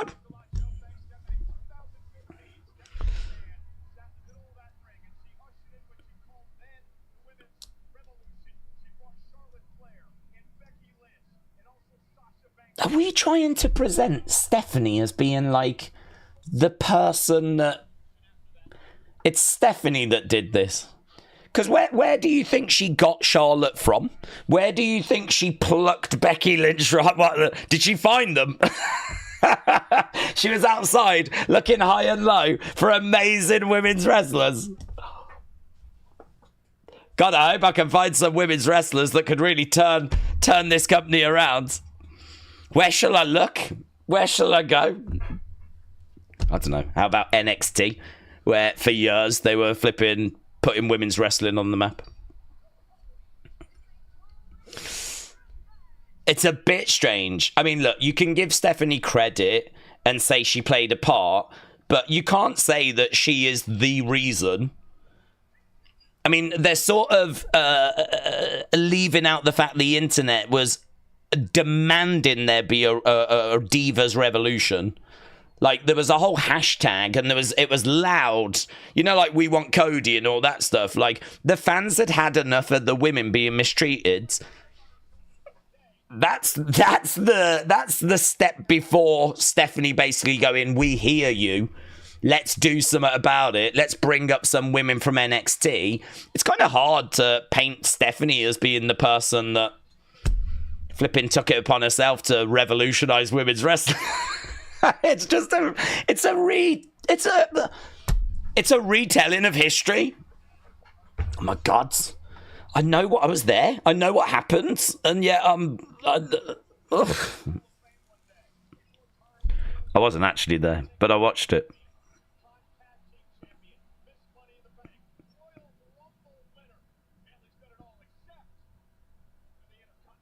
I like what Bayley's wearing. She looks lovely. Right, let's go into this first match, a match that I've been really looking forward to. This is Bayley versus Becky versus Lyra Valkyria. This is gonna bang, mate. This is a match that... Do you know what? A lot of people said this should have closed the show. I understand it not. It's the Intercontinental. It'd be a little bit strange if we closed the show with the Intercontinental, right? Not unheard of. We all remember Wembley. But, yeah, if you're not going to close the show with this thing, let's start with it. Here is Lyra. The wings are out. They're different wings. They're different wings. They're OG wings. They're OG wings. She's had other wings made.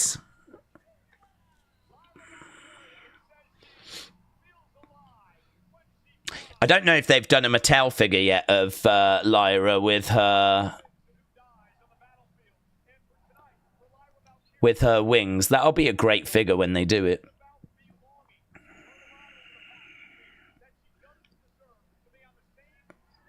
Lyra on the entrance steps, spreading her wings. She's ready to fly.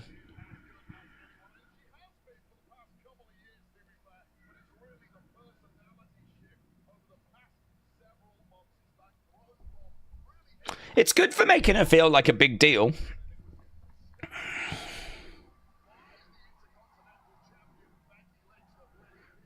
I wonder if she should still have the wings on when she's in the ring. When she gets in the ring and goes in the corner, you would think it would be a really good look for her to stand in the corner with her arms outstretched and those like... Wait, but she actually takes them off before she gets in. I wonder if it's just too awkward to get in the ring with them. I wonder if it's hard to get through the ropes or something. But you would imagine that her kind of standing on those ropes, so there aren't that... Like, you'd think that would look really good. Here's Big Time. I do like what she's wearing. She's got black... Mate. She looks too cool for the VIP section. Doesn't she? Look at her. She's making her way down. She's got thick black glasses. She doesn't want anyone to bother her. Very narrow entranceway as well. I mean, this is still set up from Saturday night's main event, isn't it? So I think that's why the entranceway is quite tight. I don't mind that tight entranceway, but...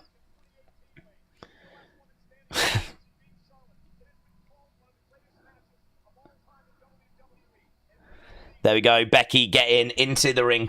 Chida God said, what do we think is more likely to happen during Naomi and Jade's Bianca heel turn or Bianca versus Naomi build for SummerSlam? That's a really good question.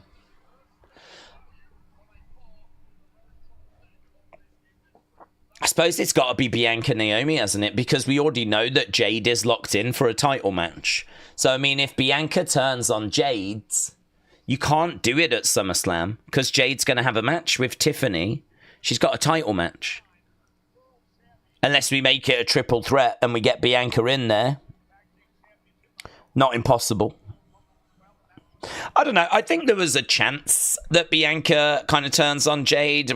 But I would think Bianca Jade WrestleMania. Jade's already locked into a match with Tiffany. So if we're going to do the betrayal, maybe WrestleMania. Maybe it's penciled in for next year's WrestleMania. So I'm actually going to say, I think probably set up a match with Naomi. Naomi loses. Maybe she blames Bianca. Sets up Naomi, Bianca. Jade goes after Tiffany. Here we go. They're on their feet. Loud noise.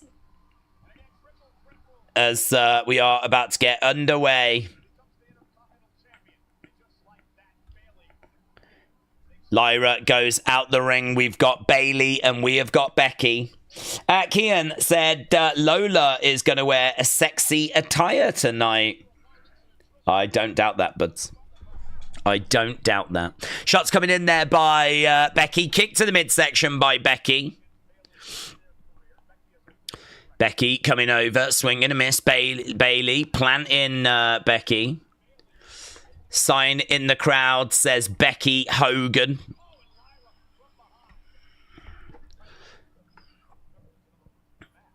It's funny, actually, how this Hogan thing has kind of really caught on, you know? Rhea Hogan, Becky Hogan. That doesn't work for me, brother. Lyra, back in the ring. She's been rolled up there by Bayley. Lyra kicks out.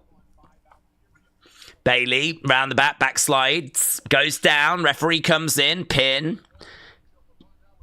Becky coming over. She's going to try and pin them both. That's nice. That was good. That's clever, actually, because even if one kicks out, as long as the other person's still down, you would get the pin. It's clever. Right now, on the shoulders. Lyra, but knee there by Bayley. Becky is on the shoulders of Lyra. There's a good pace. Against the ropes, goes up. Oh. Lyra goes into Bayley, crossbody, down goes Becky, going for the cover, 2, no joy. No joy, kick out at 2, Lyra, backing away, having a few words there with Becky.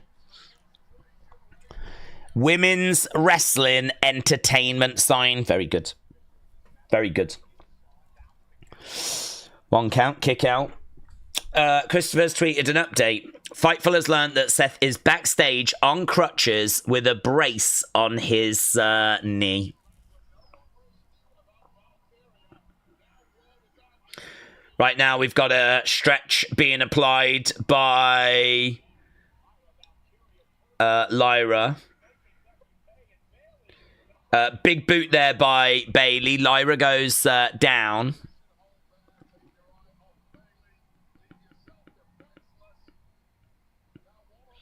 Coming over the top, rolled through there by Lyra. Drop kick there by Lyra as Bayley goes down. Lyra all fired up. I really like the energy of this, the pace of this. Like, these girls are really trying to get this match going.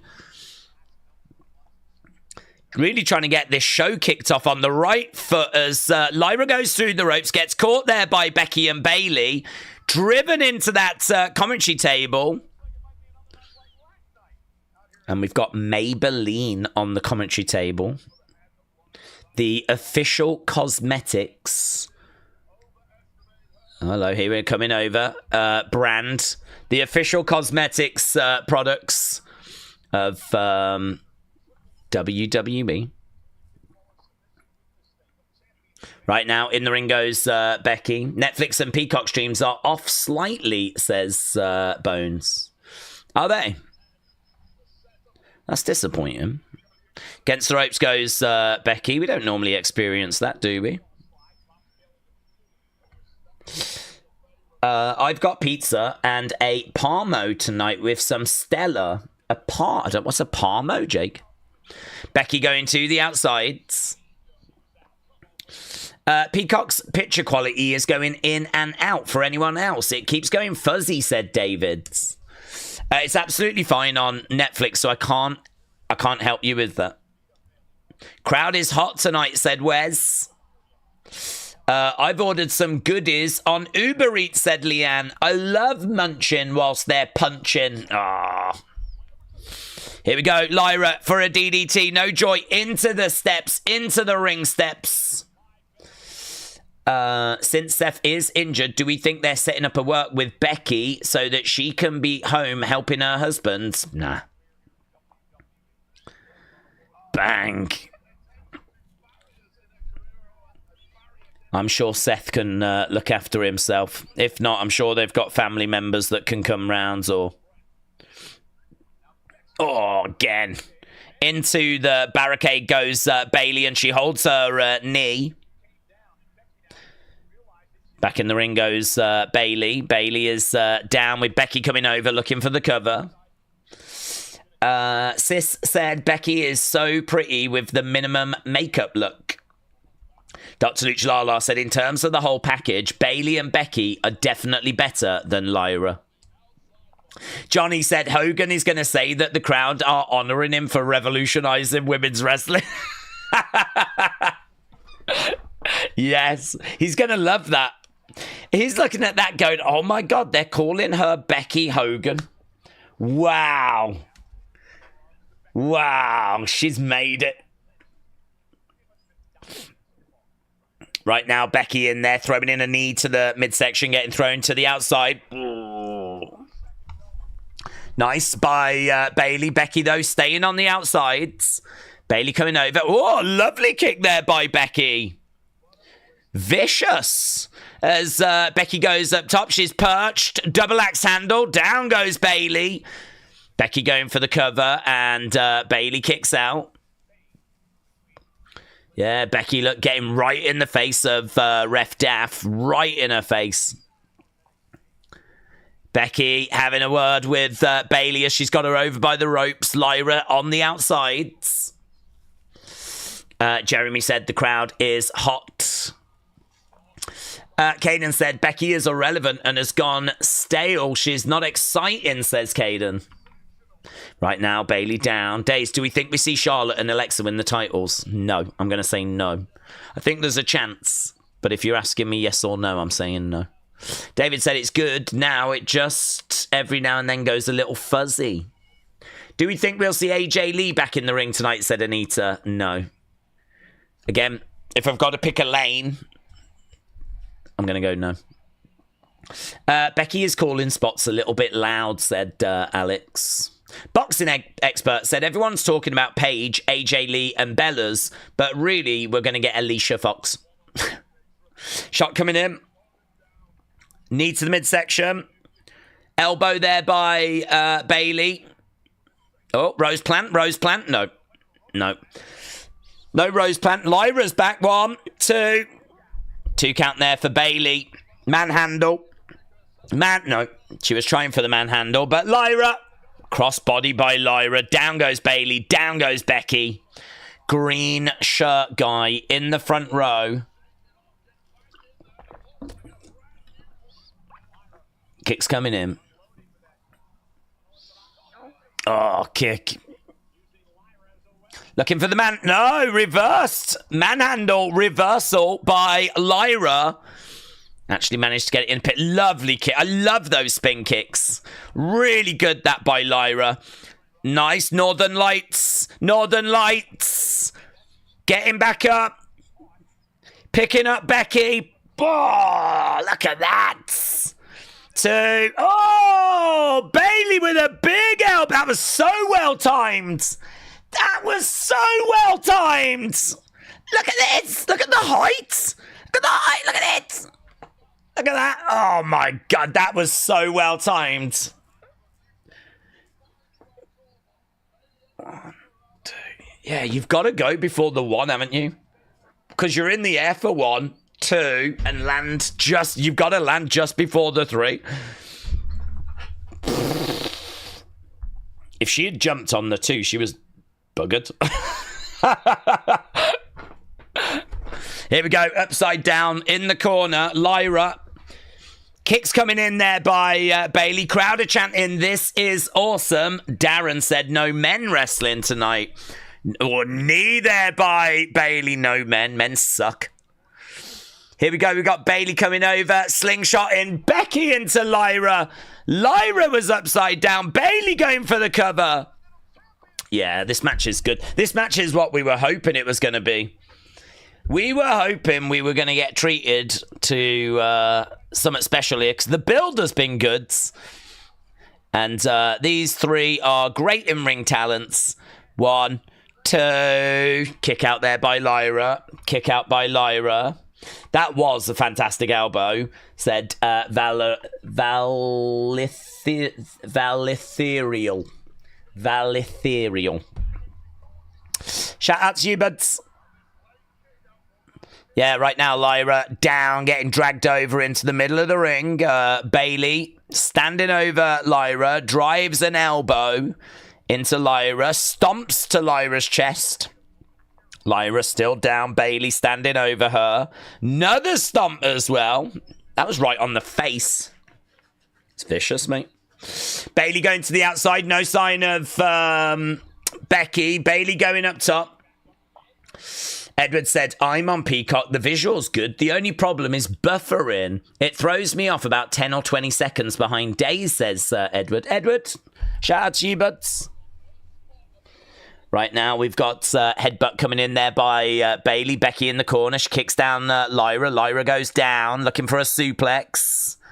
Half an hour into this show. Superplex there by Becky, going for the cover. 1, 2. Shoulder up. Shoulder up. Disarmer. That's a nice armbar. That's it. That looked like she tapped. That's it. She keeps kind of looking like she's tapping. Oh, Maybelline is the actual advert in the middle of the ring. I didn't even realise. Maybelline is the advert in the middle of the ring. Maybe it's me. Oh, leg drop off the top. Cheeky. You cheeky little madam. 1, 2. Shoulder up. Wow. Leg drop flipping from the top. Look at that. Look at this.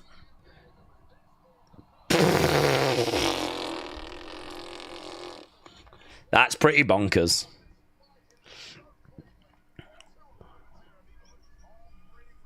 All 3 down.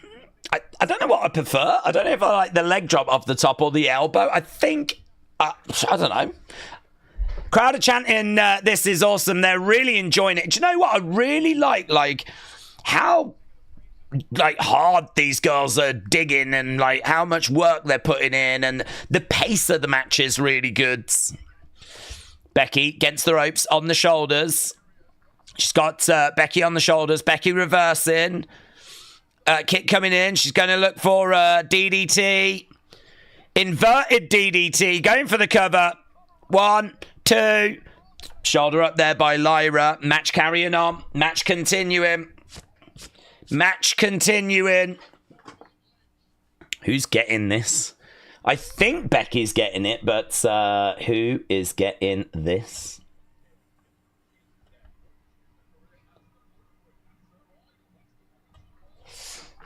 Right now, Becky is all kinds of fired up. She's telling Lyra to get up. Lyra is getting up right now. Manhandle, reversed, roll through. 1, 2, reversed by Becky. 1, 2. No joy. Going in for a kick. Oh, Lyra goes over. Now it's going to be a manhandle. Connects. Huge. But here's Bayley. Bayley makes the save. You could see her in the background. You could see Bayley in the background. That manhandle slam, though. Oh my God, I think she legit tried to drive Lyra through that ring. That was absolutely insane. This match has been insane. Bayley and Becky slapping away at each other in the middle of the ring. They're even attacking each other's boobs. Going over against the ropes.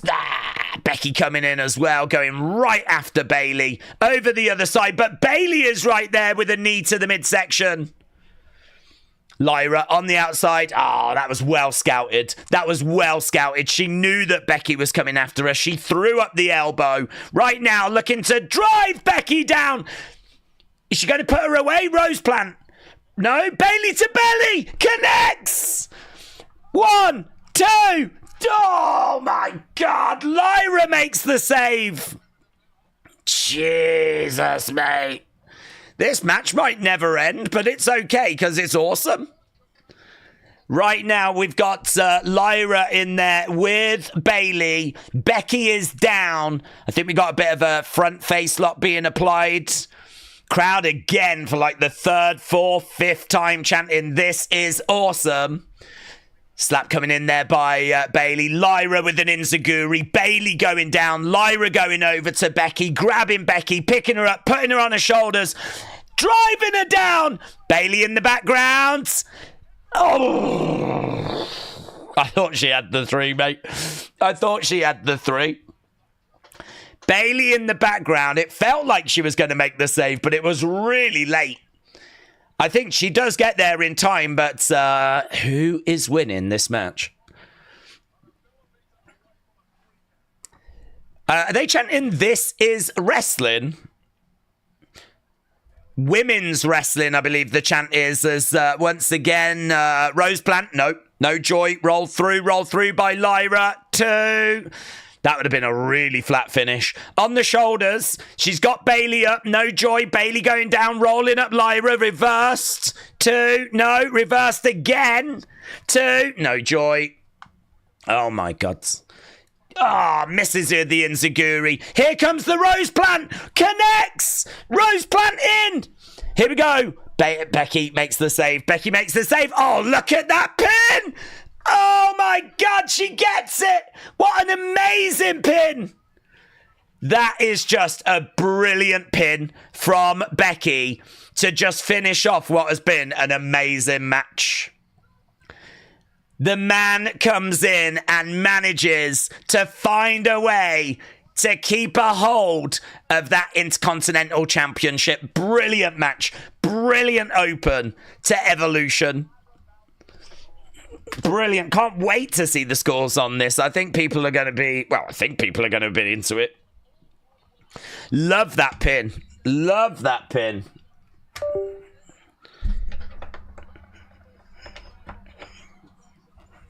Do you know, I mean, like... Yeah, really good. It's not a, like, big move that kind of puts someone away, but it's just... It's a lovely, intricate little wrestling move that gets it. We're celebrating women's wrestling. And that was a really good piece of women's wrestling. This is the coolest pin I have ever seen, says Wade. She sort of rolls over the back and gets Bayley pinned down. It's really good. Do you know what? Becky has shown that for all the criticism that she might face, she can wrestle. I'm the best to ever... Oh, hello. She knows I'm the best. So some fan, I think, said, "You're the best to ever do it." And Becky's like, she knows I'm the best to ever do it.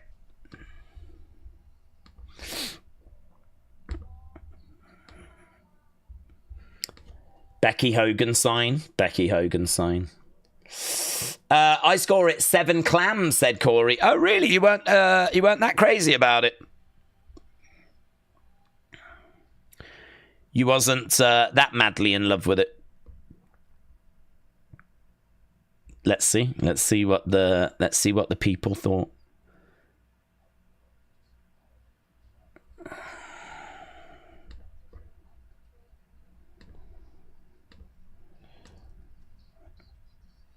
LFG, I think that's on tonight, isn't it? WWE LFG. Okay, wow. Could you imagine if you had to follow that? Imagine if right now you're backstage and you're like, right, girls, you're up next. You're like, oh my God. Are you sure? Are you sure we're next? I'd be quietly trying to change the flipping run order. There is Ava. She is being honoured.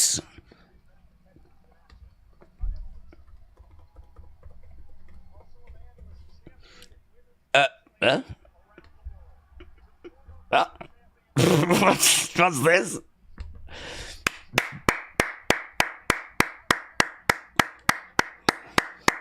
This is what it's about.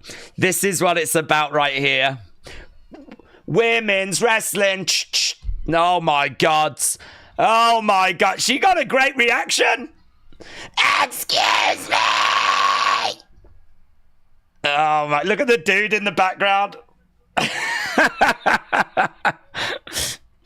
Thankfully, she didn't have anything she wanted to say, actually. There we go. That woman in the back, she's like, yeah, oh my God. There we go. Well, that happens. Yeah, I don't know about you, but when I think women's wrestling and the struggles of women and kind of what they've been through, I think Mark Henry. So, maybe that was the spot where Kelly would have been, and we were like, who should we have instead? It's like, has anyone got Mark Henry's number? He could have been with his kid, couldn't he? He could have been there with the hand. You know, as a lovely little way of paying homage to Mae Young. That would have been amazing.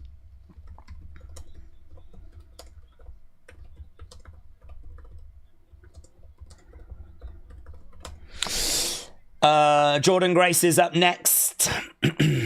James said Arsenal are on the verge of signing Gyökeres. I don't think we got the money, to be honest. I don't think we ain't got no flipping money, have we? Let him out. Let him go. Let him go.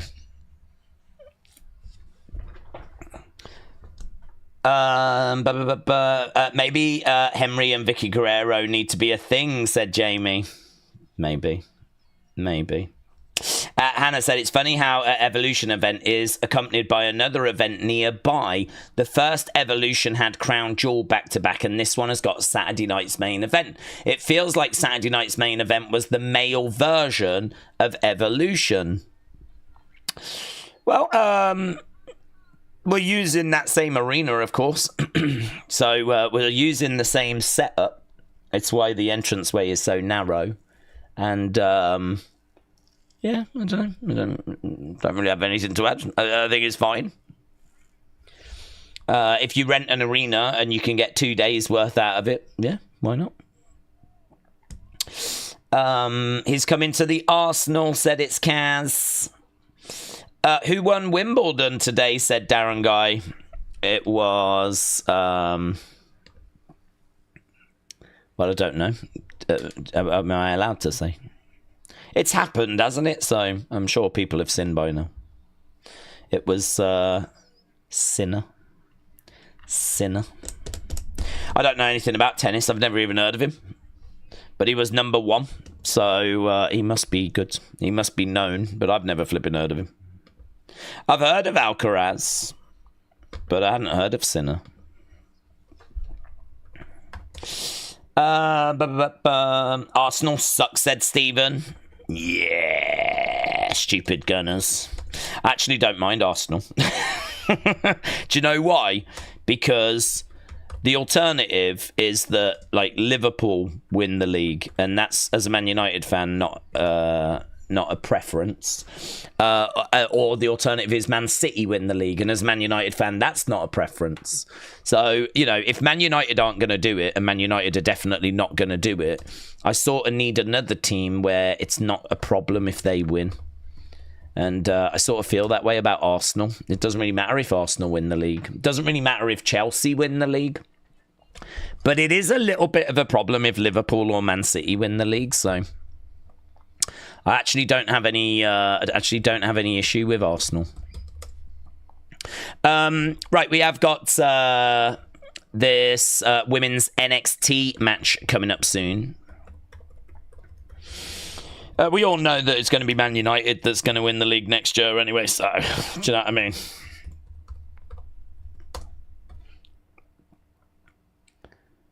Okay.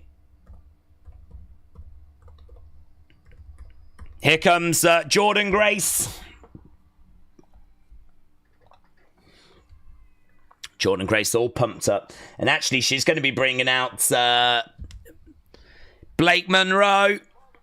Big cheer for Blake Monroe.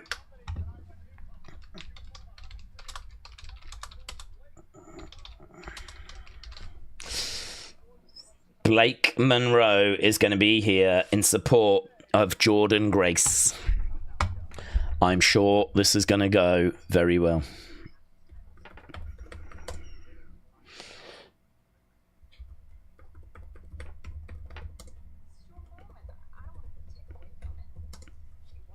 But United might win the championship next season, said Finbar. That's what we're aiming for, to be honest. But I think it's so important in this world to set realistic goals. And we're really targeting that. With the right level of investment, we think we can do it. They really should bring Mark Henry back as a recruiter. He had an eye for talent, says Larry. He recruited Bianca, didn't he? Here is... I love their song, man. I really love their song. It's not something I would necessarily listen to outside of wrestling, but it's all right.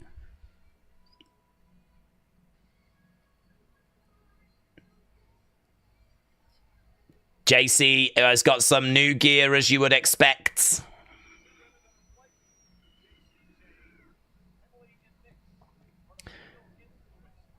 Jasmine Nix, Fallon, Henley. Here's JC making her way down to the ring.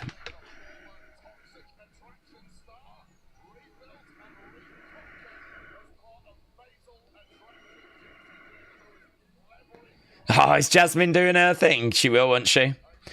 Flipping, let's go. This will be the best part of the show.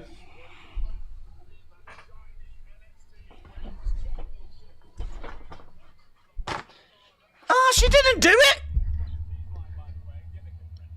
What the flip? We did it. Why didn't we do it? Oh, it's ruined. It's flipping. This show sucks. This show sucks. That's clearly the best part.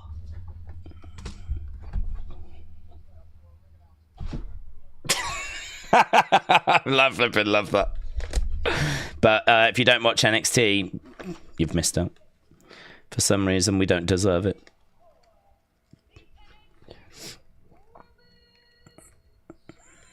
It is Alicia Taylor, by the way. It was reported earlier by Lillian. She said that she had a bit of an illness, and so real shame that she's missing out here. Jordynne Grace getting her intro. Grace. Let's go. Am I the only one wondering why they don't give a portion of time to talk about Fit Finley's contribution to the women's division? I don't think he gets enough credit, said Undercover Manager. It's honestly, it's a disgrace. It's a disgrace that more men aren't being credited for the success of women's wrestling.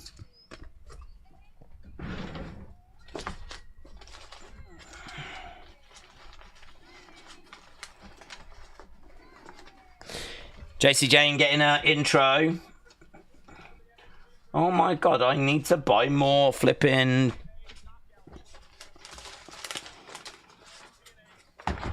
notebooks. Every notebook I've got is full.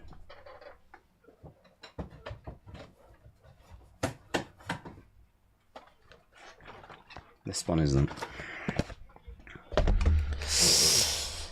Right. Bell has sounded. We are underway.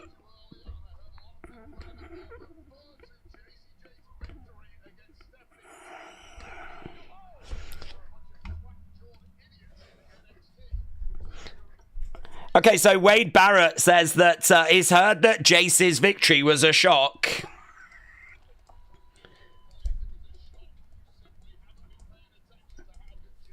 If you thought it was a shock, you simply have not been paying attention. Oh my God, we've put these girls in such a horrible position. These girls have got to go out there and try and follow up that triple threat match. Against the ropes goes JC. Vic Joseph getting a mention. Slingshot there by JC as Jordan goes into the middle rope. JC telling Jordan to get up so she can kick her back down again. Jordan goes down. Oh, did JC hurt her foot there? JC says, that's why I'm the champion. Few boos for JC. This crowd are very invested. At least spell Jordan correctly, says Tom.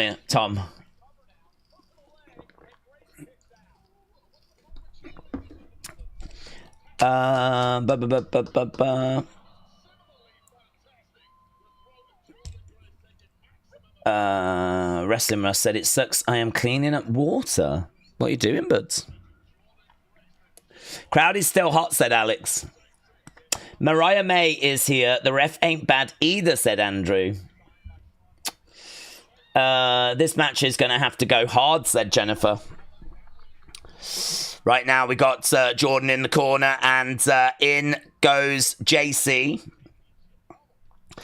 Wade just says fatal attraction instead of fatal influence, said Deece Rebel. But the ref is hotter than all of them, said Spawny Boy.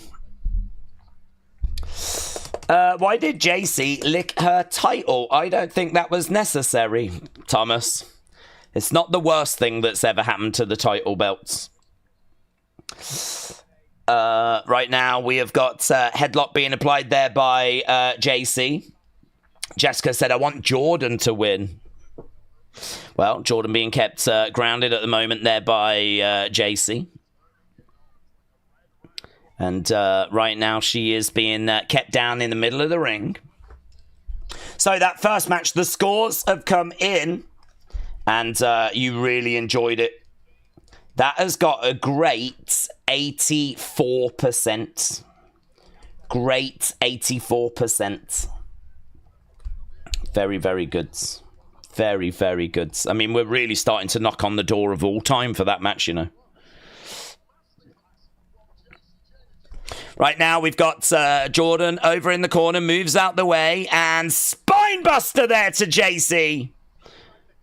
Really good work there by Jordan.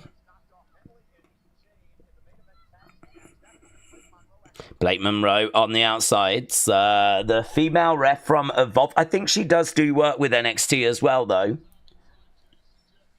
It was Daff was the ref for the first one, wasn't she? I actually don't know this woman's name. But she is she's the ref that we see a lot in Evolve. We've never seen her on a stage like this, though. This is a big opportunity for the ref. Shot coming in there by Jordan and back by JC. These two exchanging blows back and forth. I don't think this is wise by JC. Why would you want to get into an exchange of blows with the strength and power of Jordan Grace? Chop coming in again there by JC. JC grabbing Jordan. Jordan standing firm in the corner. Another big boot coming in there by Jordan. JC standing in the middle. Round the back, looking for a backslide. No, Joy going into the corner. And again, good work there by Jordan. Really good, softening her up. Oh, I thought she was going to go for the backslide. She blocked the knee. She actually managed to block the knee that came in. I really thought JC was... I really love that block, you know. I love that block. Here we go. And we should see more of that, actually. We should see more of that where they've, like, really done their homework on their opponents and they've got them scouted. Powerbomb, referee a little bit late. That took a beat there for the ref to get into position. Yeah. Didn't feel like that was going to be the finish. Jordan going over, grabbing JC. JC, pump handle, looking to pick her up. No joy at the moment. JC blocking it, defending it, going over into the corner. Mackenzie said Vicky is her name. Ah, right. Bah! Down he goes. Going for a kick, no joy. Up on the shoulders. Lands on his feet, going against the ropes. Charging in, back elbow there by Jordan. Kick coming in there by JC. Getting grabbed. No joy. Going over against the ropes. Big boot there by JC. Jordan goes down. Here we go. Looking to slingshot Jordan into that bottom rope. Another big boot coming in there by Jordan. Jordan going over to the outside. Duck underneath. Big knee coming in there by JC. Really big. Looking for a net breaker. Gets it. Draping net breaker. 1, 2. Shoulder up. No joy. RBD Blaze said, I'm sad that Becky won, but it was an amazing pin. Yeah, I thought she might retain. I don't know. It'll be interesting to see who she faces at SummerSlam. Right now, we've got JC coming over, digging deep. I run this division. This match is not bad, honestly. Michael Cole says that JC is out wrestling Jordan Grace as we speak. Blake on the outside, looking concerned. JC on her feet, smile on her face, charging over. Collides into the corner as Jordan moves out the way. Jordan on her feet, going over, trying to roll up. Nice one. No, just a one, but a reversal by JC. I like JC's gear. Oh, she got flipped over. She catches Jordan in the face, but no joy. Right back up, going for a big boot. Jordan, stretch muffler. Oh, my God. I've never seen that. 2. That's a stretch muffler into a suplex. Leg round the back of the head and then throwing them back. Show me that. Show me that again. Look at that. Look at that. Plumbing out. That could be a finishing move. That could be a finishing move. That's good. The frustrating thing is you see a move like that and it's like, wow, that's really good. And then the match just carries on. Back in the day, a DDT would put people away. Flipping super kick would put someone away. Now we're doing these sick, crazy moves, and it's just like, yeah, that's what we do. That's just it's just a clothesline in the modern wrestling world. Right now, we got Jordan in the corner with JC going up. She's going up top right now. We got, trying to take, yes! God, I didn't think she would get that Hurricanrana, but she got it. And she got the knee. 1, 2. Kick out there by Jordan. Do you know what? Because she had blocked that knee earlier in the match, when JC hit the knee, I really thought, like, damn, is this it? Because she had blocked it earlier, it made the connection feel a lot bigger. I like this match. Headbutt there by Blake. Blake on the outsides. Oh, man, she's gone and got the title. JC's trying to use the title. The referee's like, no. Roll up. 1, 2. Oh, no joy. No joy. Bang. Kick coming in. Back fists. JC going down. Jasmine grabbing the belt. Jasmine's got the belt. She likes the look of the belt.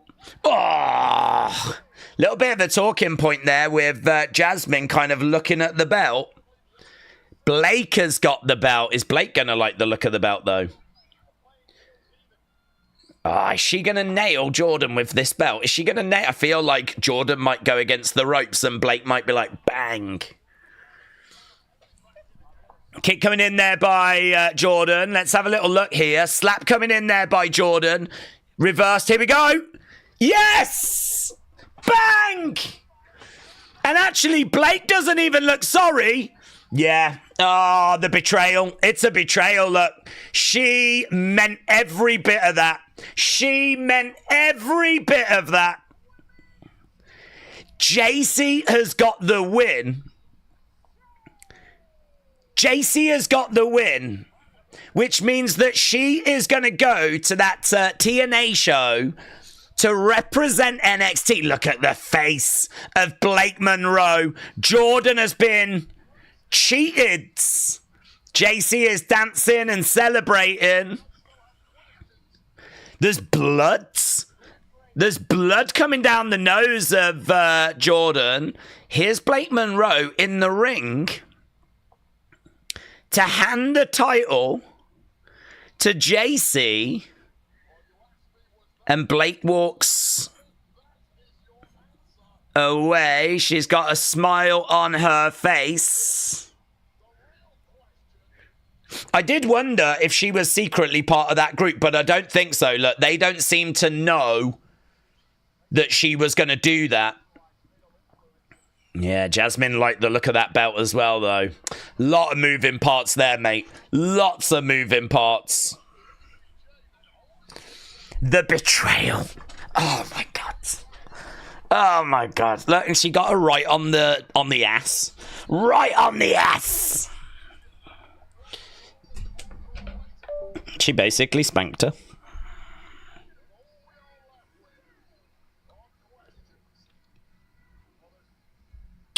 I'm glad that JC won, actually, because I get to hear that music again, which I really don't mind. I think it sounds good. Do you know what? What did she say? Did she say? What did she say? I thought I saw an F-bomb there being mouthed.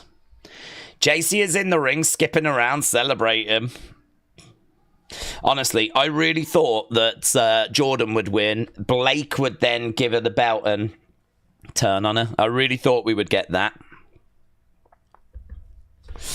Right, Cameron said, I think Mark Henry is honoured because he was the one to get Bianca and Jade and a few others started in wrestling through WWE or just training, says Cameron Wrestling. He definitely saw Bianca on TV, and I don't know, he might have brought Jade in when he was over in AEW. It's his fault. He's the one that we blame.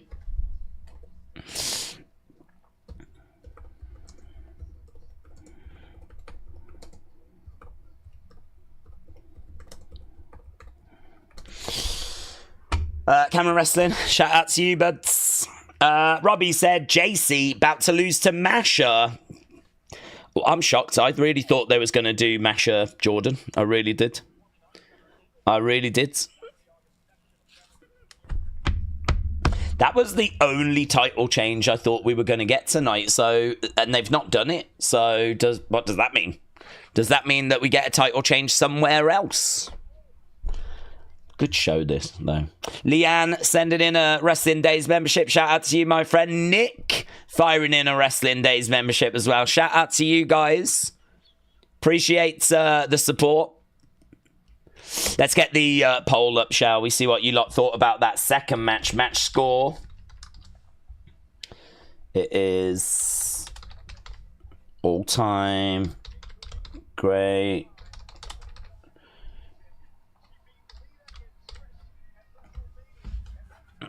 Jazz. Former two-time champion. Jazz.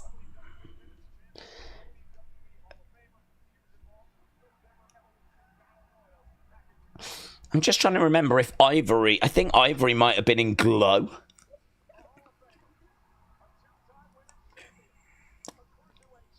Saw this lady earlier. She looks great. Jacqueline. Oh, Maurice. She's had her struggles recently, hasn't she? She's kind of been through some illnesses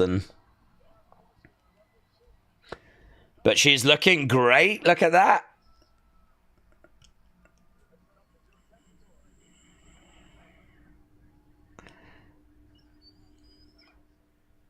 There we go. We've gone back to Stephanie and Joe. So 2 matches in. I think this show is cooking, mate. I think we're well ahead of the previous shows yesterday. And we've still got Rhea and Io to come. That match is going to bang. That match is going to deliver. Right, Days, can I say that Ronda isn't unlikely? She's got an incredible relationship with TKO, and the WWE owners have said previously that she wants to come back for one last run, says Edward. Jacqueline appeared. This show is now a 10 out of 10, said Cephas.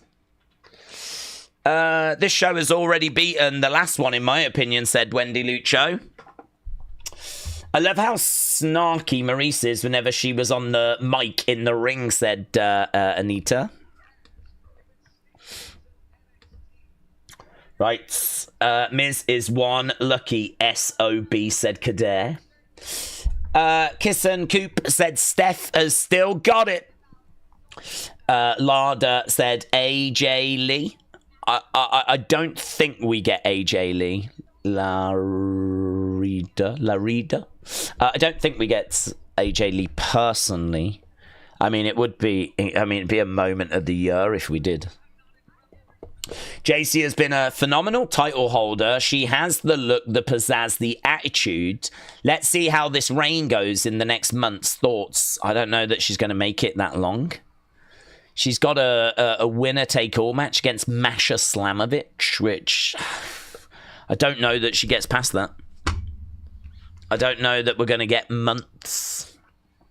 Right, it is going to be the women's fatal 4-way tag match.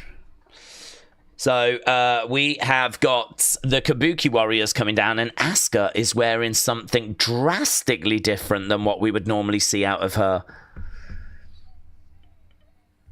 That is not an Asuka gear at all.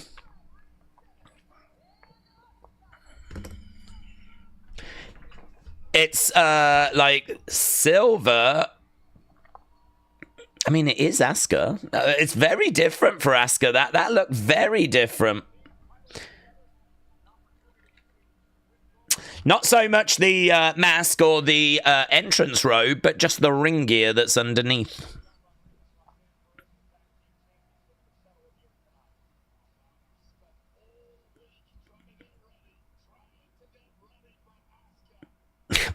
Wade said, I've spent all week trying to get ready for Asuka.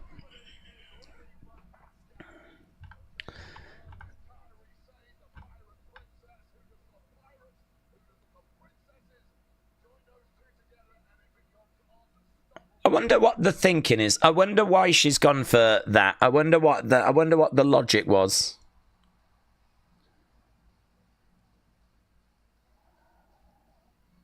Okay. It's very holographic. It's very Saudi Arabia. I mean, like, she could wear that in Saudi, no problems.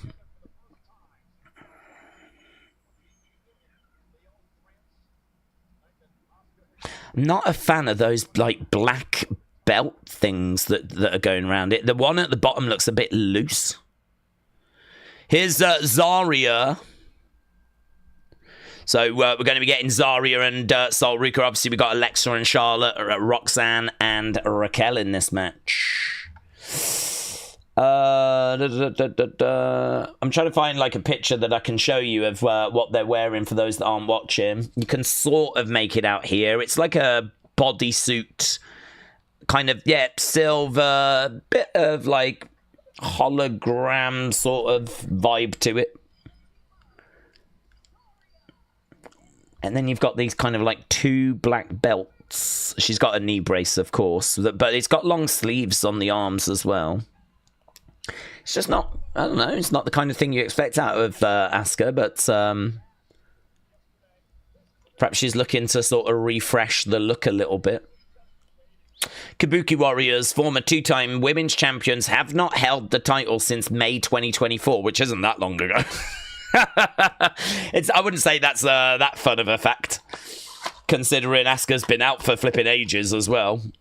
Maybe that would be more interesting if it was like 2020 or something. 37th televised matches teammates. That shocks me that it's that low, actually. 37th televised matches teammate. They've only tagged together on TV 37 times. I'm shocked that's that low. Well, there we go. Fun facts. Right. Sol Ruca is in the ring. And she is got it all on display. Here's the queen. Not the actual queen. She's dead. Not the good queen. Charlotte coming out. She looks great. That robe. I wonder how much that robe costs. Look at it. Blimmin' hell, man. I mean, she's got the money, but Jesus.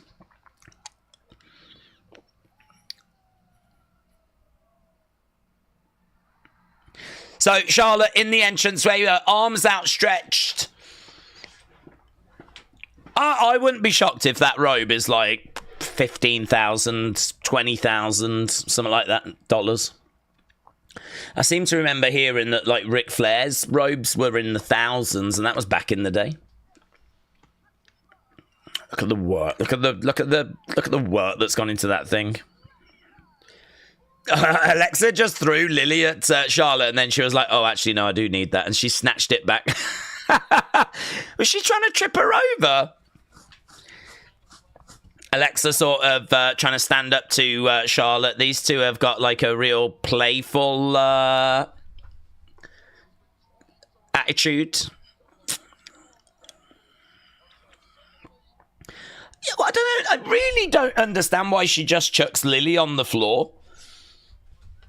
I really don't understand why she bothers having Lily only for her to just go on the floor.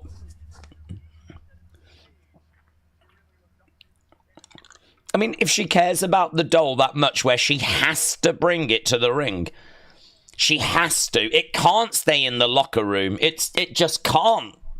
It's got to come to the ring with Alexa. Why do you dump it on the floor in the entranceway?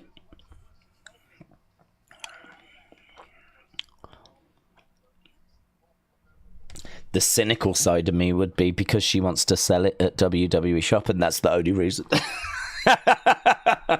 The cynical side of me would be like, she only brings it to the ring not because she loves it, but because she wants to sell them at WWE Shop. Is that the right message to send, Alexa? I don't think so. Here's Roxanne and Raquel. If I didn't know better, I would have said that Sol's lower half was painted. Paint it on. Sol's lower half.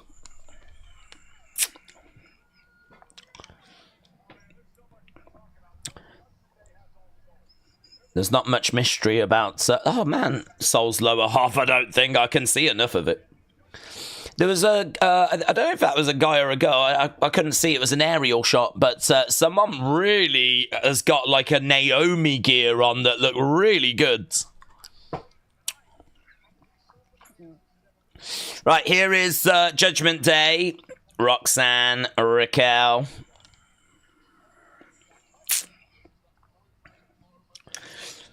It's a good duo. It's an interesting duo.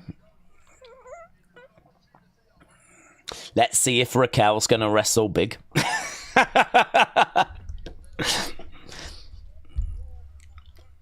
That's what we're looking for. Is she going to wrestle big?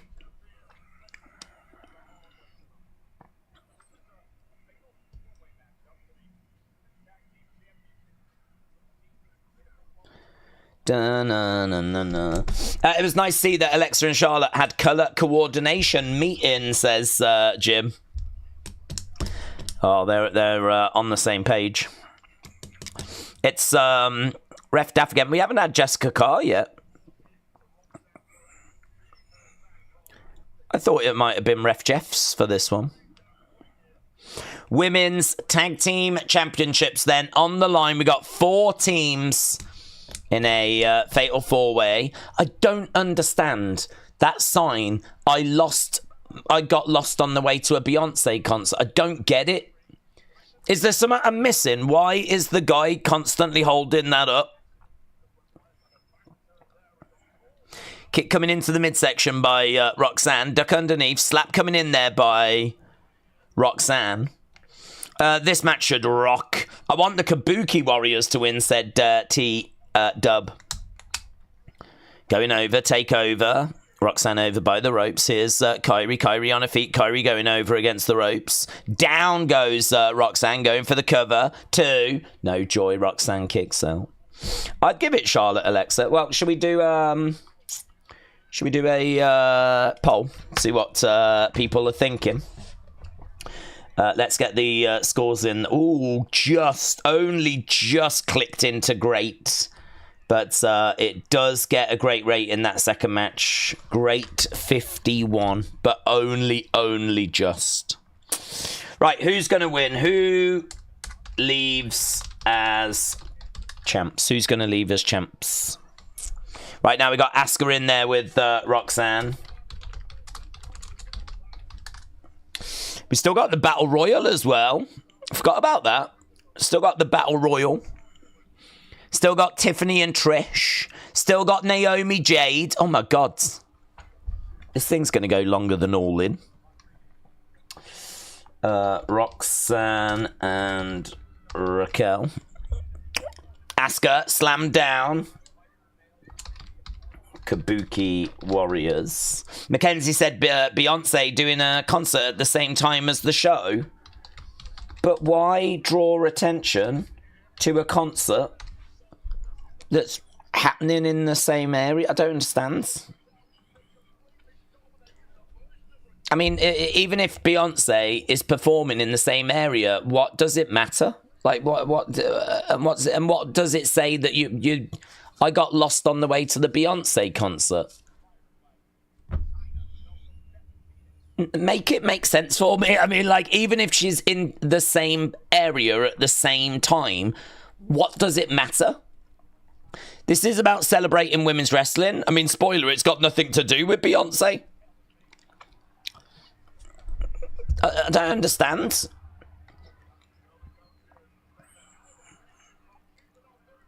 The message it seems to send is that he was going to the Beyonce concert, got a bit lost, and now he's here instead. That's how it comes across to me, and I'm like, we're meant to be celebrating women's wrestling. What the hell are you on about?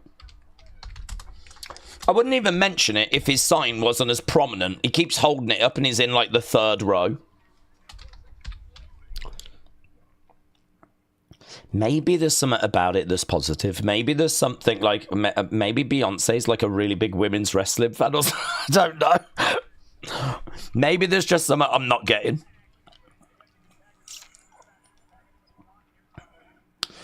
Charlotte and Alexa. Okay, we got the poll up as to who do you think's going to win. Alexa's in there with Zaria right now. This is a fun little interaction.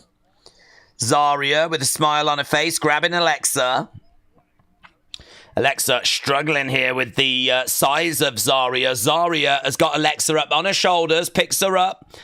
Alexa, though, lands on her feet and chop block. Zaria goes down. Alexa looking for a DDT. No joy there by Zaria. She's going to reverse it into a suplex. Tag being made by Sol Ruca. And Alexa gets planted. Sol Ruca is in. Big boot there by Zaria. Charlotte goes down. This would be a fun match, actually. These two just in, like, forget the other teams. Alexa and Charlotte versus Zaria and Sol Ruca.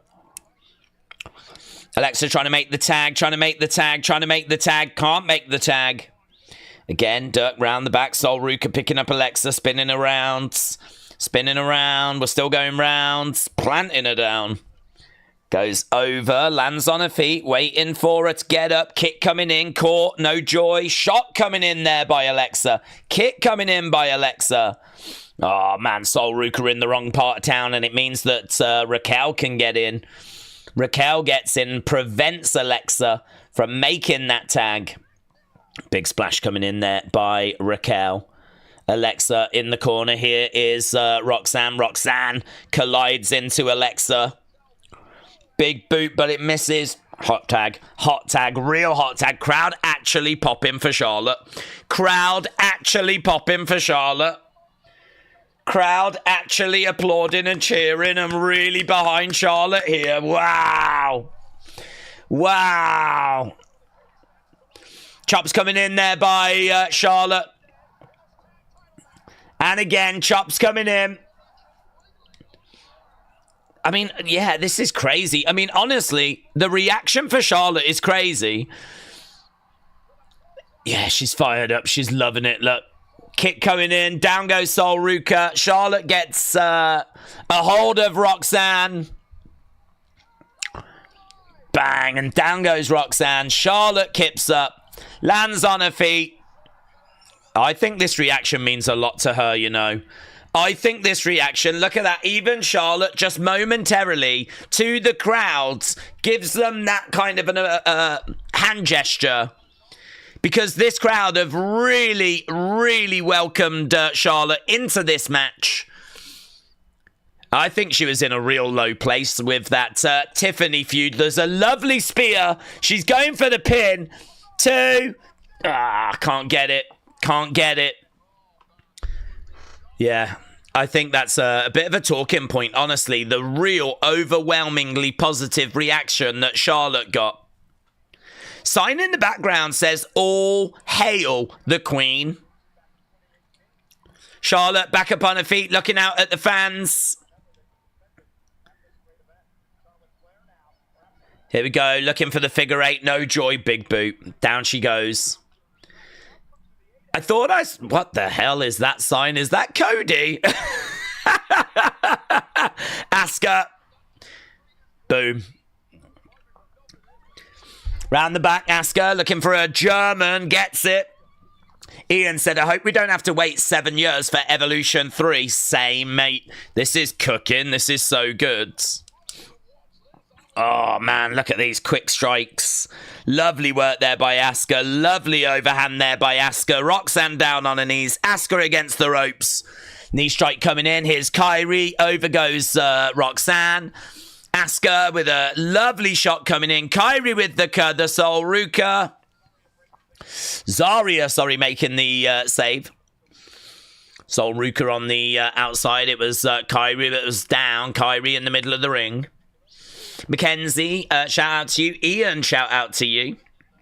And Robbie. As right now we've got Zaria, back fist there by Asuka. Back fist there by Kairi. Kick coming in. Axe kick to the back. Kabuki Warriors working together really well. Really well. Dates, this show has easily been better than Great American Bash and Saturday Night's main event. Agree or disagree? Agree. Easy agree. Easy agree. I think so far the 2 matches we've had have both got great ratings. I don't know what rating this will get, if it'll get great or not, but it's really enjoyable. There's some really good stuff in here, and I think the Charlotte reaction is a real talking point. You know, maybe Charlotte just needed to be presented with a little bit more fun to her Castle Snatcher! Well, we just killed Charlotte. Yeah. What a move. Soul Snatcher by Sol Ruca. Sister Abigail, no joy. Sol Ruca round the back, grabbing a hold of Alexa. Sol Ruca can't belong for NXT, can she? I mean, she just keeps showing she belongs on this stage. Here we go. Zaria about to charge in. Oh! Zaria! Spears Sol Ruca! Charlotte making the save. Charlotte saves Alexa. Yeah, Zaria can't believe. Look at Zaria. She used to have hair in her body, but it's all gone now. Zaria can't believe it. She's looking over at Charlotte, looking over at Alexa. Tag being made. Oh, Alexa, DDT to Zaria. Raquel is in. Oh, I love when she does that. One clothesline misses, hits her with the other arm. Pop rocks! Pop rocks! Psh, that normally puts people away. But right now, there's just too many bodies around. Alexa has been selected. She's up in the air, and she is going to get to the outside. Alexa. Oh, my God. Alexa just got thrown like how Alexa chucks Lily on the floor. Right now, we've got Roxanne in the corner. We got Charlotte on the outside. Roxanne goes through the ropes. Suicide dive. That means that Ruca in the ring going to get planted up in the air. Look at that. Look at that. 2, 3. And it's a win. It's a win for Raquel and Roxanne. Look at Raquel. Roxanne jumps onto her and Raquel's like... I think she's warming to her. I think she's warming to her. Okay, that's enough. Get off me. There we go. The tag champs retain in a pretty fun match, honestly. Loads of Liv Morgan signs in the background. Alexa. She went flipping flying, mate. I wonder if she gets air miles for that. That ending sucks. Really? That, like, single arm, like... I thought it was good. I think the thing about the ending, that moment is great, but I think she needs to hit the finish on Ruca. Like, really, look at that. Look at the power.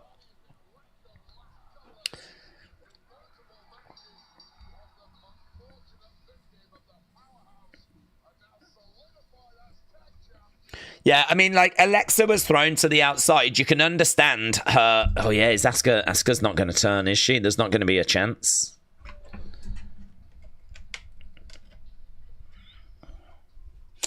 Right, let's see how the community did. We had 347 votes, and 39% of you were correct.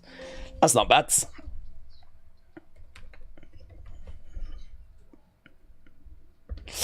Love Soul Ruca said Halford.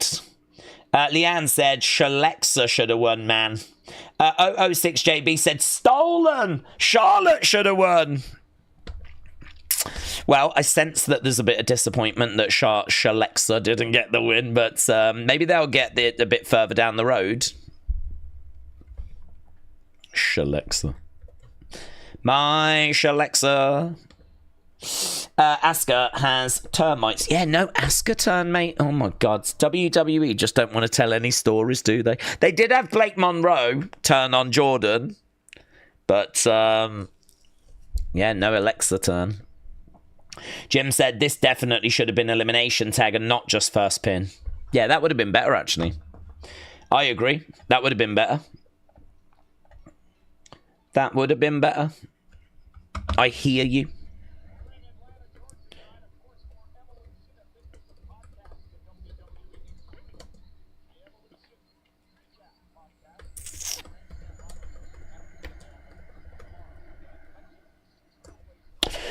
Okay, they're just talking about some of the podcasts that are available at the moment. Let's go. We're looking at some more legends. Ah, no way. Tori wearing a Rhea Ripley shirt. One more match. One more match. One more match.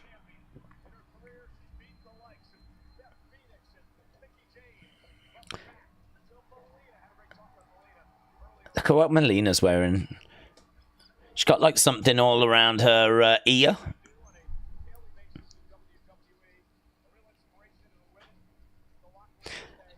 Molly Holly. I don't know who I want to see legends-wise. You know, I want to see AJ Lee. Oh, God, imagine that. Imagine how disappointing it would be if they just show AJ Lee and she's just in the crowd.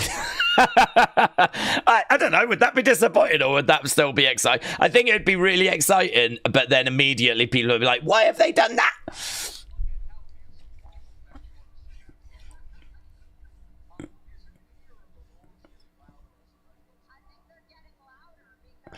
Okay, so we've gone back to Stephanie and Joe. Jordan Grace, you're so effed. Message to Blake Monroe.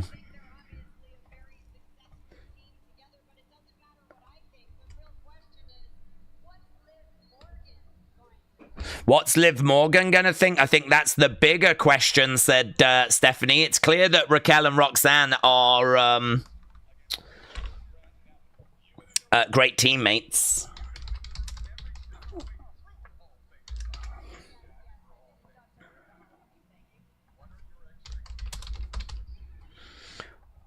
Are we going to the Trish match now? They're talking about Trish.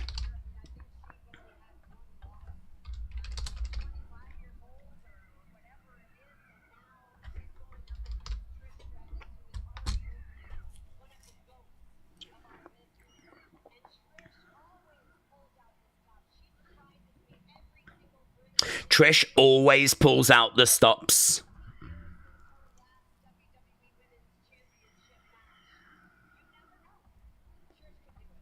Trish can do it, says Stephanie. So it looks like it's going to be our next match. Trish against Tiffany against Trish. I don't have high hopes for this match. I hope I'm wrong. I don't have high hopes for this. What the hell's this? We've got Tiffany advertising Maybelline.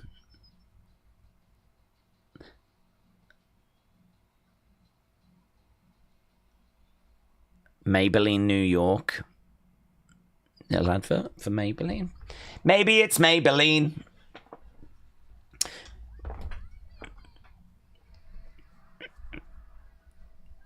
Okay, here we go. It's Tiffy time.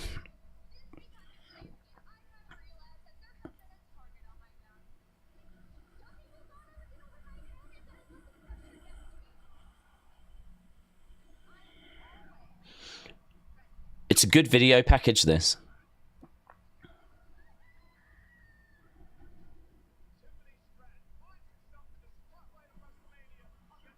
Let's see. Let's see. Let's see how Tiffy time does.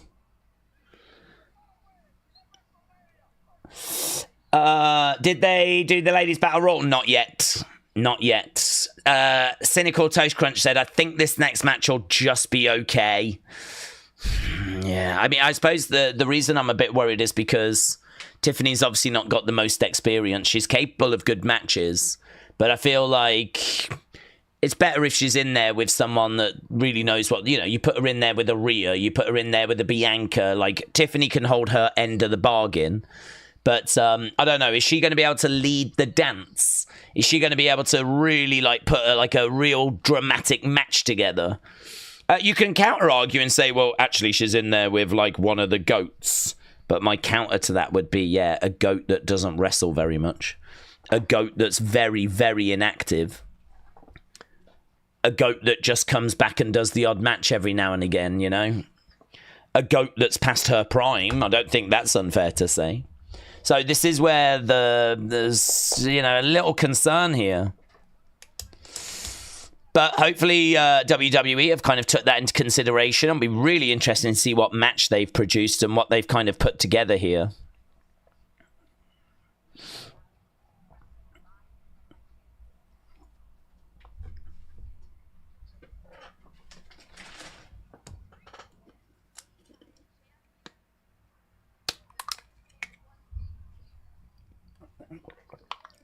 I totally forgot these two are tag team together, you know. I totally forgot about that match. I just saw the highlights from Elimination Chamber. I was like, oh yeah, that happened.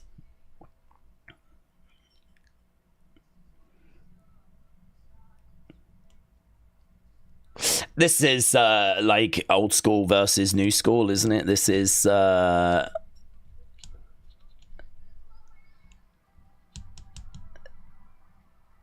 They are so good at these video packages.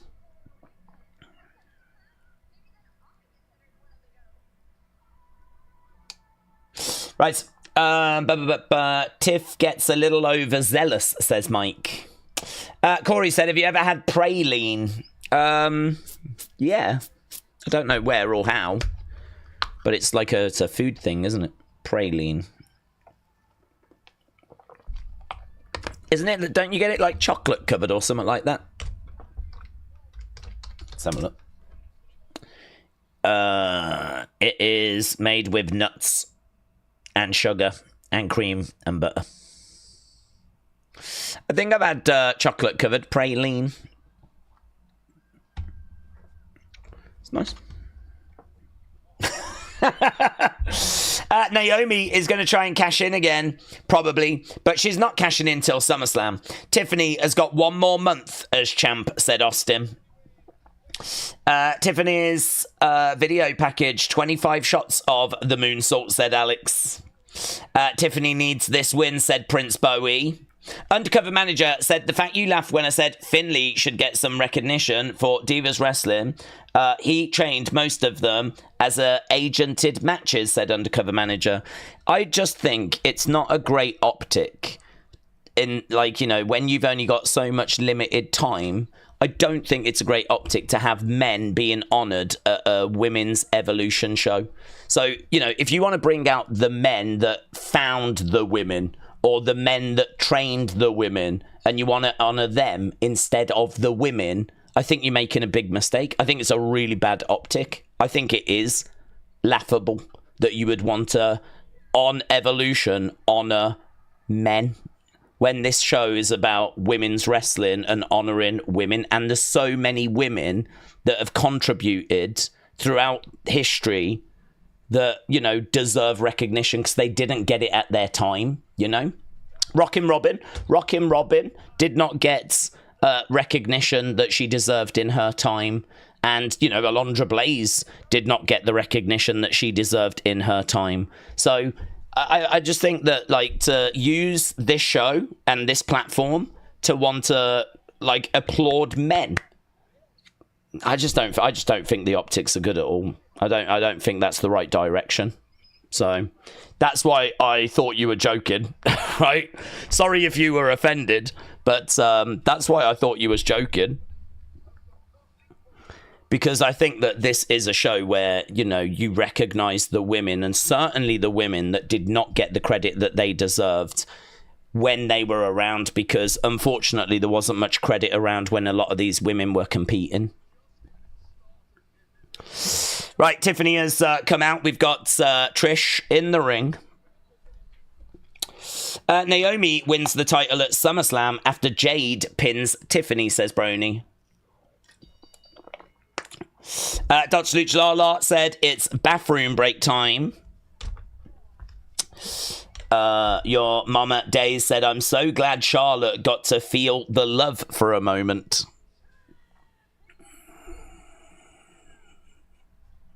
Okay, we've got Alicia Taylor in the ring doing the intros.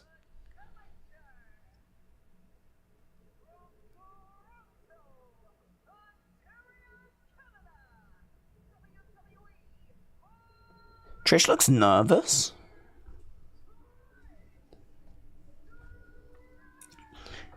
She's got her head down. She looks a little bit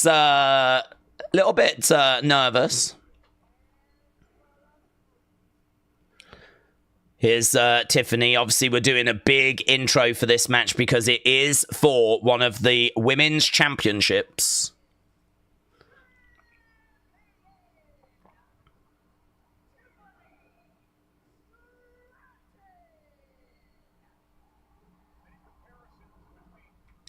Okay, Tiffany in the ring. Handing over the championship. There's Jessica Carr. We're about to get underway with this. We need to end the poll, don't we, for the tag match.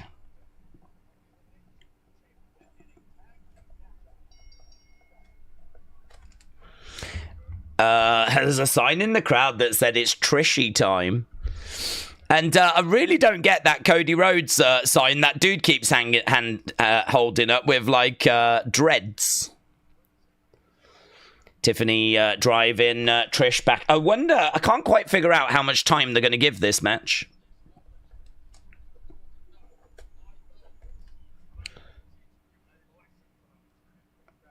Round the back goes Trish, looking to take over Tiffany.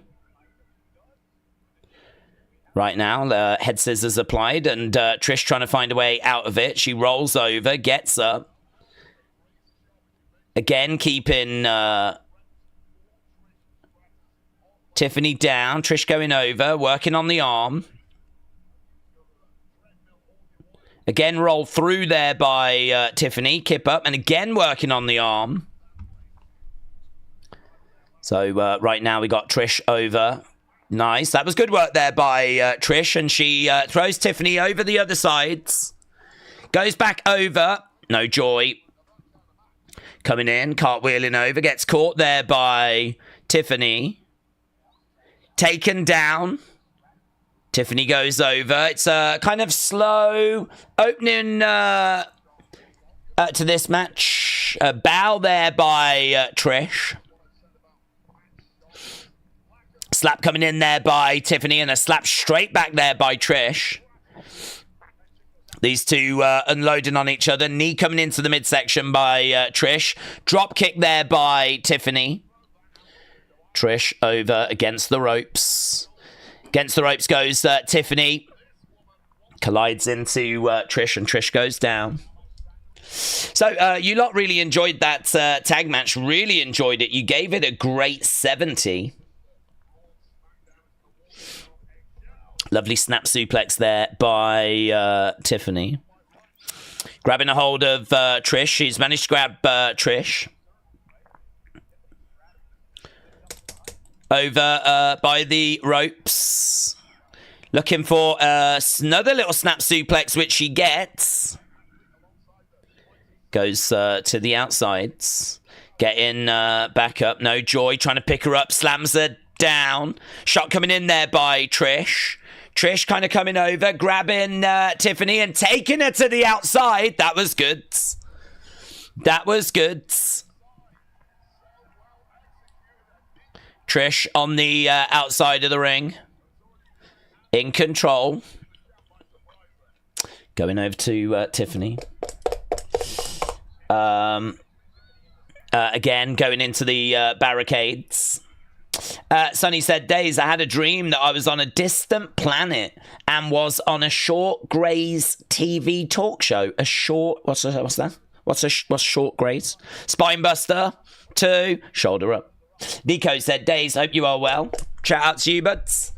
As a huge EO fan, I'm nervous for tonight. I do like Rhea, but if EO loses, it's a poor title run. But my God, Sol Ruca, fire, says Nico. Yeah, I mean, I agree with you. I would have EO retain. The bookies have got Rhea as favourite. Right now, we've got Trish in the corner with Tiffany going up. Bang! DDT! Going for the cover. 1, 2. Shoulder up. Shoulder up. Right now, we got Tiffany down. We've got Trish on her feet. Trying to come in, throwing in a chop. And again. I'm a huge Liv Morgan fan, said Zach. Hannah said, is this got potential to be PLE of the year, says Hannah. Well, I don't know. I think it would have to deliver quite a bit. Elimination Chamber was a really good show. Those chambers were really well scored and really well received. And then, of course, you have the big dramatic moment at the end with the John Cena heel turn. So I sort of feel like from a match point of view, it is delivering. Has it given us like big major talking points? Don't know. We've had Blake turn. But I feel like we could probably need something. We need all the matches to be like great or at least high-end good. Oh. And we need 2. Shoulder up. And I think we would need a pretty major talking point as well. That was a really good move there by Tiffany. That was really good. Picked up Trish. Had her up, look, floated around, and then delivered a knee to the back as she was coming down. Yeah, that was good. I agree with Wade. Tiffany hurling Trish over into the corner. Trish, though, rolls up Tiffany. Tiffany getting up on her feet. Stomp. I do like how she lays that in. I've said before, like, she doesn't do any half measures with those drop kicks. She really puts, like, some whip on those. Tiffany is going up top. Oh, my God! 1, 2. Oh, my God. That swanton is like... You know how I just said she really doesn't go, like, half measures? Look at...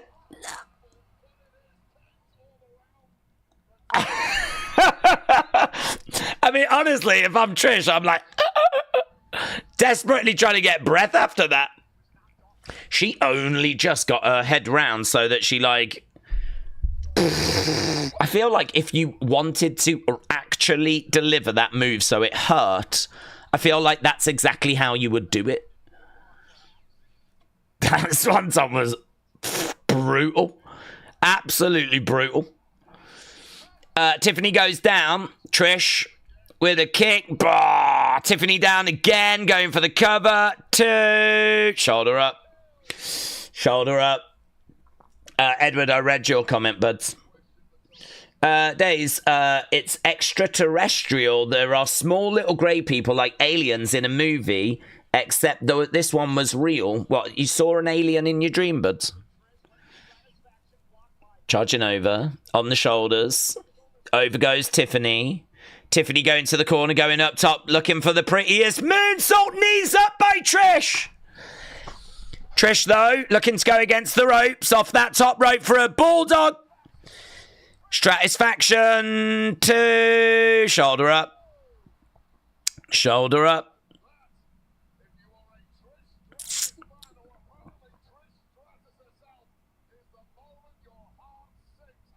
Bang. Yeah, knees up. That looked good. That looked good. Oh. Another great match, said Porky Pig. Right now, we've got Tiffany down. We've got Trish standing over Tiffany. Crowd are chanting, this is awesome. Here we go. We got Trish going up. Trish in the corner, looking to moonsault. It's knees up this time by Tiffany. Tiffany with a kick. I wonder... Oh, little botchy. It's okay. Alabama Slam gets down. Now we're going to go prettiest moonsault. I wonder if we just get this and get at it. Oh, my God, to the face. Oh, Jesus. 2, 3. Do you know what? I would imagine you just feel like you've been in a street fight if you're in there with Tiffany. Everything looks like it hurts. Just everything looks like it hurts.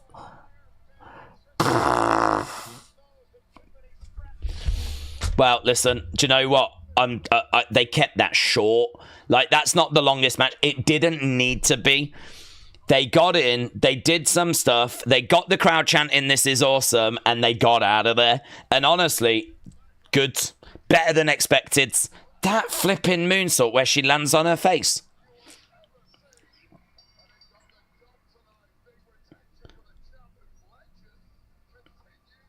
Tiffany gets the win. It's going to be really interesting to see what they do with her at SummerSlam. I think it's her Jade, isn't it? Does she get past Jade? Does Naomi cash in?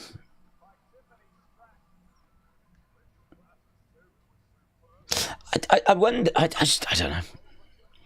I mean, I'm thinking Tiffany probably won't leave SummerSlam as champion.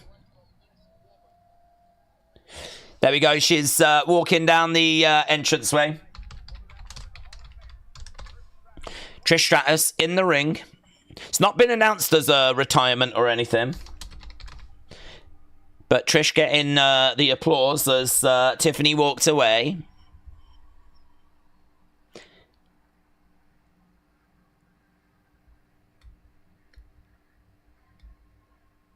Crowd are chanting, "Thank you, Trish." Trish going over to the corner there, making sure to give Trish a moment here. I don't sense that this is the end. She's not like emotional and crying or anything like this. Like she's pointing over at the fans.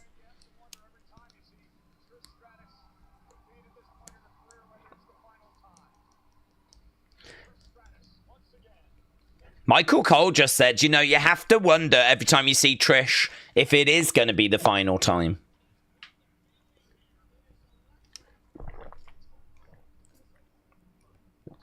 Right.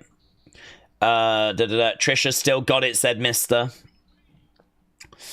Why is the ref ushering Tiffy away like that, said you folks? I think they wanted to give Trish a little moment. I think it's probably that. Days, everyone should have that one opponent they can't beat, and EO should be Rhea's. I like that. Brony said, that match was better than I expected and better than Jordan JC, in my opinion, says Brony. Better than I expected, but...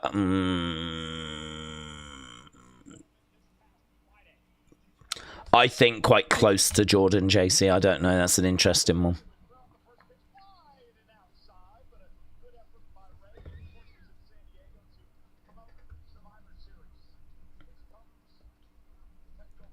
That Petco Park looks amazing, doesn't it? Looks such a good venue, that.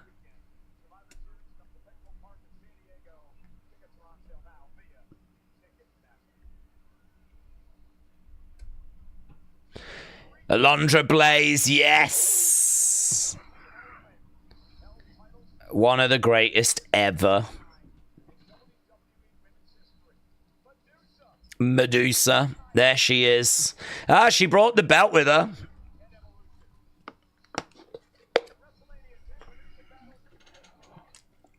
Lalani Kai. Shut up. I think we started. I think Lalani Kai was kind of. Ah, there we go. Lalani Kai competed at WrestleMania 1.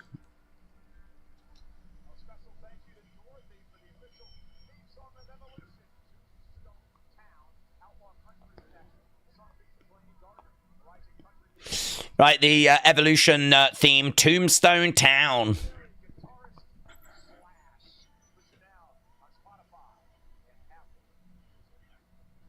Okay. What next? Metro Boomin in the house. Metro Boomin in the crowds. Little Yachty is in the crowds.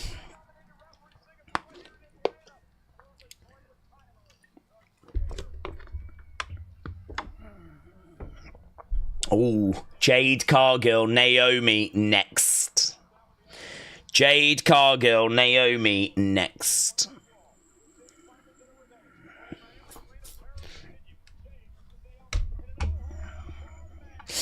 Right.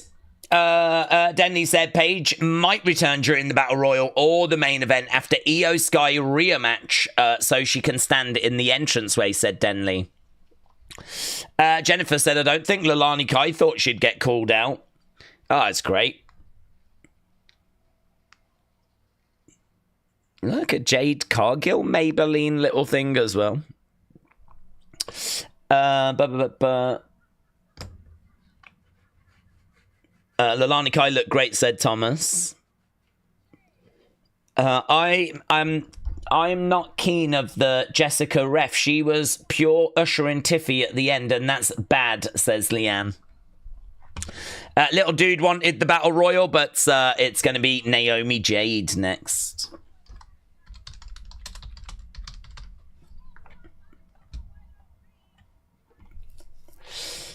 I started getting contacted by extraterrestrials through interest in dreams, said Sonny. Okay, Sonny. I mean, they could just be dreams as well, couldn't they? I mean, they could be. I think there are extraterrestrials out there. I think there's other life on other planets. There's too many planets, isn't there? There's loads of flipping planets. I mean, there's like billions of planets. I mean, I'd have to think it more likely there probably is some out there.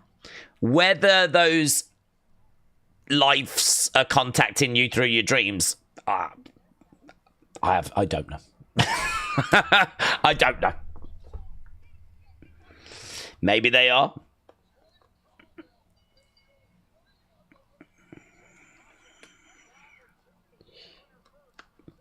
Maybe they can make dreams come true. And if that's true, Sami Zayn, yeah. Sami Zayn, world champion 2026.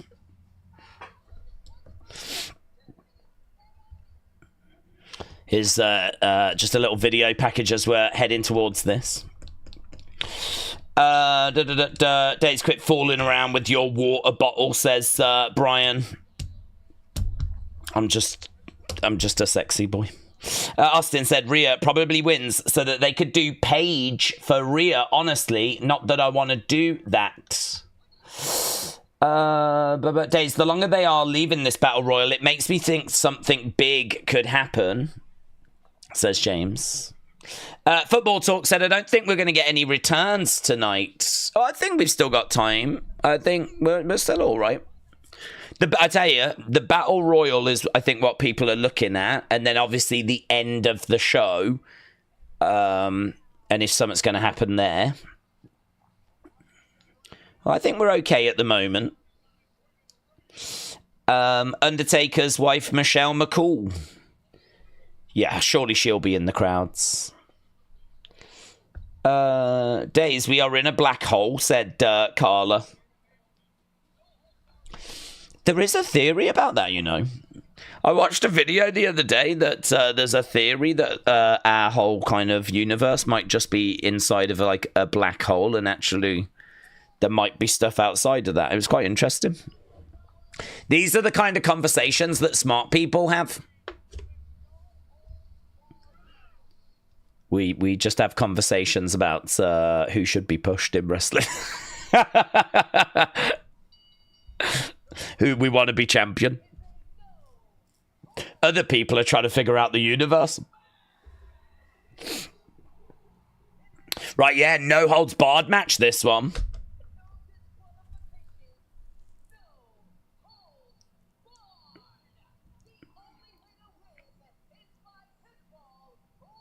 Only way to win is pinfall or submission. No holds barred, and it's time to get the ref out there. Let's get the ref. Here she is. Wearing black and white stripes, which I don't think the refs wear anymore. So that's out of date. For someone that's really into her fashion, she's really out of date. That's just not what the refs wear. Silly. Bum bum bum bum bum bum bum bum ba-da.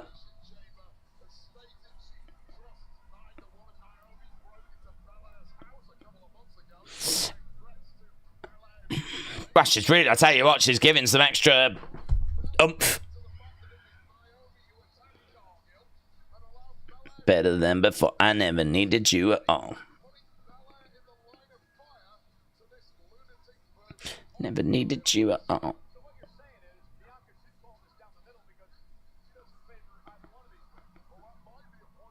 Okay, Bianca then in the ring. Here comes Naomi. Proceed with caution.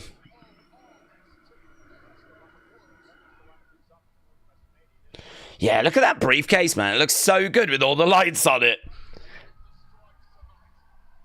It looks great with those lights on. Naomi making her way down to the ring. I think she had spotted that guy. She gave him a fist bump. This has been so good for Naomi. This character change, this evolution, this heel turn, this moving away from the glow.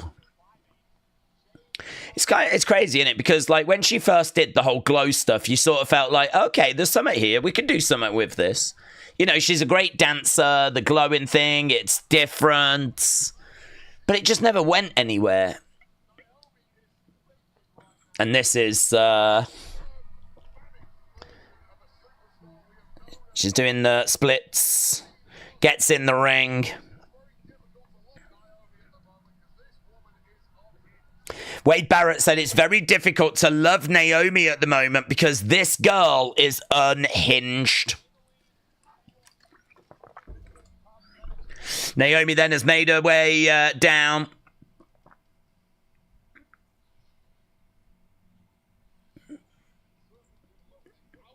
Naomi looking at Bianca.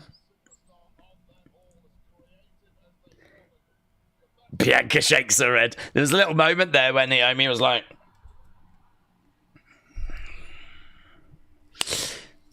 Jade on her way. A storm is coming. Her boots are still glowing, said Zoom. Are they? Maybe a little nod to the past. I'm thinking about it. Naomi losing tonight and then cash in on Jade at SummerSlam after Jade wins could be good, says Brony. Naomi has been killing this gimmick and I love this for her, said Big Migs. Here's Jade making her way down.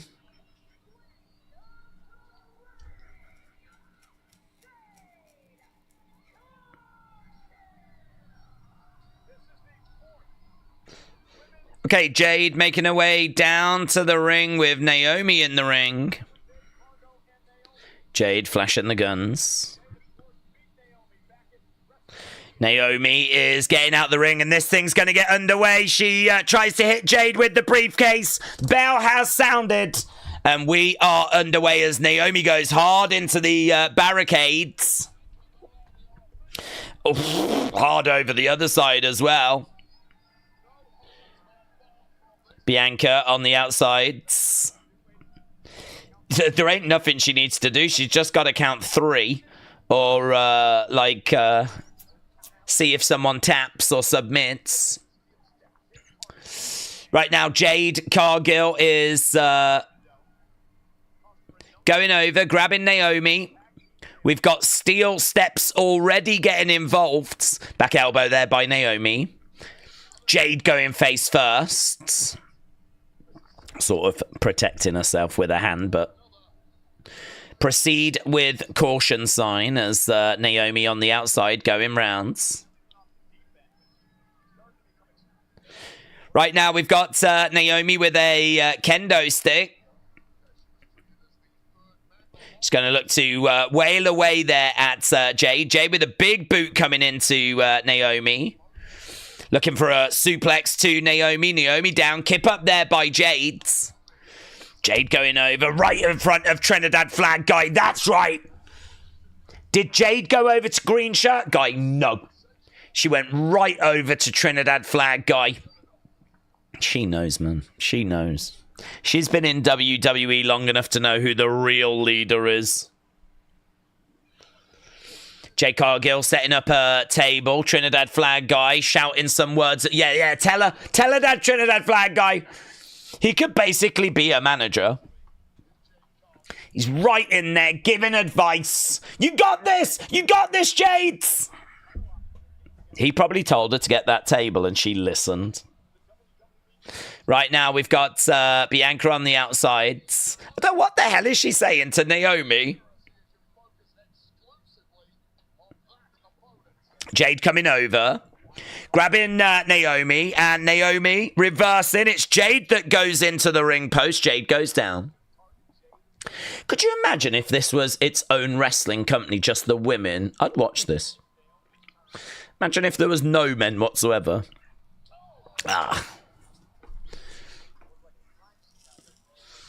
Smacking the back there of Jade with this kendo stick.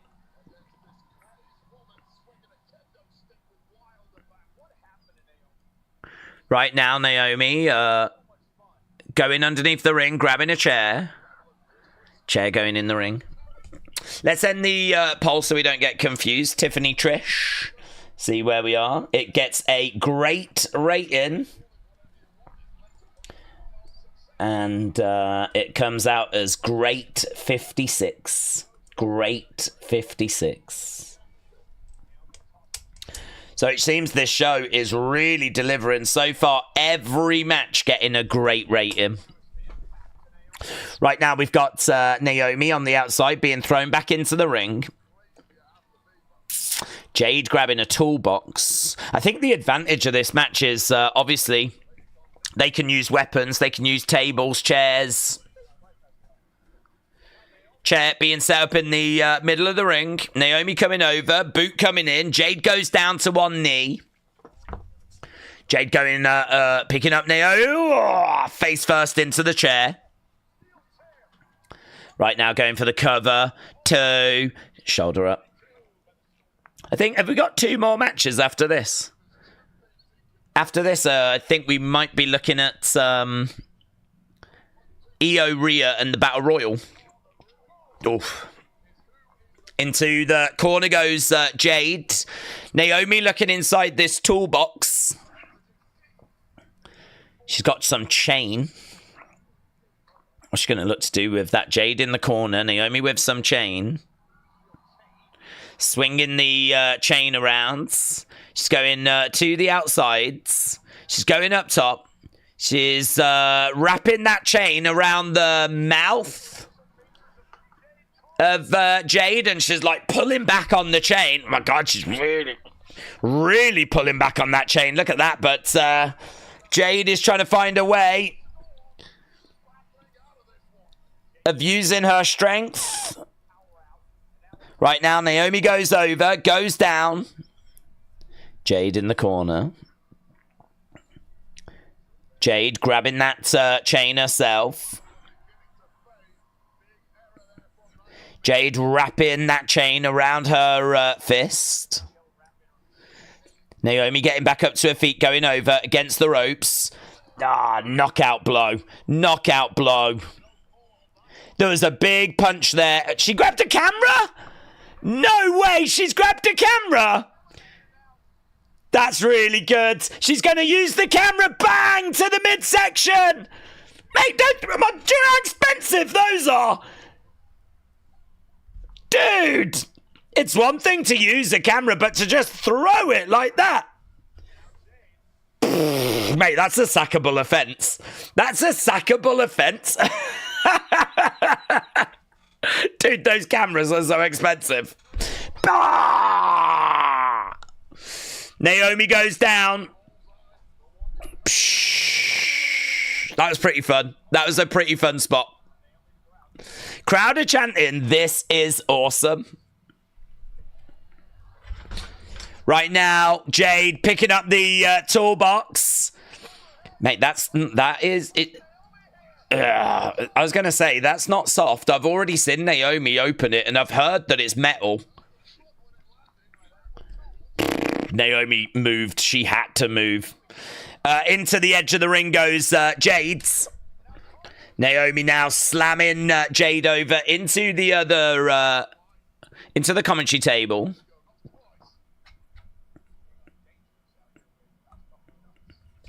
It has been dangerous. Very dangerous. Days, I've got about Arcurians. I got abducted by Arcurians in my sleep. I don't know what an Arcurian is, but...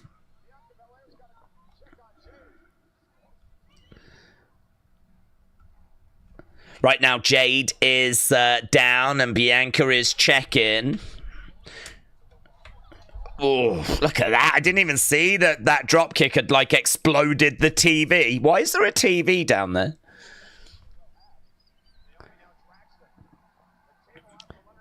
Why is there a TV at the bottom? Who's looking at that? Kick coming in.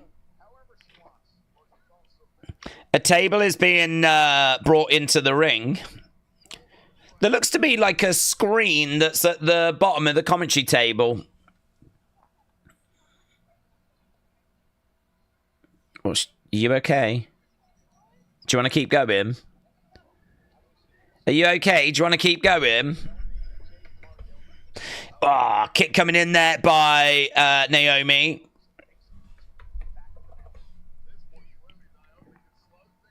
Naomi has got Jade. What's she doing? With the leg of the table. She's trying to... Look at Naomi. She heard the crowd reaction. She's trying to get her eye on the... So she was trying to get her eye on the part of the table. The crowd were like, no, like this. And Naomi was like, yeah. She loved it. She was laughing about it. She goes to the outsides. Kick coming in there by Naomi. Going up and driving Jade face first. The Slim Jim table set up on the outsides. Let's go. Let's go. Slim Jim table. Slim Jim table, fans rise. Naomi going over to that chair. There is a lot of weapons around. She, Jade goes through the table. That was a bit of an unexpected table bump, actually, because she just sort of, like, jabbed her with the chair and Jade just went, like, through the table. There we go. Naomi is back in the ring with Jade. Naomi grabbing a chair, grabbing Jade's. Oh, lovely work. Lovely work. Shoulder up there by Jade. Only just, though.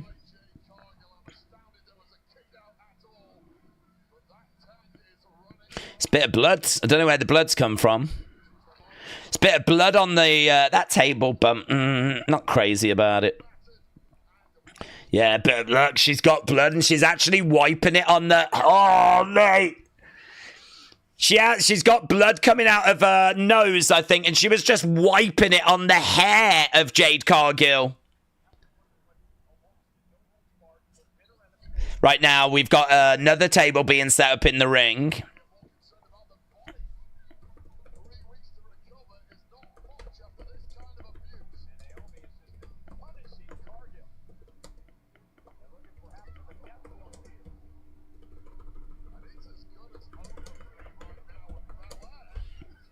It's as good as over for me, says Wade. We've got a table with Jade and then a chair on top of that. Right now we've got Naomi. She's going up top, but Jade has got up. Use that chair. Wallops Naomi in the back. Jade is going to go up. She's going to look to drive Naomi through this table, maybe. Yeah. Oh, she's going to go jaded. She's going to go jaded. Look at Naomi's nose. Naomi's nose covered in blood. Jaded from the top through the table. No way. That's it. 2, 3. Jade gets it with jaded from the top. And there were some really fun spots in that match. There were some really fun spots. But it's a win for Jade Cargill. Jaded off the... Now, that was a much better table spot. That table spot on the outside, I thought was all right. Pretty standard affair, but that one was really good.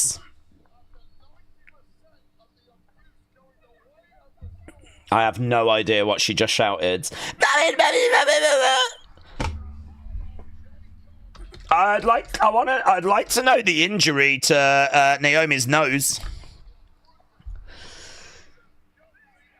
There we go. Bianca counting the 3. There was no screw job or anything there. I don't even know what that means. What we're doing. I don't know what that is by Jade, but we're doing it. Bianca looking quite emotionless. Holds up the arm of Jade's. She looks over at Jade's. They're like 2 ex-lovers. sharing one final dance.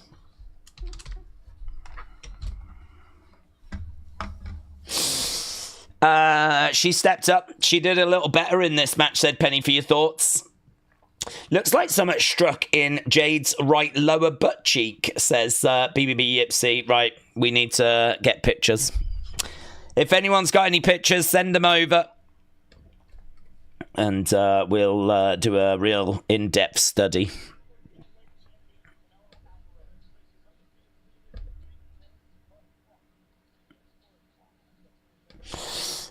Disappointing we got no story advancement, said JB. What was the point in Belair being ref if there was nothing planned? Just to add her to the show, I think. Just to find a way of getting Belair on the show so that she can be on Evolution. I agree, though. I mean, there was no Asuka turn. And there was nothing there from Bianca.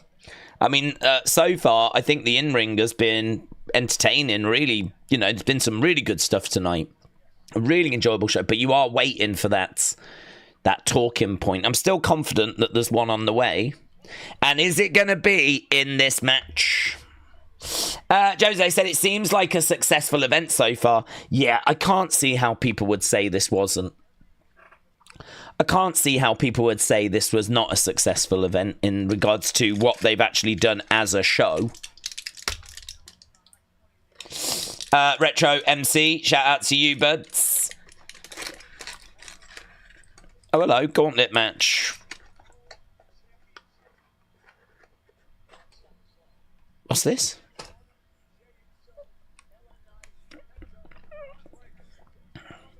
Okay, so gauntlet match. Winner faces Gunther at SummerSlam. Punk, Jay, LA Knight, Penta, Bron Breakker.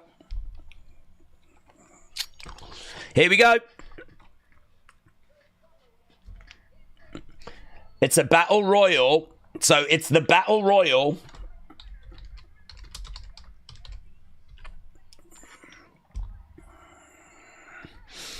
Okay. So we're bringing out Nikki Bella first. How are we going to do this? Are we going to... I mean, are there some wrestlers already in the ring, maybe?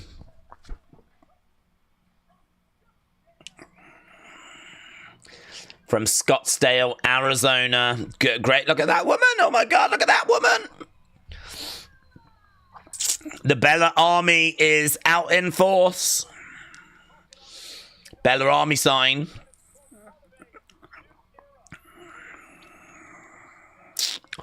No, we don't have anyone in the ring, so we're going to do entrances for all of the participants. This is going to take ages. I'm not down on it, but... Big Mig said, for a show with little build-up, it's been really good, said Big Migs. Can't touch and see the stars above. Oh, Chelsea Green is coming down. Battle Royal is next. I'm going to pick a no-brainer winner. Candice LeRae. She will end Tiffany at Clash in Paris. Well, here's Chelsea Green and the Hervis. Chelsea Green and the Hervis.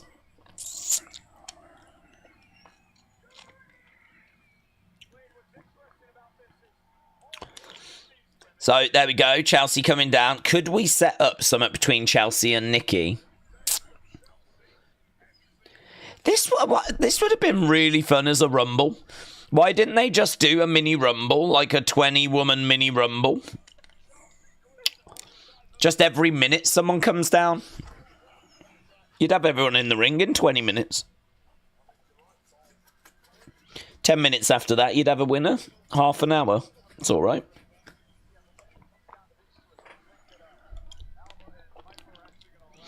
So, Chelsea has made her way down. I mean,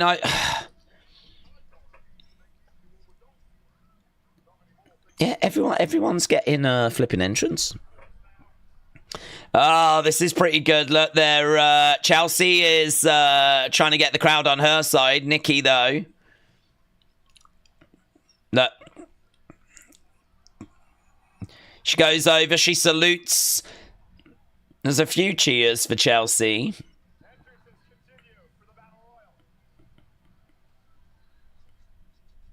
So that was pretty fun as they were both seeing who could get the louder reaction. Okay, here's Natalia. Trini said, Total Divas got me back into WWE when the bleep had chased me away. Here's Natalia. I don't know who that woman is, but that woman has been... Oh, here's Maxine. Okay, so they're not really going to be doing, like, big entrances. It's like bang, bang, bang, bang, bang. Here's Maxine. Are they going to throw in a bit of a surprise? This is a real test, isn't it? It's going to be a real test of people's flipping music. Here's Jada. Jada Parker. NXT.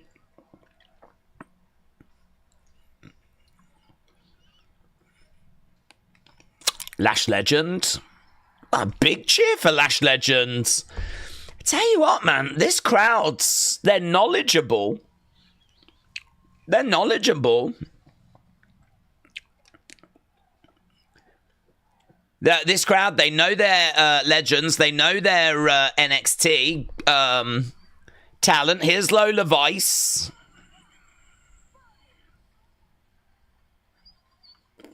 Vice City. Dun, dun, dun. Lola Vice making her way down. Boop, boop, boop, boop. Actually, do you know what? As much as I don't like Zelina's music, when I hear the boop, boop, boop, boop, at least I know who's coming out. Well, she's not in a celebratory mood, is she? Well, someone could have brought a smile. Someone could have brought a little flipping smile to the show. Is that Kalani? Kalani Jordan is here. Retro MC, shout out to you. William. Blighted Bear, shout out to you. Is this Izzy Dame? Izzy Dame making her way out. Zero, absolutely no surprises so far, and zero effect on story. No champ switches. It's a letdown, says William. Well, listen, I think you're right in the regards of we've not had any title changes. We've not had that big talking point. I still think that can come. That can arrive. I think if you look at the actual in-ring action, I think it's been really, really good. I think it's been a very watchable show.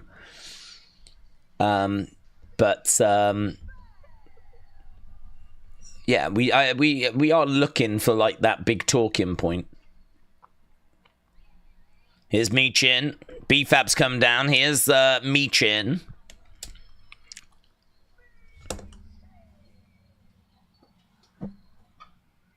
Yeah.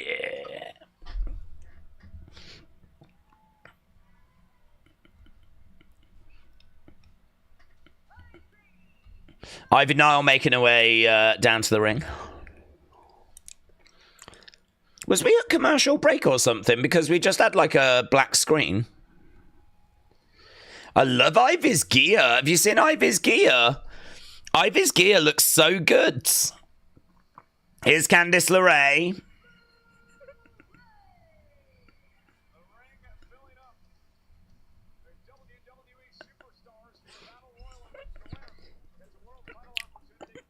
Ivy's ring gear looks so good. It's like Stars and Stripes, but like in a kind of really good, kind of looks like a superhero type way.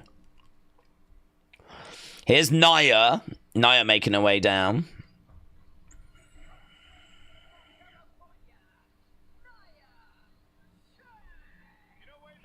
No, most girls.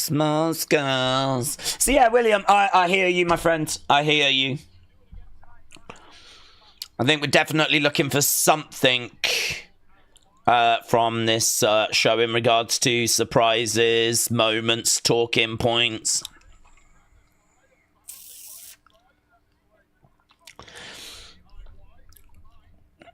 Okay, Nia has made her way down. Lights went out, and it's for Stephanie. Okay. We're bringing out Stephanie.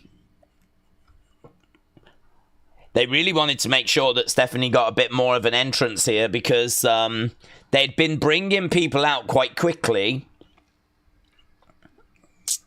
Here is Stephanie.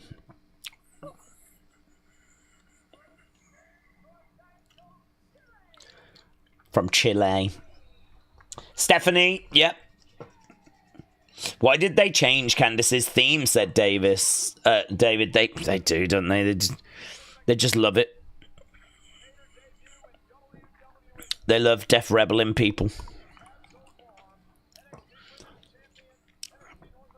Here is Stephanie then making her way down. She looks great.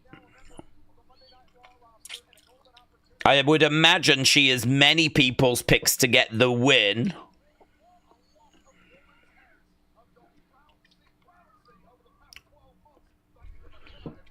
Ooh, I forgot about Julia. Forgot about Julia, didn't I? Here is the Women's United States Champion. Dun, dun, dun, dun, dun, dun.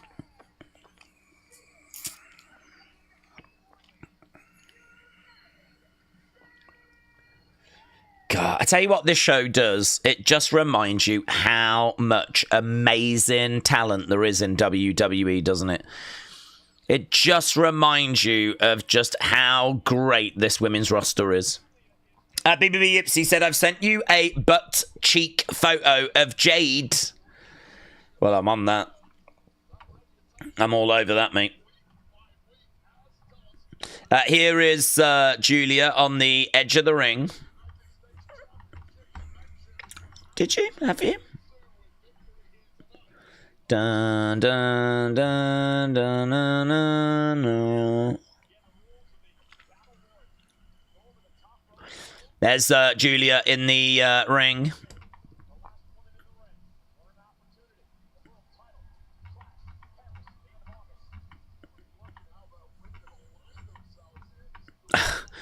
I can't see that, but I did just see this, and I thought that was very good. I thought that was good.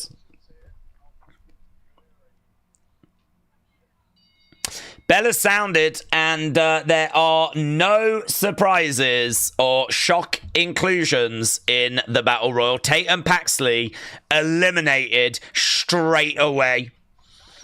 Tatum Paxley eliminated straight away, and Izzy Dame goes as well. Nia Jax is not messing around. Mate, there's going to be people really sad about the fact that Tatum Paxley just got eliminated that quickly. Kalani. Someone's got to, though. Here's Nia colliding into Kalani. Kalani survives. So actually, there's a little spot there where Kalani did not touch the floor. So right now, she's on the announce table. We're doing one of those haven't been eliminated yet type spots. Kicks coming in. Shots coming in. Sad there's no Nikki Cross, said Steve. I was hoping for Paige, said Durham. Rhonda said there's no one in this. There's no one in this. Sent it email. Oh, okay, but shot coming in. Right now we've got Jade going over. Kalani is still trying to figure out how to get back in the ring. Oh, very good. Very good. That could really have gone wrong, but look at that. That's really good. That's Casey Catanzaro type stuff. Lovely drop kick there by Kalani. Cartwheels over into a back elbow. Kip up there. Oh my God. Lash Legend with a big shot. And again. Down goes Kalani. Oh, grabbing a hold of Ivy. Ivy is backbreaker. Ivy goes down. Yeah, that was really impressive from Kalani. Really impressive. Nia Jax grabbing Lash and smashing Lash into the... I could see Lash versus Nia as a feud. I could see that would make sense. Right now we got Ivy and Stephanie. Tatum eliminated. Izzy eliminated. Kalani survives. I don't think we've had any other eliminations. Jess on the outside. Literally nothing new. Stephanie or Nikki winning, said 006JB. Right now we've got Ivy with Stephanie. Big chop coming in. I would love Ronda to come back and break WWE, said Husam. Right now we've got Stephanie. We've got Julia coming over. She helps eliminate Ivy. Ivy eliminated. Nikki grabbing Julia. Nikki, Bella, and Julia right now. I mean, look at this as a meeting of worlds. Chop coming in there by Julia. Big shot, and Nikki goes down. God, that really is like 2K25 stuff in it. Julia and Nikki Bella. Right now we've got Julia and Stephanie. They're both in the middle of the ring. Julia puts her hand out. Stephanie grabs that hand. But swing and a miss, and they go at it. Julia and Stephanie right now. Headbutt there by Julia. We've got all the women on the outsides. Right now we've got oh my God, headbutts by Julia and Stephanie. Right now Julia, middle of the ring, coming over, throwing in a shot. Gets caught there by Stephanie into a suplex. All the other women are just sort of doing stuff around the outside. But here's Nikki. Nikki comes in, starts working on Stephanie, picks up Stephanie. Elbow coming in, takes, over goes, Devil's Kiss! Devil's Kiss! Devil's Kiss! Coming into Nikki Bella! Oh my God! Oh my God! A Devil's Kiss to Nikki Bella might have broken the internet. That might have broken the internet, but Chelsea denies the world, the fans, humanity. Honestly, it's what the world had been waiting for. But it wasn't to be. Right now, we've got a spot where we've got lovely suplex there. King Yeti! Let's go, Yeti! Let's go, Yeti! Maxine.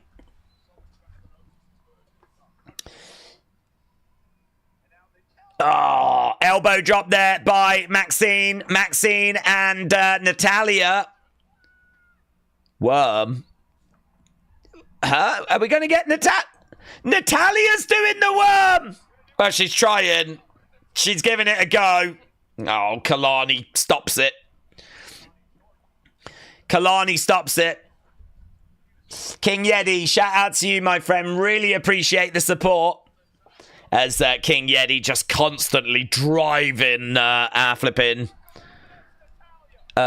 membership side of the channel. Crotch chop there by Jada. There is Maxine. Maxine is really upset at Jada. Right now, Maxine throwing in a shot there to Jada. Jada. Maxine goes down. Goes up on the shoulders. Right now, going to the outside. Jada goes down to her knee. Maxine on the outside. And eliminated. Maxine eliminated by Candice. Candice gets dumped to the outside. Candice in trouble. Jada Parker, though, can't get the job done. Candice trying to find a way back in. Candice goes down to her knees. Jada against the ropes. Candice eliminated. Candice Michelle. Wow, Michael Cole's like, Candice Michelle. And Wade Barrett's like, it's Candice LeRae. Right now, we got some booty popping. We've got some booty popping. We've got some booties popping. Yes, and it's resulted in the elimination of Jada Parker. Meechin and B-Fab popping them booties. Shots coming in. Well, this field has thinned out a little bit. Kalani! Oh, edge of the ring! Eliminated, mate. Eliminated.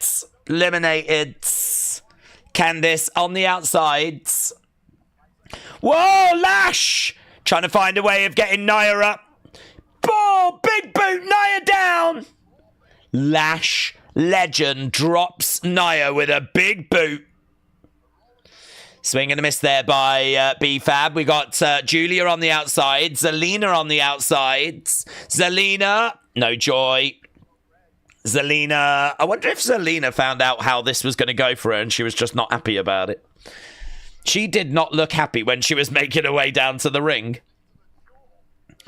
Right now, Zelina on the outside.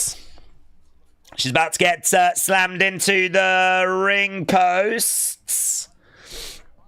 She gets picked up. Oh, no, reversed. It's Julia that goes into the ring post.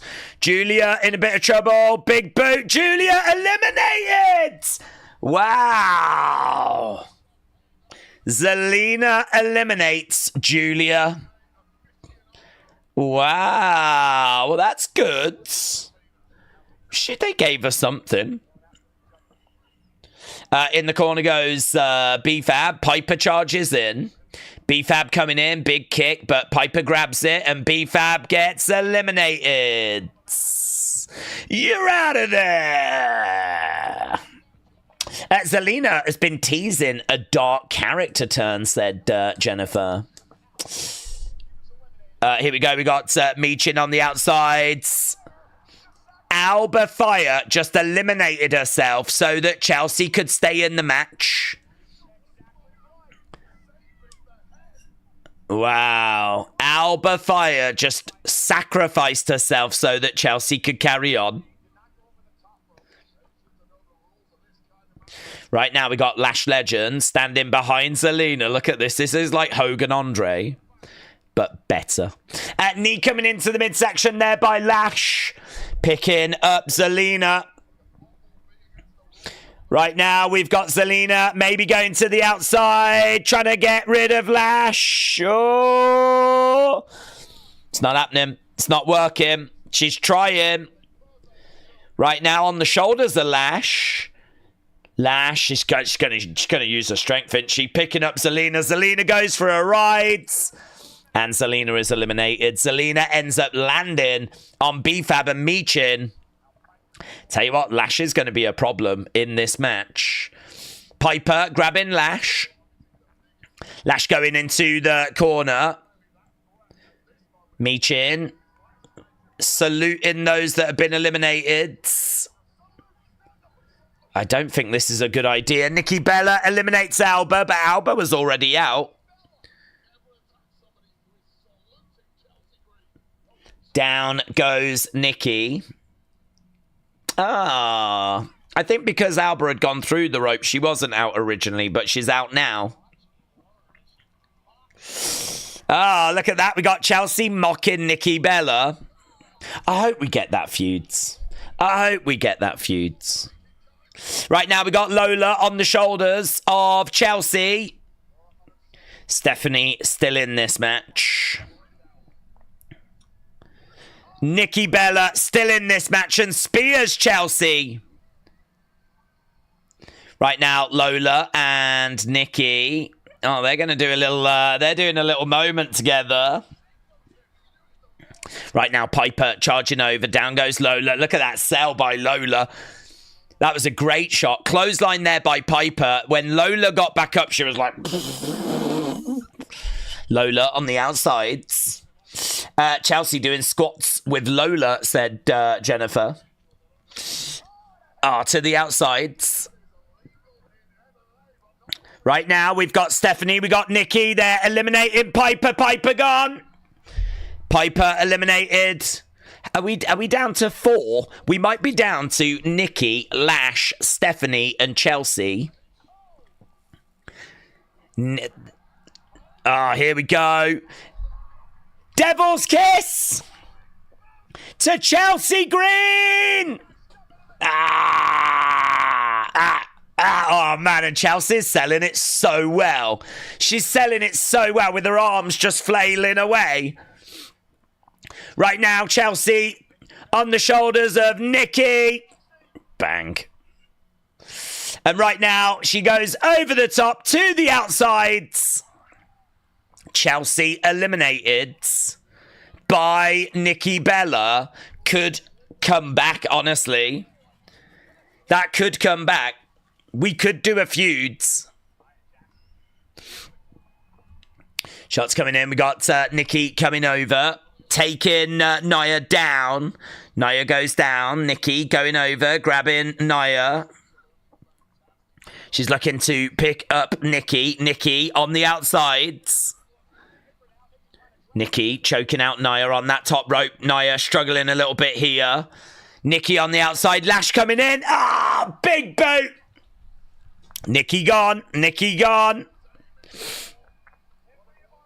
Stephanie, Lash, Nia. Good luck, Stephanie. I feel like Stephanie's going to get it, but good luck. Maybe Lash and Nia eliminate each other, and that just sort of leaves Stephanie as the winner.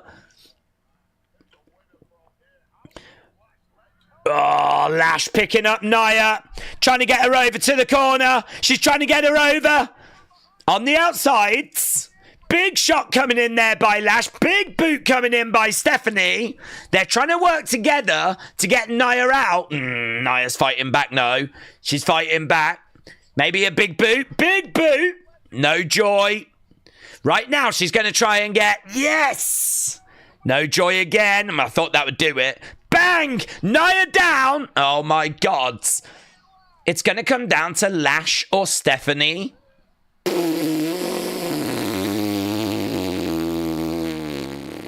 How is she getting her out the ring? Wow, okay. Star-making moment.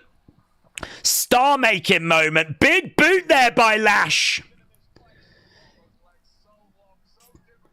This whole match has come down to these two women. Lash against the ropes. Big boot.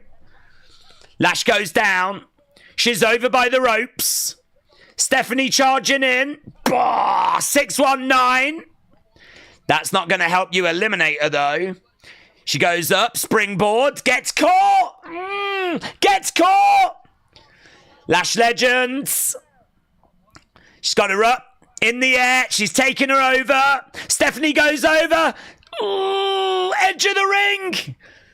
Both women on the outside. Lash. Oh, my God. Yeah, right now. Oh, she's going to do Devil's Kiss. Devil's Kiss. Devil's Kiss. Mate, she just got that applied out of nowhere. And eliminated. Stephanie wins. Mate, she got a cheeky little Devil's Kiss in on the outside of the ring. And Lash just sort of like flops to the outsides. Stephanie gets the victory.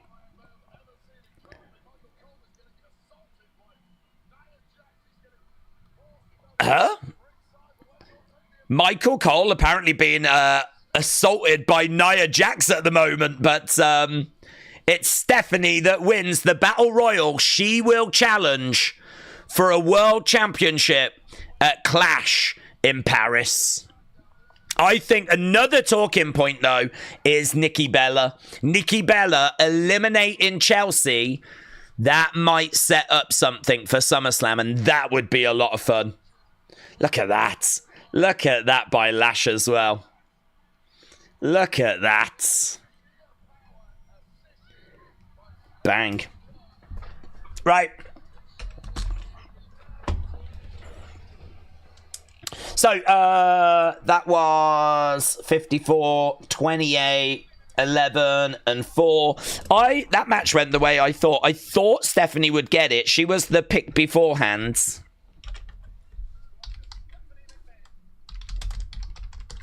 Stephanie is in the ring. She's going to do a quick little chat with Stephanie.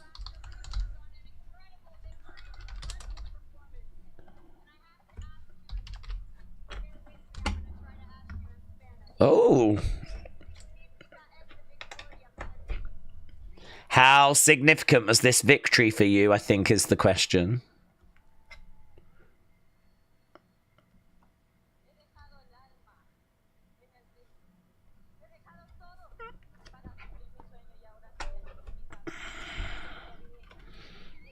She's answering back in Spanish.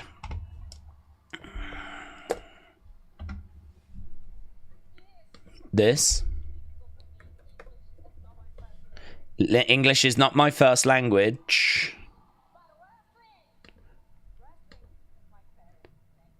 Wrestling is my first language.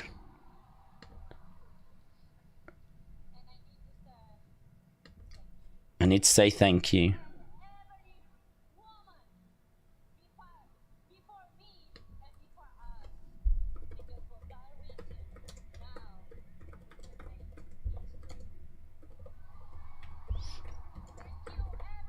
The crowd are just cheering whatever she says, really.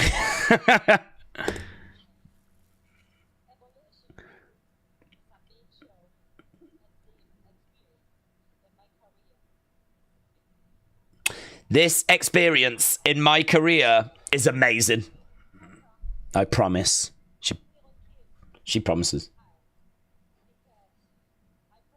I promise.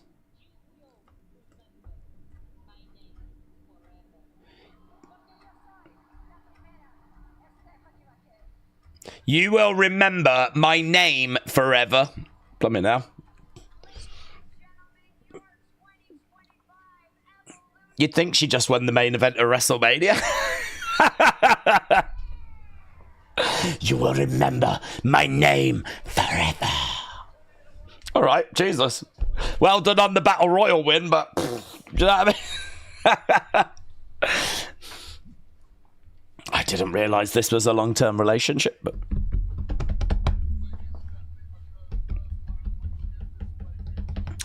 Listen, to get the opportunity to speak after winning a Battle Royal like that, you know, there's going to be people that didn't see her in NXT. There's going to be people that are still learning about her. She is going to have won plenty of new fans this evening. We got Pyro going off as well. Love, Stephanie said, you folks nem. I don't care what Uncle Dave Mouncer says, or should I say Meltdown. This is a successful event, says Gareth. Stephanie versus Stephanie, said Justin. Yes. Oh my God, you're right. That was a 100% Stephanie only ring for a second then. We had two people in, and I saw nothing but Stephanie's. There should be an Evolution event every year, said Stephen. Let's go. I don't think she's ready to hold the title, but she is one to watch, said the Phoenix. Booker T was livid when Medusa did not want to give back the women's title to WWE headquarters on WWE's Most Wanted Treasures show, says Hannah. Macca Rice said, do we think that she wins the title, says Macca Rice. I think she has a really good chance. I think it'll be an amazing match. She is on Raw, isn't she? So that means her champion at the moment is Io. Oh my God, Stephanie Io. I would rather see Stephanie Io than I think I would Stephanie Rhea. But I don't mind Stephanie Rhea, of course. So, does she win the title? I would think it too soon, really. I would think that to really get called up and just get straight to... I mean, that's the mountaintop, you know? When it comes to women's wrestling, that is the mountaintop.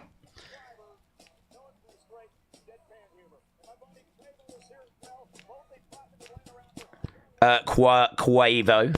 I don't know. I think she's got a chance because I think they really like her. I think they see a lot in her. But I would not be down on her falling short, to be honest. I wouldn't. It wouldn't be a problem for me if she just, you know, came a little bit short because she ain't been on the main roster that long to win a top title already.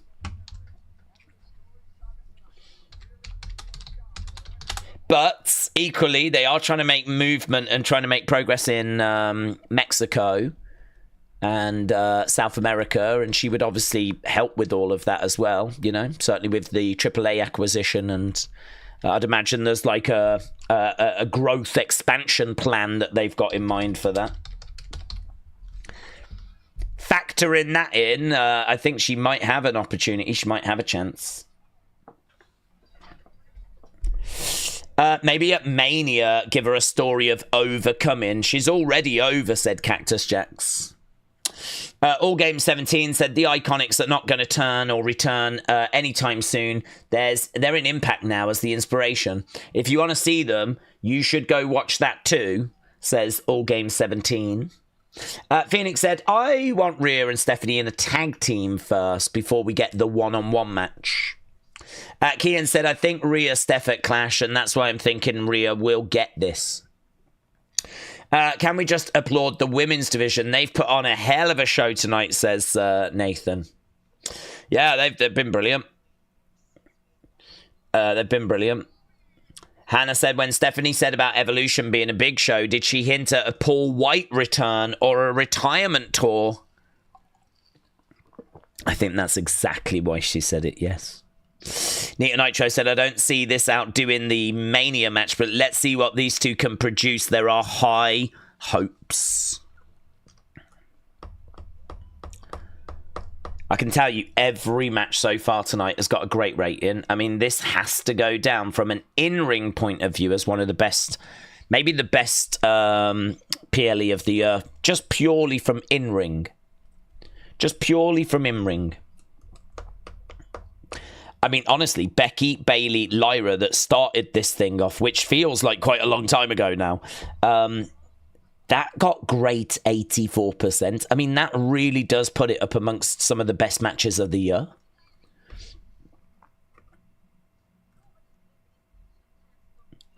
Can this match put the cherry on top? Can this match be the absolute classic that would really just put this show over the top, you know? Nothing in the way of big shock surprises. I think that is also actually a talking point. I think it's a talking point how we've not really done anything here that has kind of really, you know, been out the blue or, you know, shocked or really shook things up or...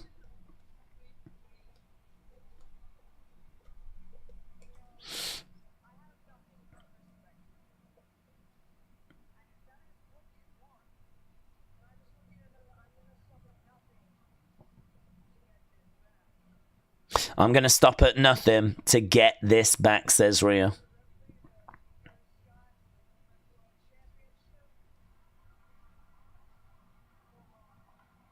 So this whole match came about because Io got to choose who she wanted. She wanted the biggest test possible, and she said that is Rhea Ripley. And that is basically how we got to this match.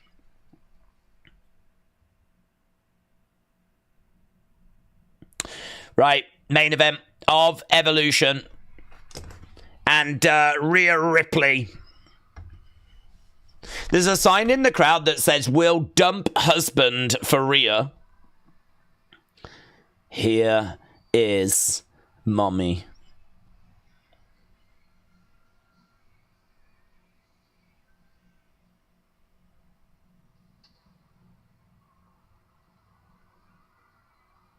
Loud screams. Loud, like, female screams. I think there's a lot of younger girls that have been taken to this show.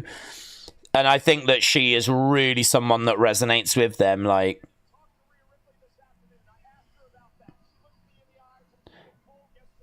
it's like a boy band just came out. Her record is 11-4 in the last 15 matches.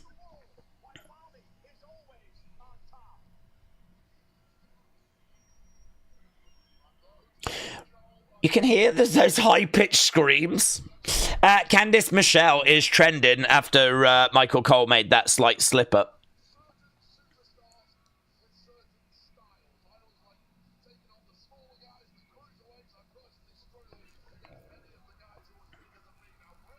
Smile on the face of Rhea Ripley.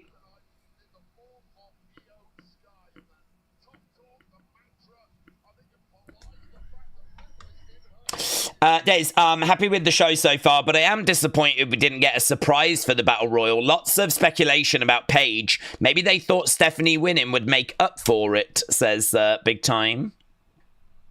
I think when they announced that there was 20 people in it, like there was an image for 20 people, that's where there was a little bit of like, that's how many you normally have in a Battle Royal. Of course we could have done 22. Of course we could have done 23. There's no hard and fast rule. But there was enough there to go, oh, I don't know. Actually don't know that there's going to be a surprise or they're going to bring someone out. And obviously we were hopeful they would. Sadly, they did not. There is Rhea then in the ring, looking out at the fans. Big smile on her face as the champ makes her way down to the ring. It's got a big fight feel, this, actually.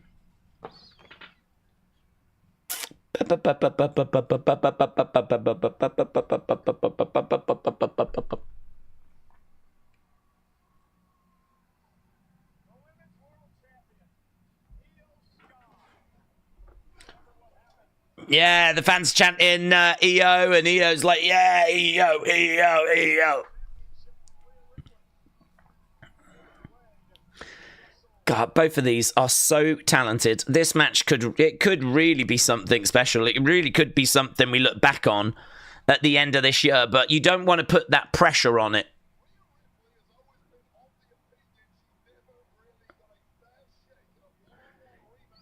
EO making their way.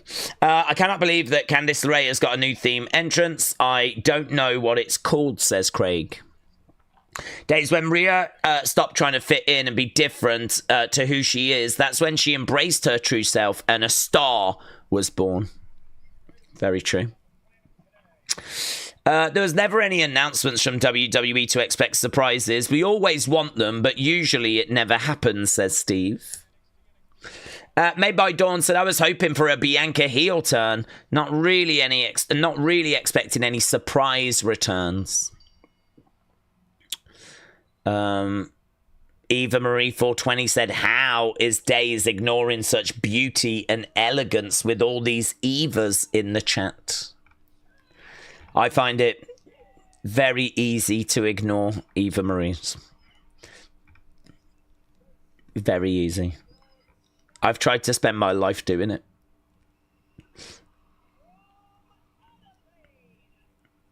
Here's then another big intro. I love wrestling because I'm the best at it. Days knows he is so jelly of my experience, says Austin 317. Oh, actually, no. We've got Austin 316. We do have a lot of Eva Maries around. Days loves us. Stop faking it, Days. Oh my God, look at this. Like a nightmare. Oh my God, it is like a nightmare. I keep looking and there's just more Eva Maries that keep appearing. Why is this happening? Jesus. Guys, she was so awful. They haven't mentioned her once on the show. She was so awful that we've done a whole show talking about women's wrestling and we've not mentioned her once. Or maybe we did and I just didn't even notice. It's like a nightmare scenario where there's just another one that pops up.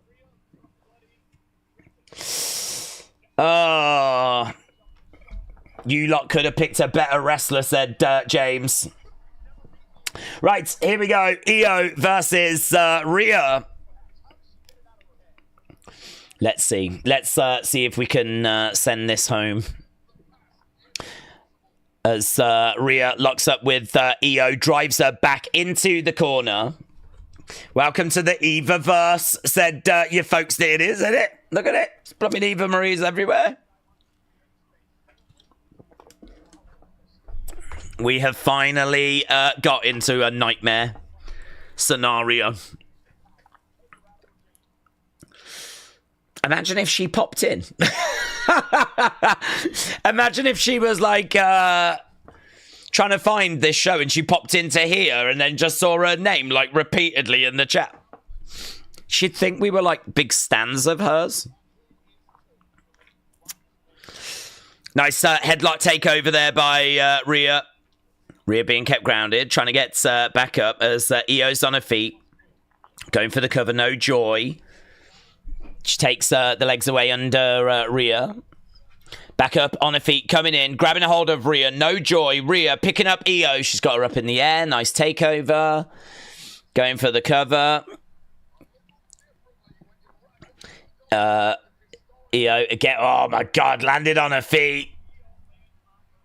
Landed on her feet. Goes straight into the emote. Right now, Rhea trying to get back up to her feet. Slowly does as Io backs away. Rhea applauds Io.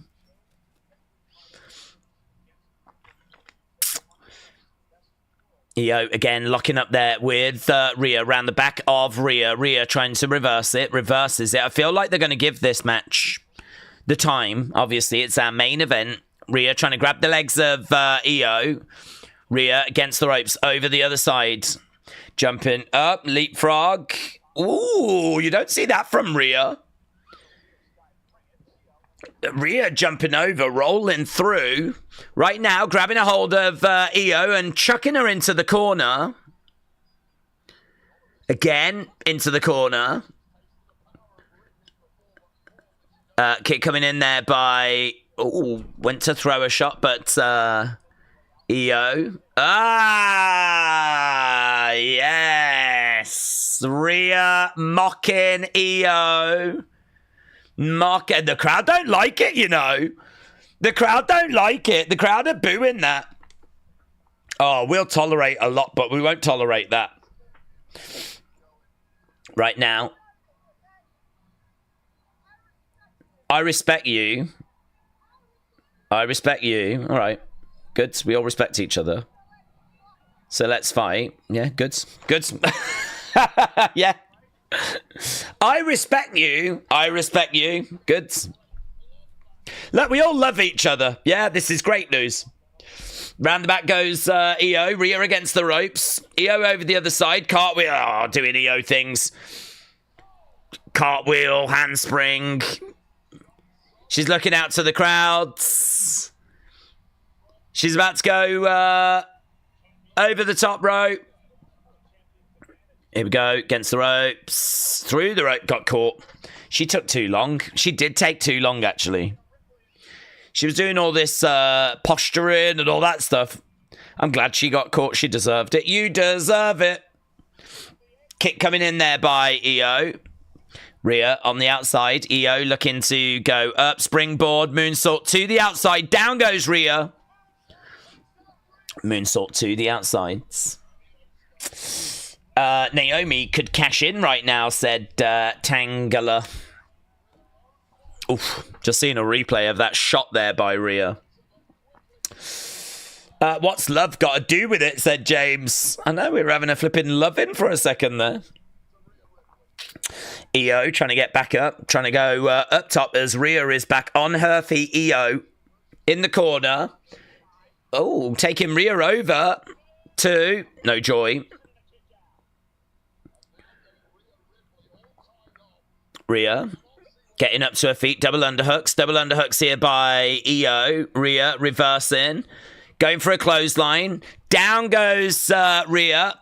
Pulling back. She's got a crossface applied, but it's not fully in, and that means that Rhea can get back up to her feet. She grabs a hold of Io. Shot coming into the midsection. And again, Io against the ropes. Rhea looking to charge over. Goes over against the ropes. Caught on the rope as Io is on her feet. She's going to look to charge in. Doing a 619. No. Oh. Well, that was interesting. She kind of 619'd, but wrapped her legs around the head of Rhea and then just dumped her onto the outsides. Wow. Let's go. Rhea Ripley, new champion, said Tangela. Dr. Luchalala said, I'm not going down alone. Women's wrestling. Women's wrestling is the chant. I don't remember that. We've got a screenshot from the stream, but I don't remember this.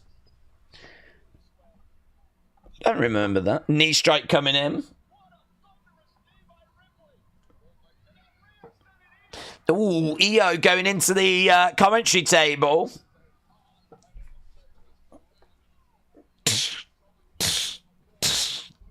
Yeah! Woo! Who's the bad boy? Yeah! Bow! Into the barricade goes EO. Into the barricades goes EO. Right now, Rhea. Oh my God! Straight into the ring steps. Right now, Rhea Ripley with EO looking to get her back into the ring. Thankfully, the Prime Hydration Station survived.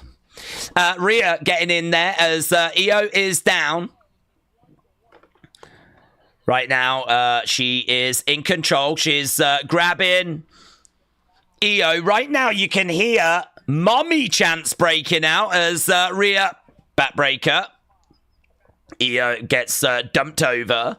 Right now, we've got Rhea grabbing EO, looking for a suplex. She's got her up off that top rope, hangs her out to dry as EO flops back in the ring, going for a cover. 2. No joy. No joy. We're building. We're building. Let's get the result, shall we, for the Battle Royal. That's come out with a great rating as well. God, every match getting a great rating.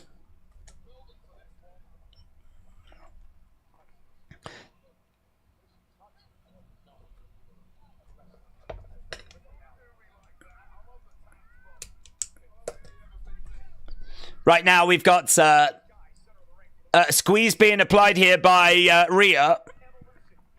EO going back, no joy. Rhea trying to get back up on her feet. Drop. Oh my God, I thought she was going to deliver a kick. She drop kicked EO.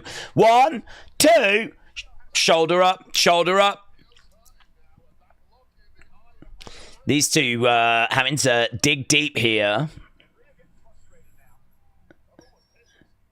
It's actually a really interesting matchup, this, because Rhea is obviously a fantastic talent.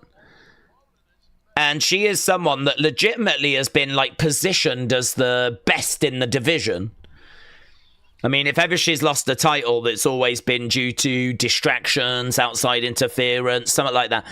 I don't think we're going to see that in this match. I don't want to see that in this match. Just want to see EO. Look at that. Look at that. She's pulling back on the arm. Really working on the shoulder and the arm as EO trying to get back up. But it is interesting because I don't think there's outside interference in this. And so it feels like we're going to get a clean result. I think it's EO. I'm leaning EO. Building up speeds. Gets picked up round the houses. Into a DD. Spiked. Look how thrilled she is. Absolutely thrilled that she landed that. Mate, that is so good. Look, bang, bang, bang, bang.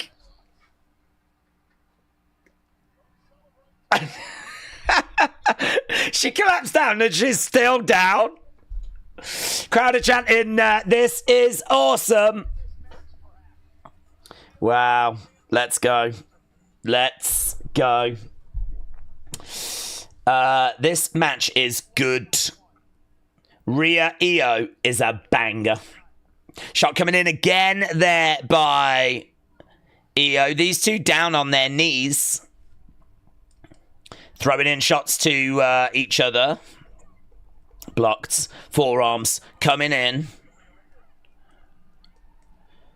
Really quick shots there by EO. Rhea. No! Reverse! Great! Stumps down! Really good work. EO. Trying to get Rhea back up. Throwing in a kick. Rhea getting back up to her feet, looking for a German. Gets it. As Rhea goes to the... Oh, my God. Rolls out the ring, just flops out the ring. It's all these little details in the match. It's all these little bits in it that just really contribute. It's like Rhea just flopping to the outside. Through the ropes. Crossbody. Gets it. Right now, Rhea is chucked back in the ring. Io climbing up the ring steps. Going up top. Rhea Ripley on her feet as Io is up top and missile drop kick. Down goes Rhea. Kip up there by Io, who flips over. Let's go. Oh my God. Trying to get the crowd all fired up again.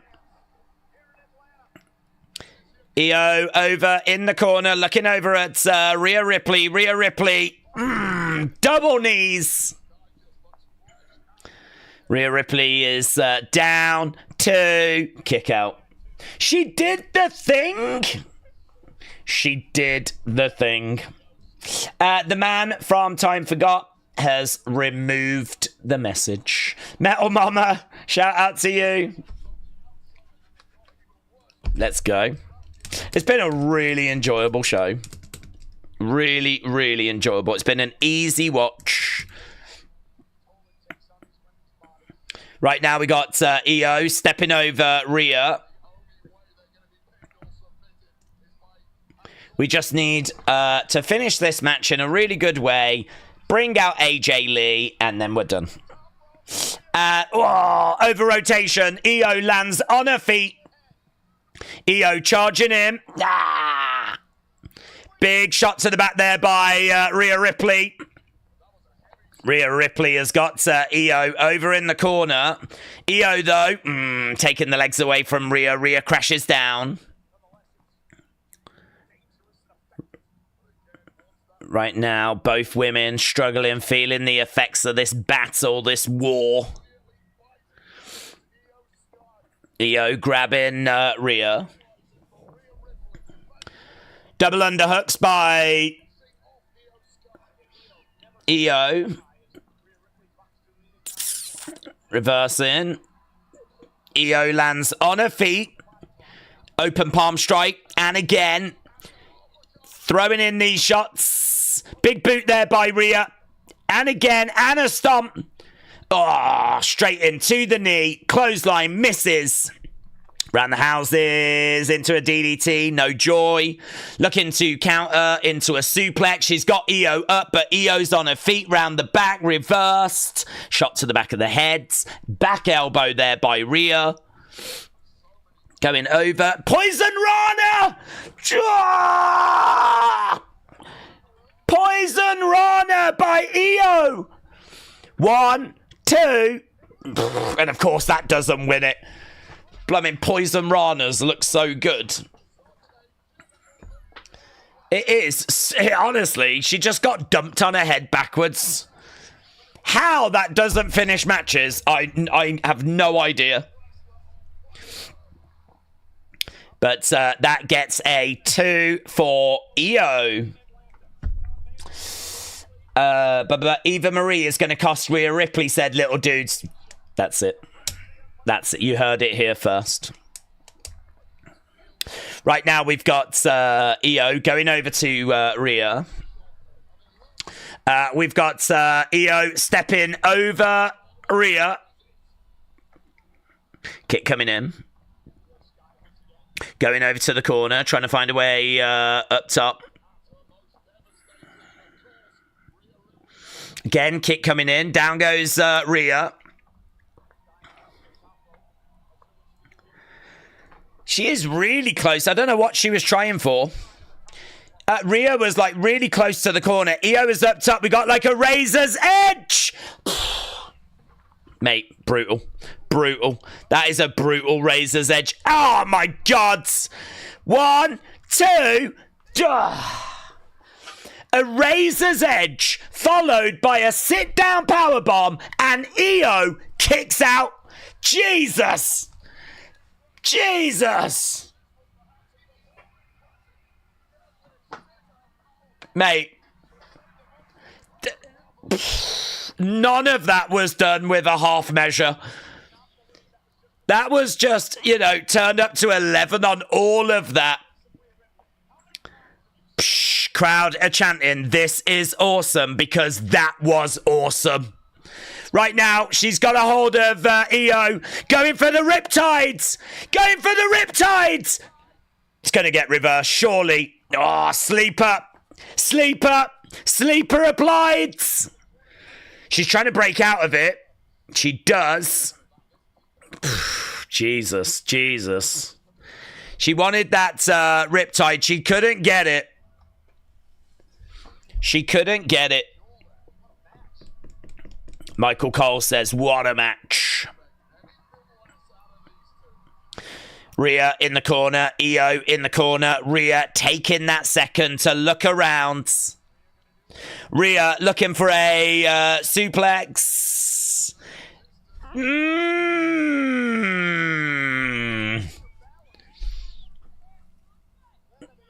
EO got to the outsides. Kick coming in. Rhea goes down. I'd have loved it if Rhea could have kept holding on to EO then. I'd have loved that. EO springboards. Oh, Jeff! Jess goes down! Look at EO. He was like...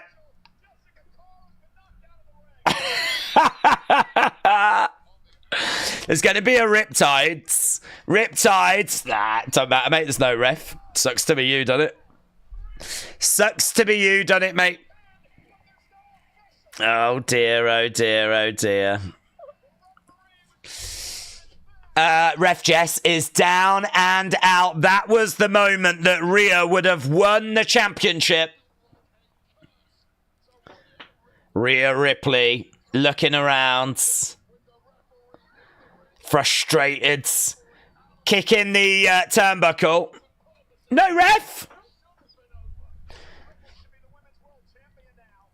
We need to get Ref Daft down. I don't know what's happening. The crowd seem to be looking in the crowds. Ah, oh, EO planted.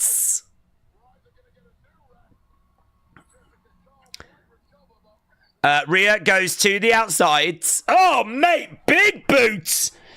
EO actually ends up in the crowds. Why are we going in the crowd? What's this about? We've gone in the crowd here. We're doing a side quest. We've left the main campaign, and we're doing a side quest right now. Bang! EO goes into these railings. Right now, Rhea Ripley. Shots coming in there by Rhea Ripley. It's pretty fun, actually. EO caught in the railings. She can't go anywhere. Headbutt. Oof. And EO slumps down. So EO down. Rhea standing over her. Where are we going? We're going to some area that's clearly been set up for some spots. Right now we're climbing up. We've got, what are we looking at? There's a table. Is she going to put it through that table? Is she off there? Powerbomb. She's looking to pick her up. No, EO. Yeah, she's got her up. No. No, kick coming in. Rhea goes face first, goes down. Yeah, I don't know. What are we trying to do here? Is EO going to do something off there, is she? EO is looking for something. Moonsault. Moonsault?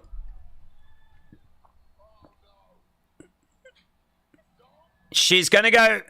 She's going to go higher. Is she going to moonsault off that? EO, look at that. Look at that. Crossbody! Mate, that was a really good crossbody, actually. That was a really good crossbody. She's got some really good height. I thought she was going to moonsault.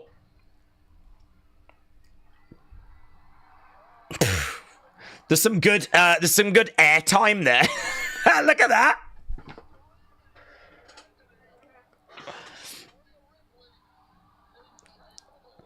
All I saw for a second there was a Lily doll sort of being held up, all excited. There was like, as they showed the replay, there was a Lily doll that was bouncing up and down in the crowd. Lily's enjoying it. Have we not brought down another referee to like count these girls out? Guest ref, come on. Stumped there by EO. These ladies always deliver said Semper. Right now we're getting back to the area as Paige gets thrown to the ringside area. We've been away from the ring for so long. I'd imagine Ref Jess has never felt better. She's probably had a good night's sleep. Oh, EO goes into the edge of the announce table. Right now, Rhea chucking EO back into the ring. Rhea is down.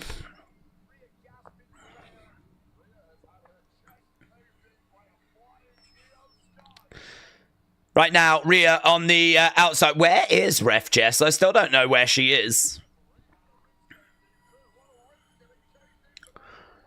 Where is she? EO goes over. Looking for a bomb.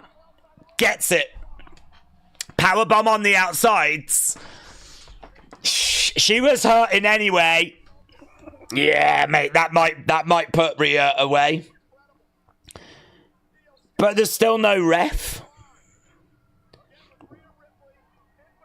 Right now we've got EO. There's Ref Jess. Bang! Connects! Moonsault! 1, 2, oh my! I thought that was it, mate. Shut up. Shut up. I thought that was it. I thought that was it. I think everyone thought that was it.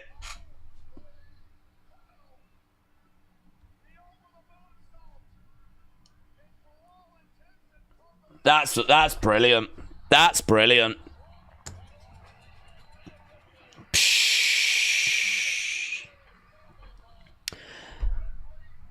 Look at the shocked faces. Xavier said, my problem with WWE, send Jessica to have a wrestling match but can't take a missile drop kick, said Xavier. I don't think you're meant to know she's Calyx, though. She does wrestle down in Evolve, but under a mask and under a different name. Kick coming in there by EO. EO trying to go over in the corner.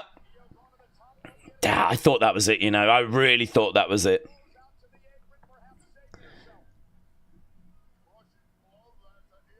I actually wouldn't hate if this had ended in some sort of time limit draw. Could you imagine if like this ends because we run out of time? Slap coming in there by EO. Kader said this match is a freaking classic. Oh, EO face first.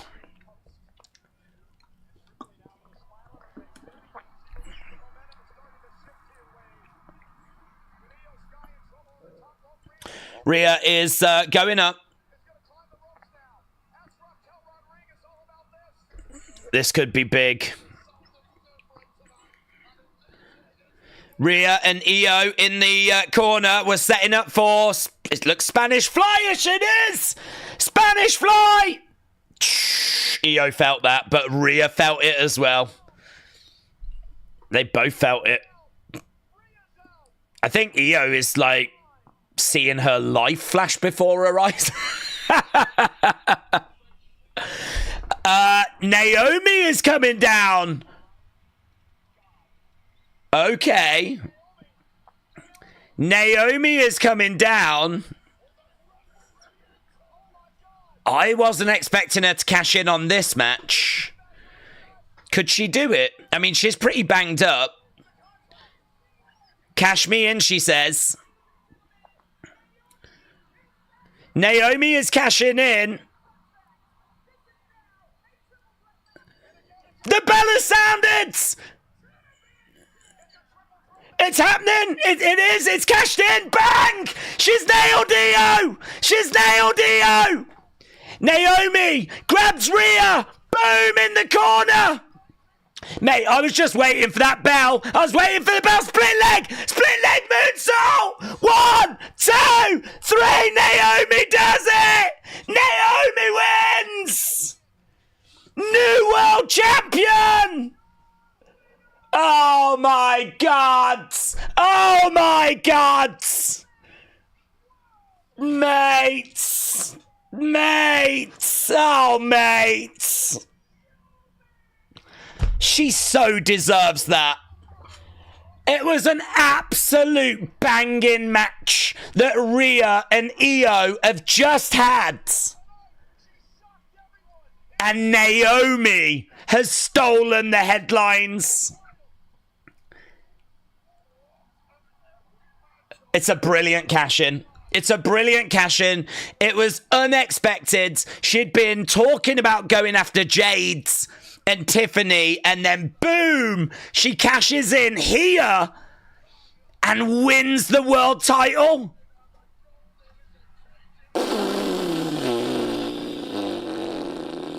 You shut up. You shut up. You shut up. That is brilliant. That is brilliant. I didn't see a cash-in happening on this show. I didn't see a cash-in happening here. You shut up. Oh my god, that is brilliant. And you know what? You couldn't separate Io and Rhea. Like, they just honestly threw the absolute best at each other, and you couldn't separate them. And I even said, like, I would not hate if this was like a draw. We just run out of time. I wouldn't hate that. Because sometimes in a match where, you know, they just can't separate these two, a result like that would be acceptable. But you know what they did? Instead of that, they had Naomi cash in and steal it away from the both of them. There'll be people that'll be down on that. There'll be people upset about that.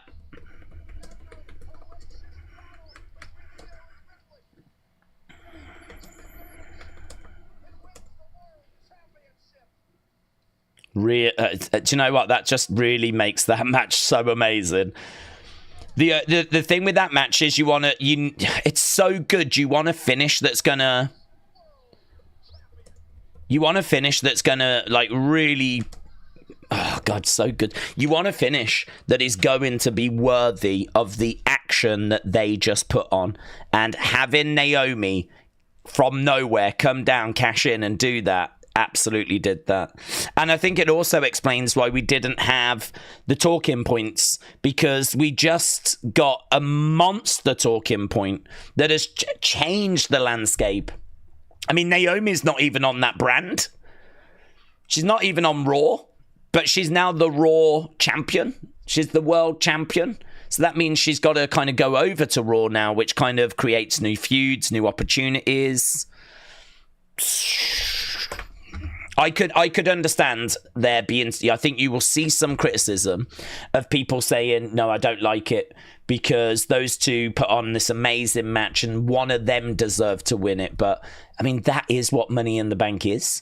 Money in the Bank is there so that you can cash in at the moment that is most preferential for you. And when you've got Rhea and Io just absolutely taking it out of each other so much that there is just nothing left, that is the right time to cash in. Like, that is the moment that you should cash in. That is the time that you capitalize. And she did it. Io loses her title, which is disappointing because it was a great run, but that's the way to lose it. Rhea doesn't win the belt, but she didn't really lose because it was a cash-in, you know? She might have gone on to have won that. Io might have gone on to have won that. but it was Naomi that took the opportunity. It's so good. I think that's brilliant. I think if you're going to cash in, that was the time to do it. I think it's brilliant. I love it.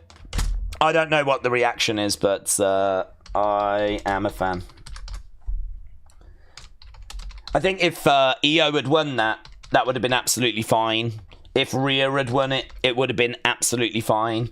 But for Naomi to come down and steal it, I think that's so good. I can't wait to see the scores for this. I really can't, because, I mean, what we just saw was something special. We hoped that match would deliver, and it really did.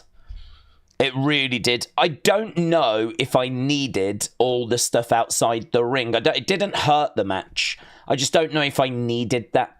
But I suppose, on reflection, I did, because you needed to convince me that these women had nothing left in the tank. You needed to convince me that these women were running on empty. And you did convince me of that. And the stuff that was outside the ring contributed to convincing me about that. And so that definitely does play a part. But as I was watching it at the time, I was thinking, do I need this? Are we just kind of outstaying our welcome? We were away from the ring for a long time. To go back and Ref Jess is still down. I was like, I don't know. Don't know about this bit. When you're trying to figure out, is this a 4.25, 4.5, 4.75? Like, what do you score this match? You know, I'm in the 4s. I mean, I don't think I was at 5. But I was trying to figure this out, and I was trying to think about it. God, with that cash in, I just don't know. All of a sudden, I know that I'm 4.5 minimum. But it could be higher than that with that finish and that cash in. I mean, it needed the cherry on top, and we got it. What a show. Do you know what? There was a question earlier about whether this could be the best PLE of the year. And I'm willing to listen. I'm really willing to listen to people that are going to make the argument that this is, because I think it's definitely in the conversation.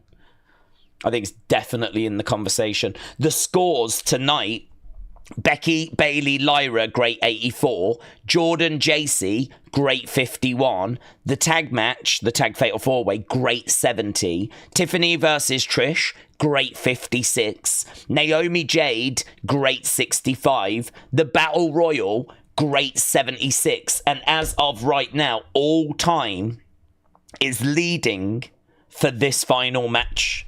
As of right now, that is the leader. 64% all time is currently where we are with the poll. The response is pretty unanimous that you lot have massively enjoyed this show. We waited 7 years for this, and I think that the women absolutely stepped up and absolutely delivered. Frat House said it's the best cash in a long time. Yeah, listen, I've been massively critical of Triple H's cash-in booking. I think that some of his cash-in booking has been atrocious. The whole Drew trying to cash in, being foiled by CM Punk, the whole, all of that nonsense. The Austin Theory mid-card nonsense. Like, there's been loads of cash-ins that have been a bit underwhelming, that have been a bit flat, that just really haven't... This was just... Nailed it, mate. Nailed it. Absolutely nailed it. Right. Gonna be a great night for Jimmy, said William. It's gonna be a great night for Big Jim. Robbie said she'll lose to La Primera. Oh, God, yeah. Good point. Stephanie Naomi is the match. Do you know, the thing is that I would have been more actually excited for Io versus Stephanie than Naomi versus Stephanie. I think, God, yeah. I mean, Naomi deserves to successfully cash in, and she deserves this, but, well, I don't know. I mean, Naomi, when was the last time you saw a Naomi match that was on the level of an EO match or on the level of a Rhea match? You know, like Naomi has good to low-end great matches consistently from this community. So I love Naomi, and I'm pleased that she's champion, and that cash-in was amazing. But very soon, we've now got to look at this as a Naomi title run, and that's fine. I'm on board. She's got me. I love the proceed with caution stuff. I'm totally on board. But I think there is actually a little bit of a need for Naomi to really come through with some of these matches from like a match quality point of view, you know? I think there's a little bit of a need there. Because that, I think, is just a little question mark that I've got around Naomi. But she, you know, she wrestled earlier against Jade's, and with the stipulation and everything involved, the weapons and all that, you lot said that was great 65. So, I mean, that delivered. I just really want this to work for her, because I felt like she had been kind of underused, undervalued for quite a long time. And for her to move away from the whole glow thing and kind of go into this proceed with caution stuff, it's worked so well. And actually, it's worked so well that it's actually got her money in the bank and has also got her a successful cash-in. I just hope we can keep building on that. I hope this run's going to be good. So yeah, when you think it's going to be Stephanie versus Naomi, kind of not the match I was expecting at all at Clash in Paris. But obviously we've got a little way to go before then. You know, we've still got to get past SummerSlam. Maybe Naomi doesn't get past SummerSlam, but if she doesn't, that's going to be a really underwhelming title run. So this is tricky, isn't it? Stephanie has definitely got the title opportunity at Clash in Paris, but Clash in Paris is late August. We've got to get past SummerSlam.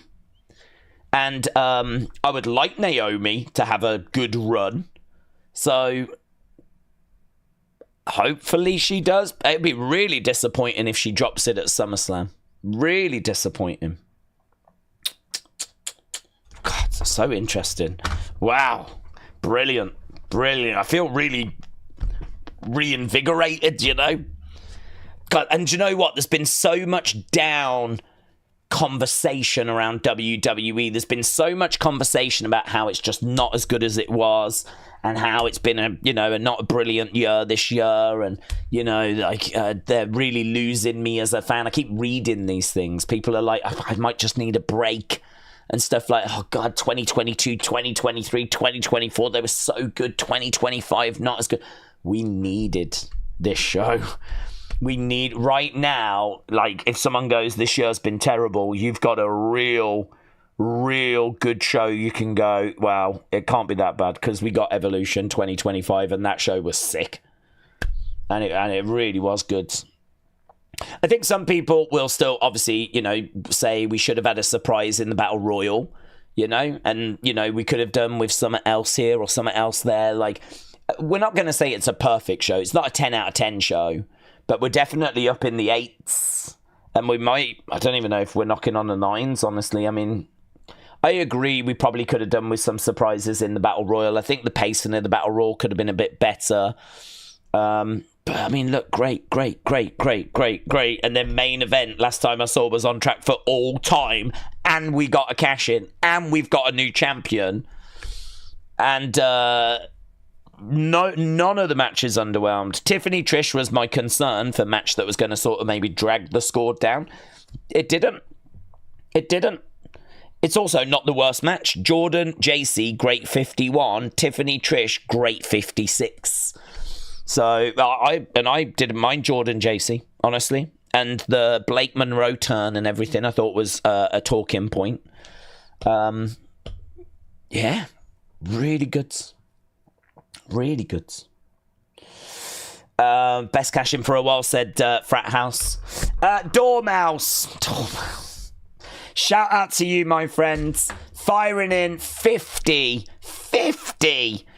Wrestling Days memberships, which is just incredible, Dormouse. Thank you so much. Dormouse really looks after and runs like the Discord stuff for us. So if you pop into the Discords, I'm sure you'll interact with Dormouse in the Discords. But not only that, Dormouse really active on the channel and so loved by the community, and that is so, honestly, I think like it's one of the nicest things you can do is like gifting the memberships to other members, and we're really trying to put the work in to kind of grow that side of the channel so that if you do become a member, come and join us. We want you to join us. We do streams on a Tuesday, a Wednesday, a Thursday, every single week that are just for members.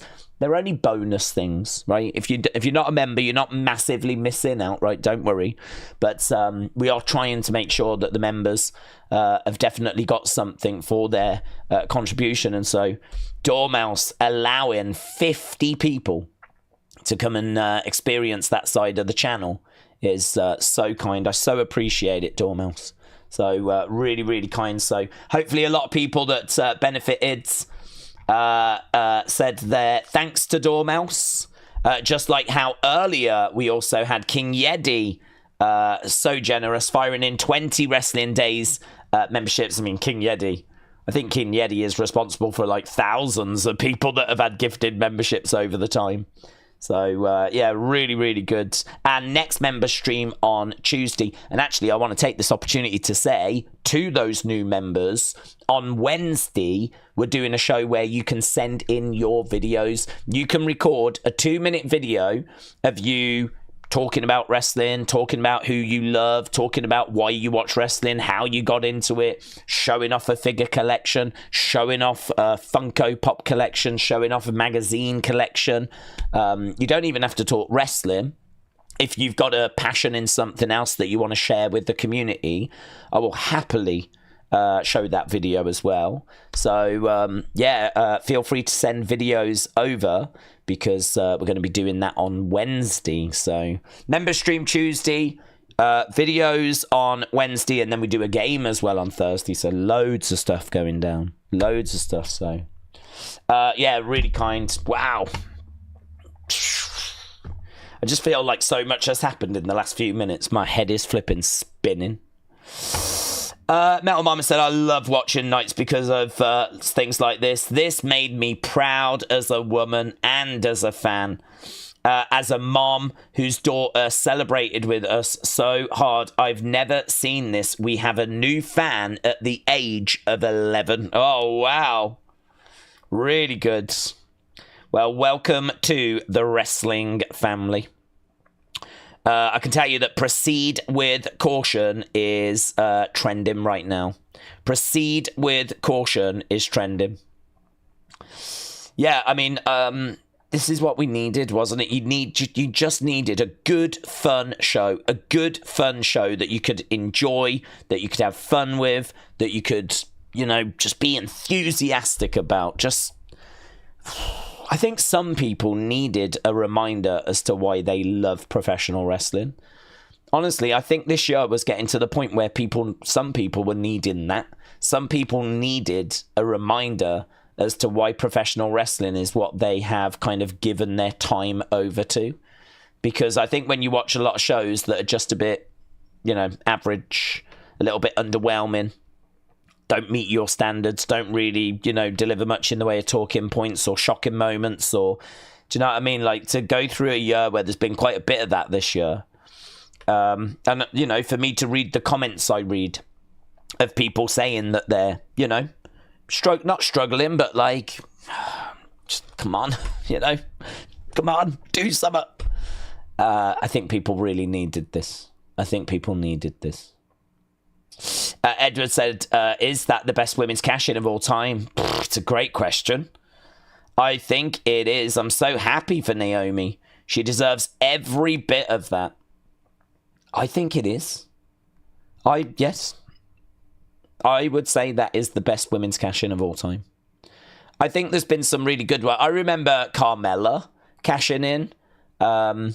I think it was it may have even been the first cash in. And I can't remember who the ref was, but she came down and she's like, I'm going to cash in, I want to cash in. And the ref was like, looking at her like this. She's like, I want to cash in, I want to cash in. And he was like, you want to cash in? She's like, yeah, I want to cash in, I want to cash in. I just remember her repeatedly going, yes, oh my God. She was like losing it with the ref because the ref was like, it was actually quite fun. It was quite a fun moment. So, I mean, I remember things along those lines, and obviously like Liv cashing in on the same show, and Io's cash in as well. The Asuka moment was good where she won the title. It turns out the title was in the thing, but actually having the briefcase and cashing it in, yeah, I think this might be the best. Tiffany's was all right, you know, but the thing about this cash in is that the match was so good. And they had opportunity to end the match. The match had gone on a fair bit. So they had already had opportunity for one of them to, you know, win this thing. It was only when the match carried on and on and on. It's only when I think Naomi looked at it and thought, they're running on empty. I could win this.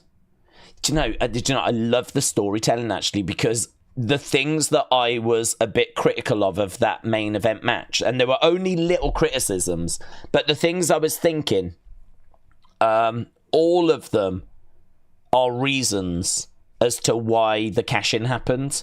So there was two things that I was thinking about why this isn't a 5-star match, right? First of all, I thought it's going on a bit. I feel like there's times in this match where we could have ended this. There's moments in this match where we could have actually, you know, this is going on a little bit now. Like, I feel like at the end of this match, I'm going to say that was really good. Might have been able to have shaved 3-5 minutes off, but it was really good, right? So I was thinking that. And I was also thinking, I don't think we need to do this outside the ring stuff. I don't think we need to do this. I mean, the crossbody was fun, great, you know, and there was a few bits like where they were stomping away.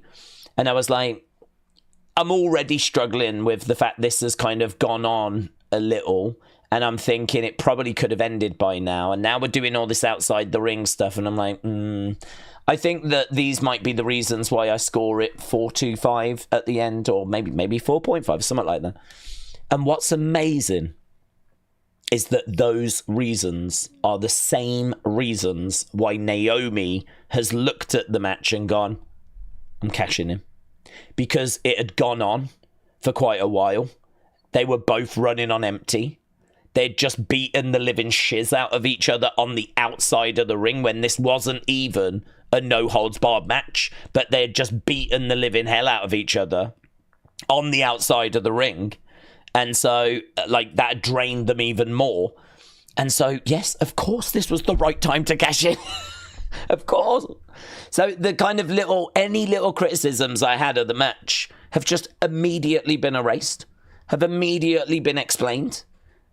And that's why I think the cash-in is so good. So I just don't know what you would score it. I mean, I would be willing to listen to 5-star conversations. I don't know. I just don't know. I wonder if it is. I always feel like you know if it's 5 stars. I always feel like you just know. When it comes to a 5-star match, you watch it and you just go, yeah, it is, no doubt. And part of me is like feeling that way after how good the finish was and how much I love that cash-in and how much the match before was fantastic and how the criticisms that I have just been... But I still find myself going, I'm not sure. I'm not sure. I don't know if it's 4.75. I don't know if there's still a few little niggles, but I don't know, man. Honestly, if Meltzer gives this 5, or, you know, whoever you go to gives this 5, I'd be like, yeah, no, I ain't got no complaints. I ain't got no complaints. No, if someone wants to tell me this is 5 and they're really passionate about it, I'd be like, yeah, sure. I ain't got no issue. I ain't got no issue. I think it was brilliant.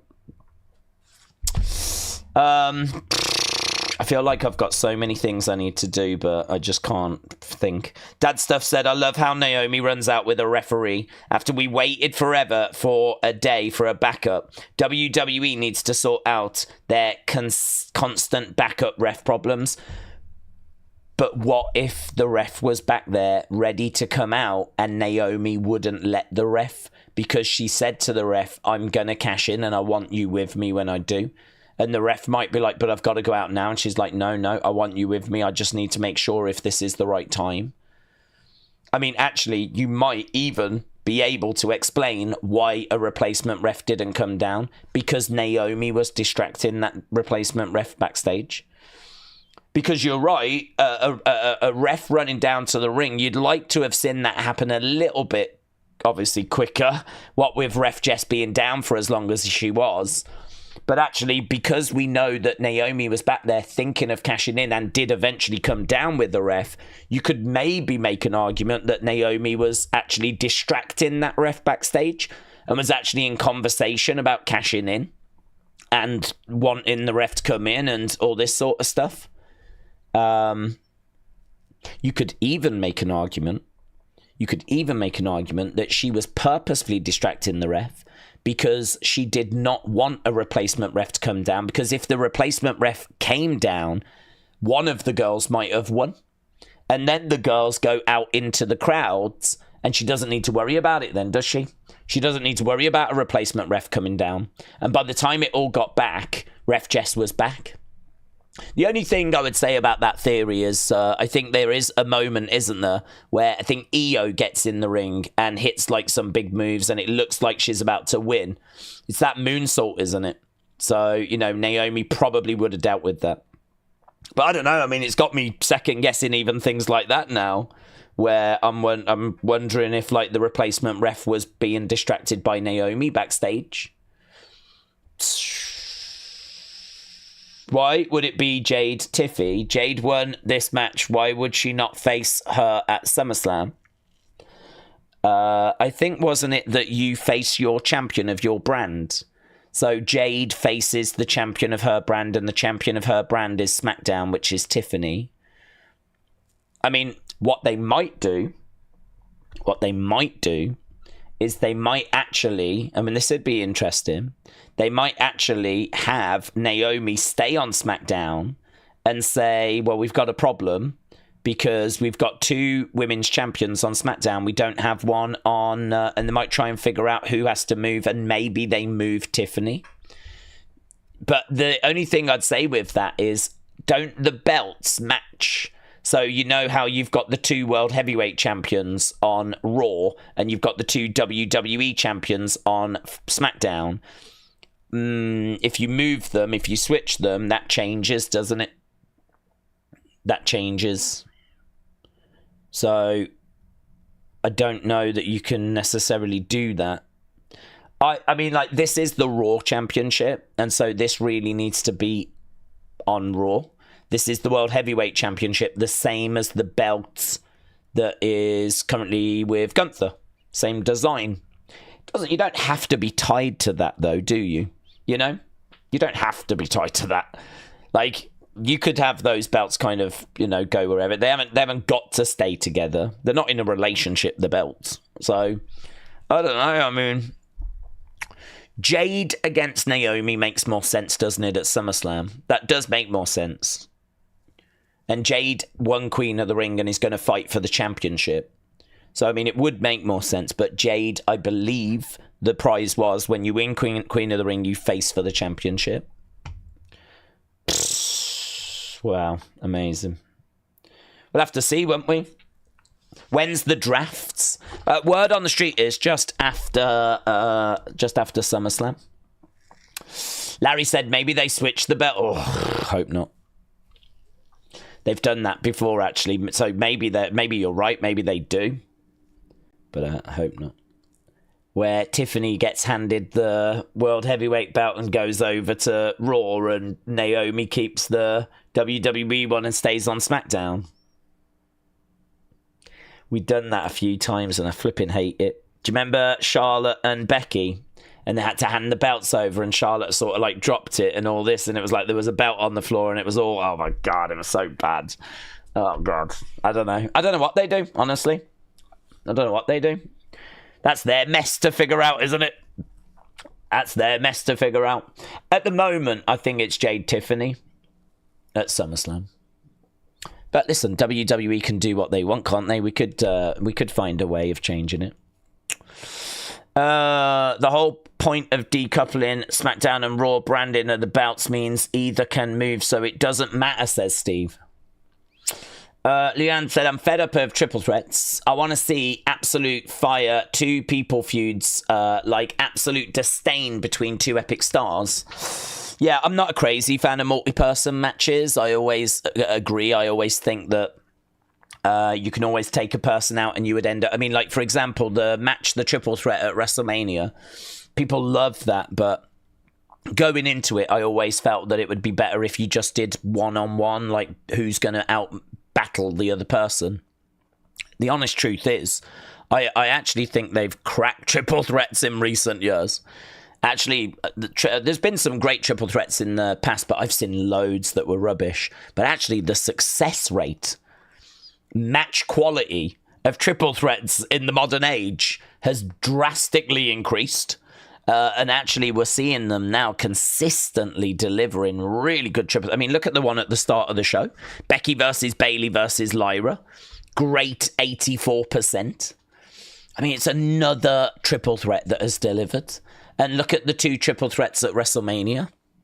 The one that closed night one, the one that started night two. Fantastic scores for arguably the two best matches at this year's WrestleMania were both triple threats. So I actually agree with you. I will always favour a good one-on-one match. But I think my fear of triple threats is certainly diminishing.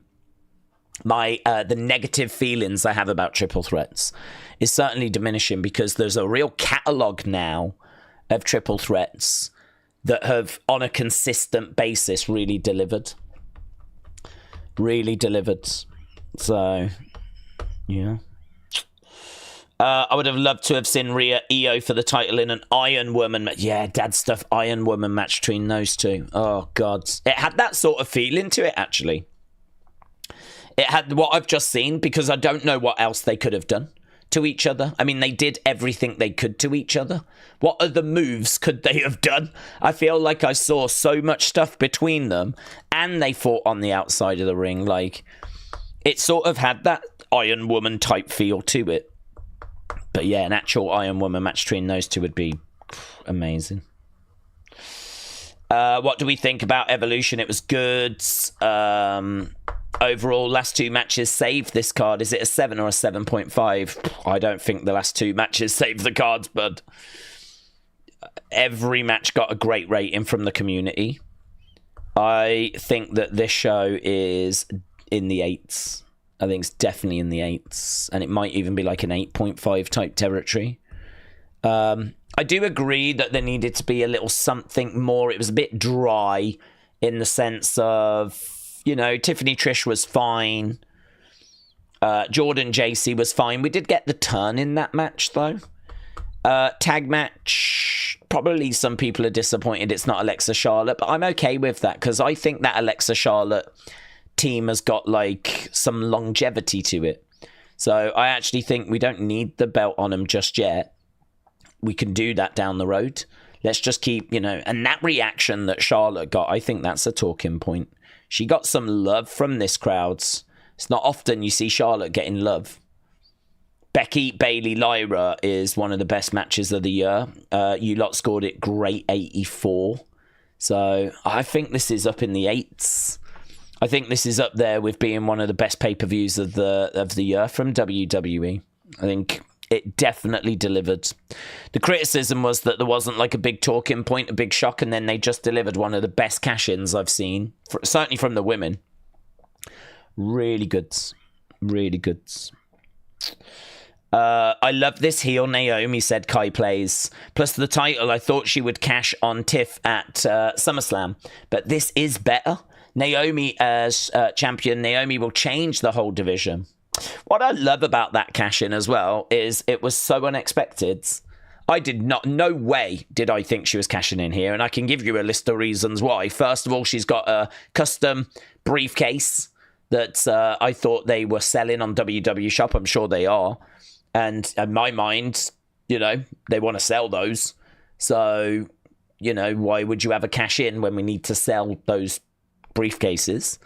Not only that, this she'd made so much noise about cashing in and stopping Jade. You know, she's hell-bent on not letting Jade be champion. And we know that Jade's going to fight for the title at SummerSlam.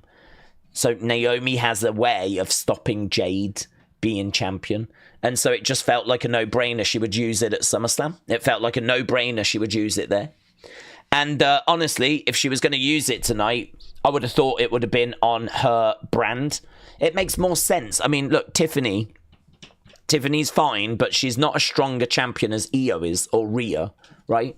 So if you're going to cash in on someone, you surely cash in on Tiffany, who is inexperienced and not been on the main roster long and not been first-time champ and all this sort of stuff. So again, you know, if you're looking at a match to cash in on, Tiffany Trish feels like that might have been the match. Not during the show, I'm talking before the show. So kind of coming into the show, you look at it and go, she might cash in on Tiffany Trish. I don't think she cashes in on Io Rhea because they're both really strong competitors.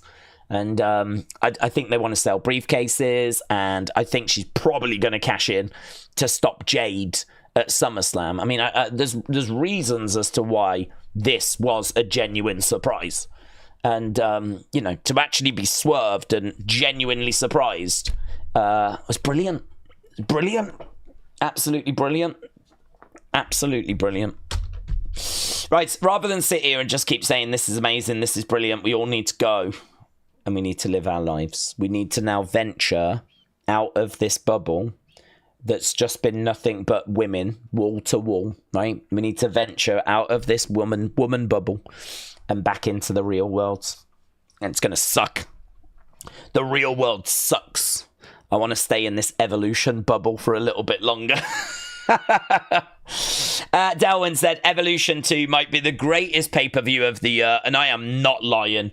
Greatest match, Io Rhea. What a pure craziness. I loved it. Big dub for the women. Hats off to Triple H, says Delwyn. Delwyn really enjoyed it. Delwyn, thank you so much for the support, but obviously Dormouse, King Yeti, everyone that's sent in their thoughts, everyone that joined us. Deja, need to rest your voice for next weekend's UFC 318. I am going to continue doing Unseens, continue doing everything that needs to be done. And, you know, if I have to limp my way into next weekend, I will do it. But, yeah, no. The priority is wrestling. It is always wrestling. And there will be streams, Unseens, opinion videos, all of that on the way this week. Days, a couple of nights ago, I had a dream that I looked through a telescope. It pointed at the sky, and I saw an extraterrestrial having a dance party. I even heard the music. Sonny, on that bombshell. We're going to go. Right. Awesome. Thank you so much for joining us. Really appreciate the support. I'm going to go and work on Unseen and work on the opinion videos and get stuff sorted because, oh my God, I want to talk about this show. Even though I've just done nothing but talk about this show. I want to hear what you've got to say about this show. So I'll put the request up now for your feedback and I'll get working on all that. Unseen will probably be a little bit delayed because, of course, there's a lot to kind of go through. So I'll probably do the opinions video first, but yeah, Unseen will go up. It'll go up at some point. But I'll see you tomorrow as well, or later today for Raw. Don't forget, we're back with another watch-along later on as we'll be doing Monday Night Raw. So awesome. Appreciate the support. I'll see you.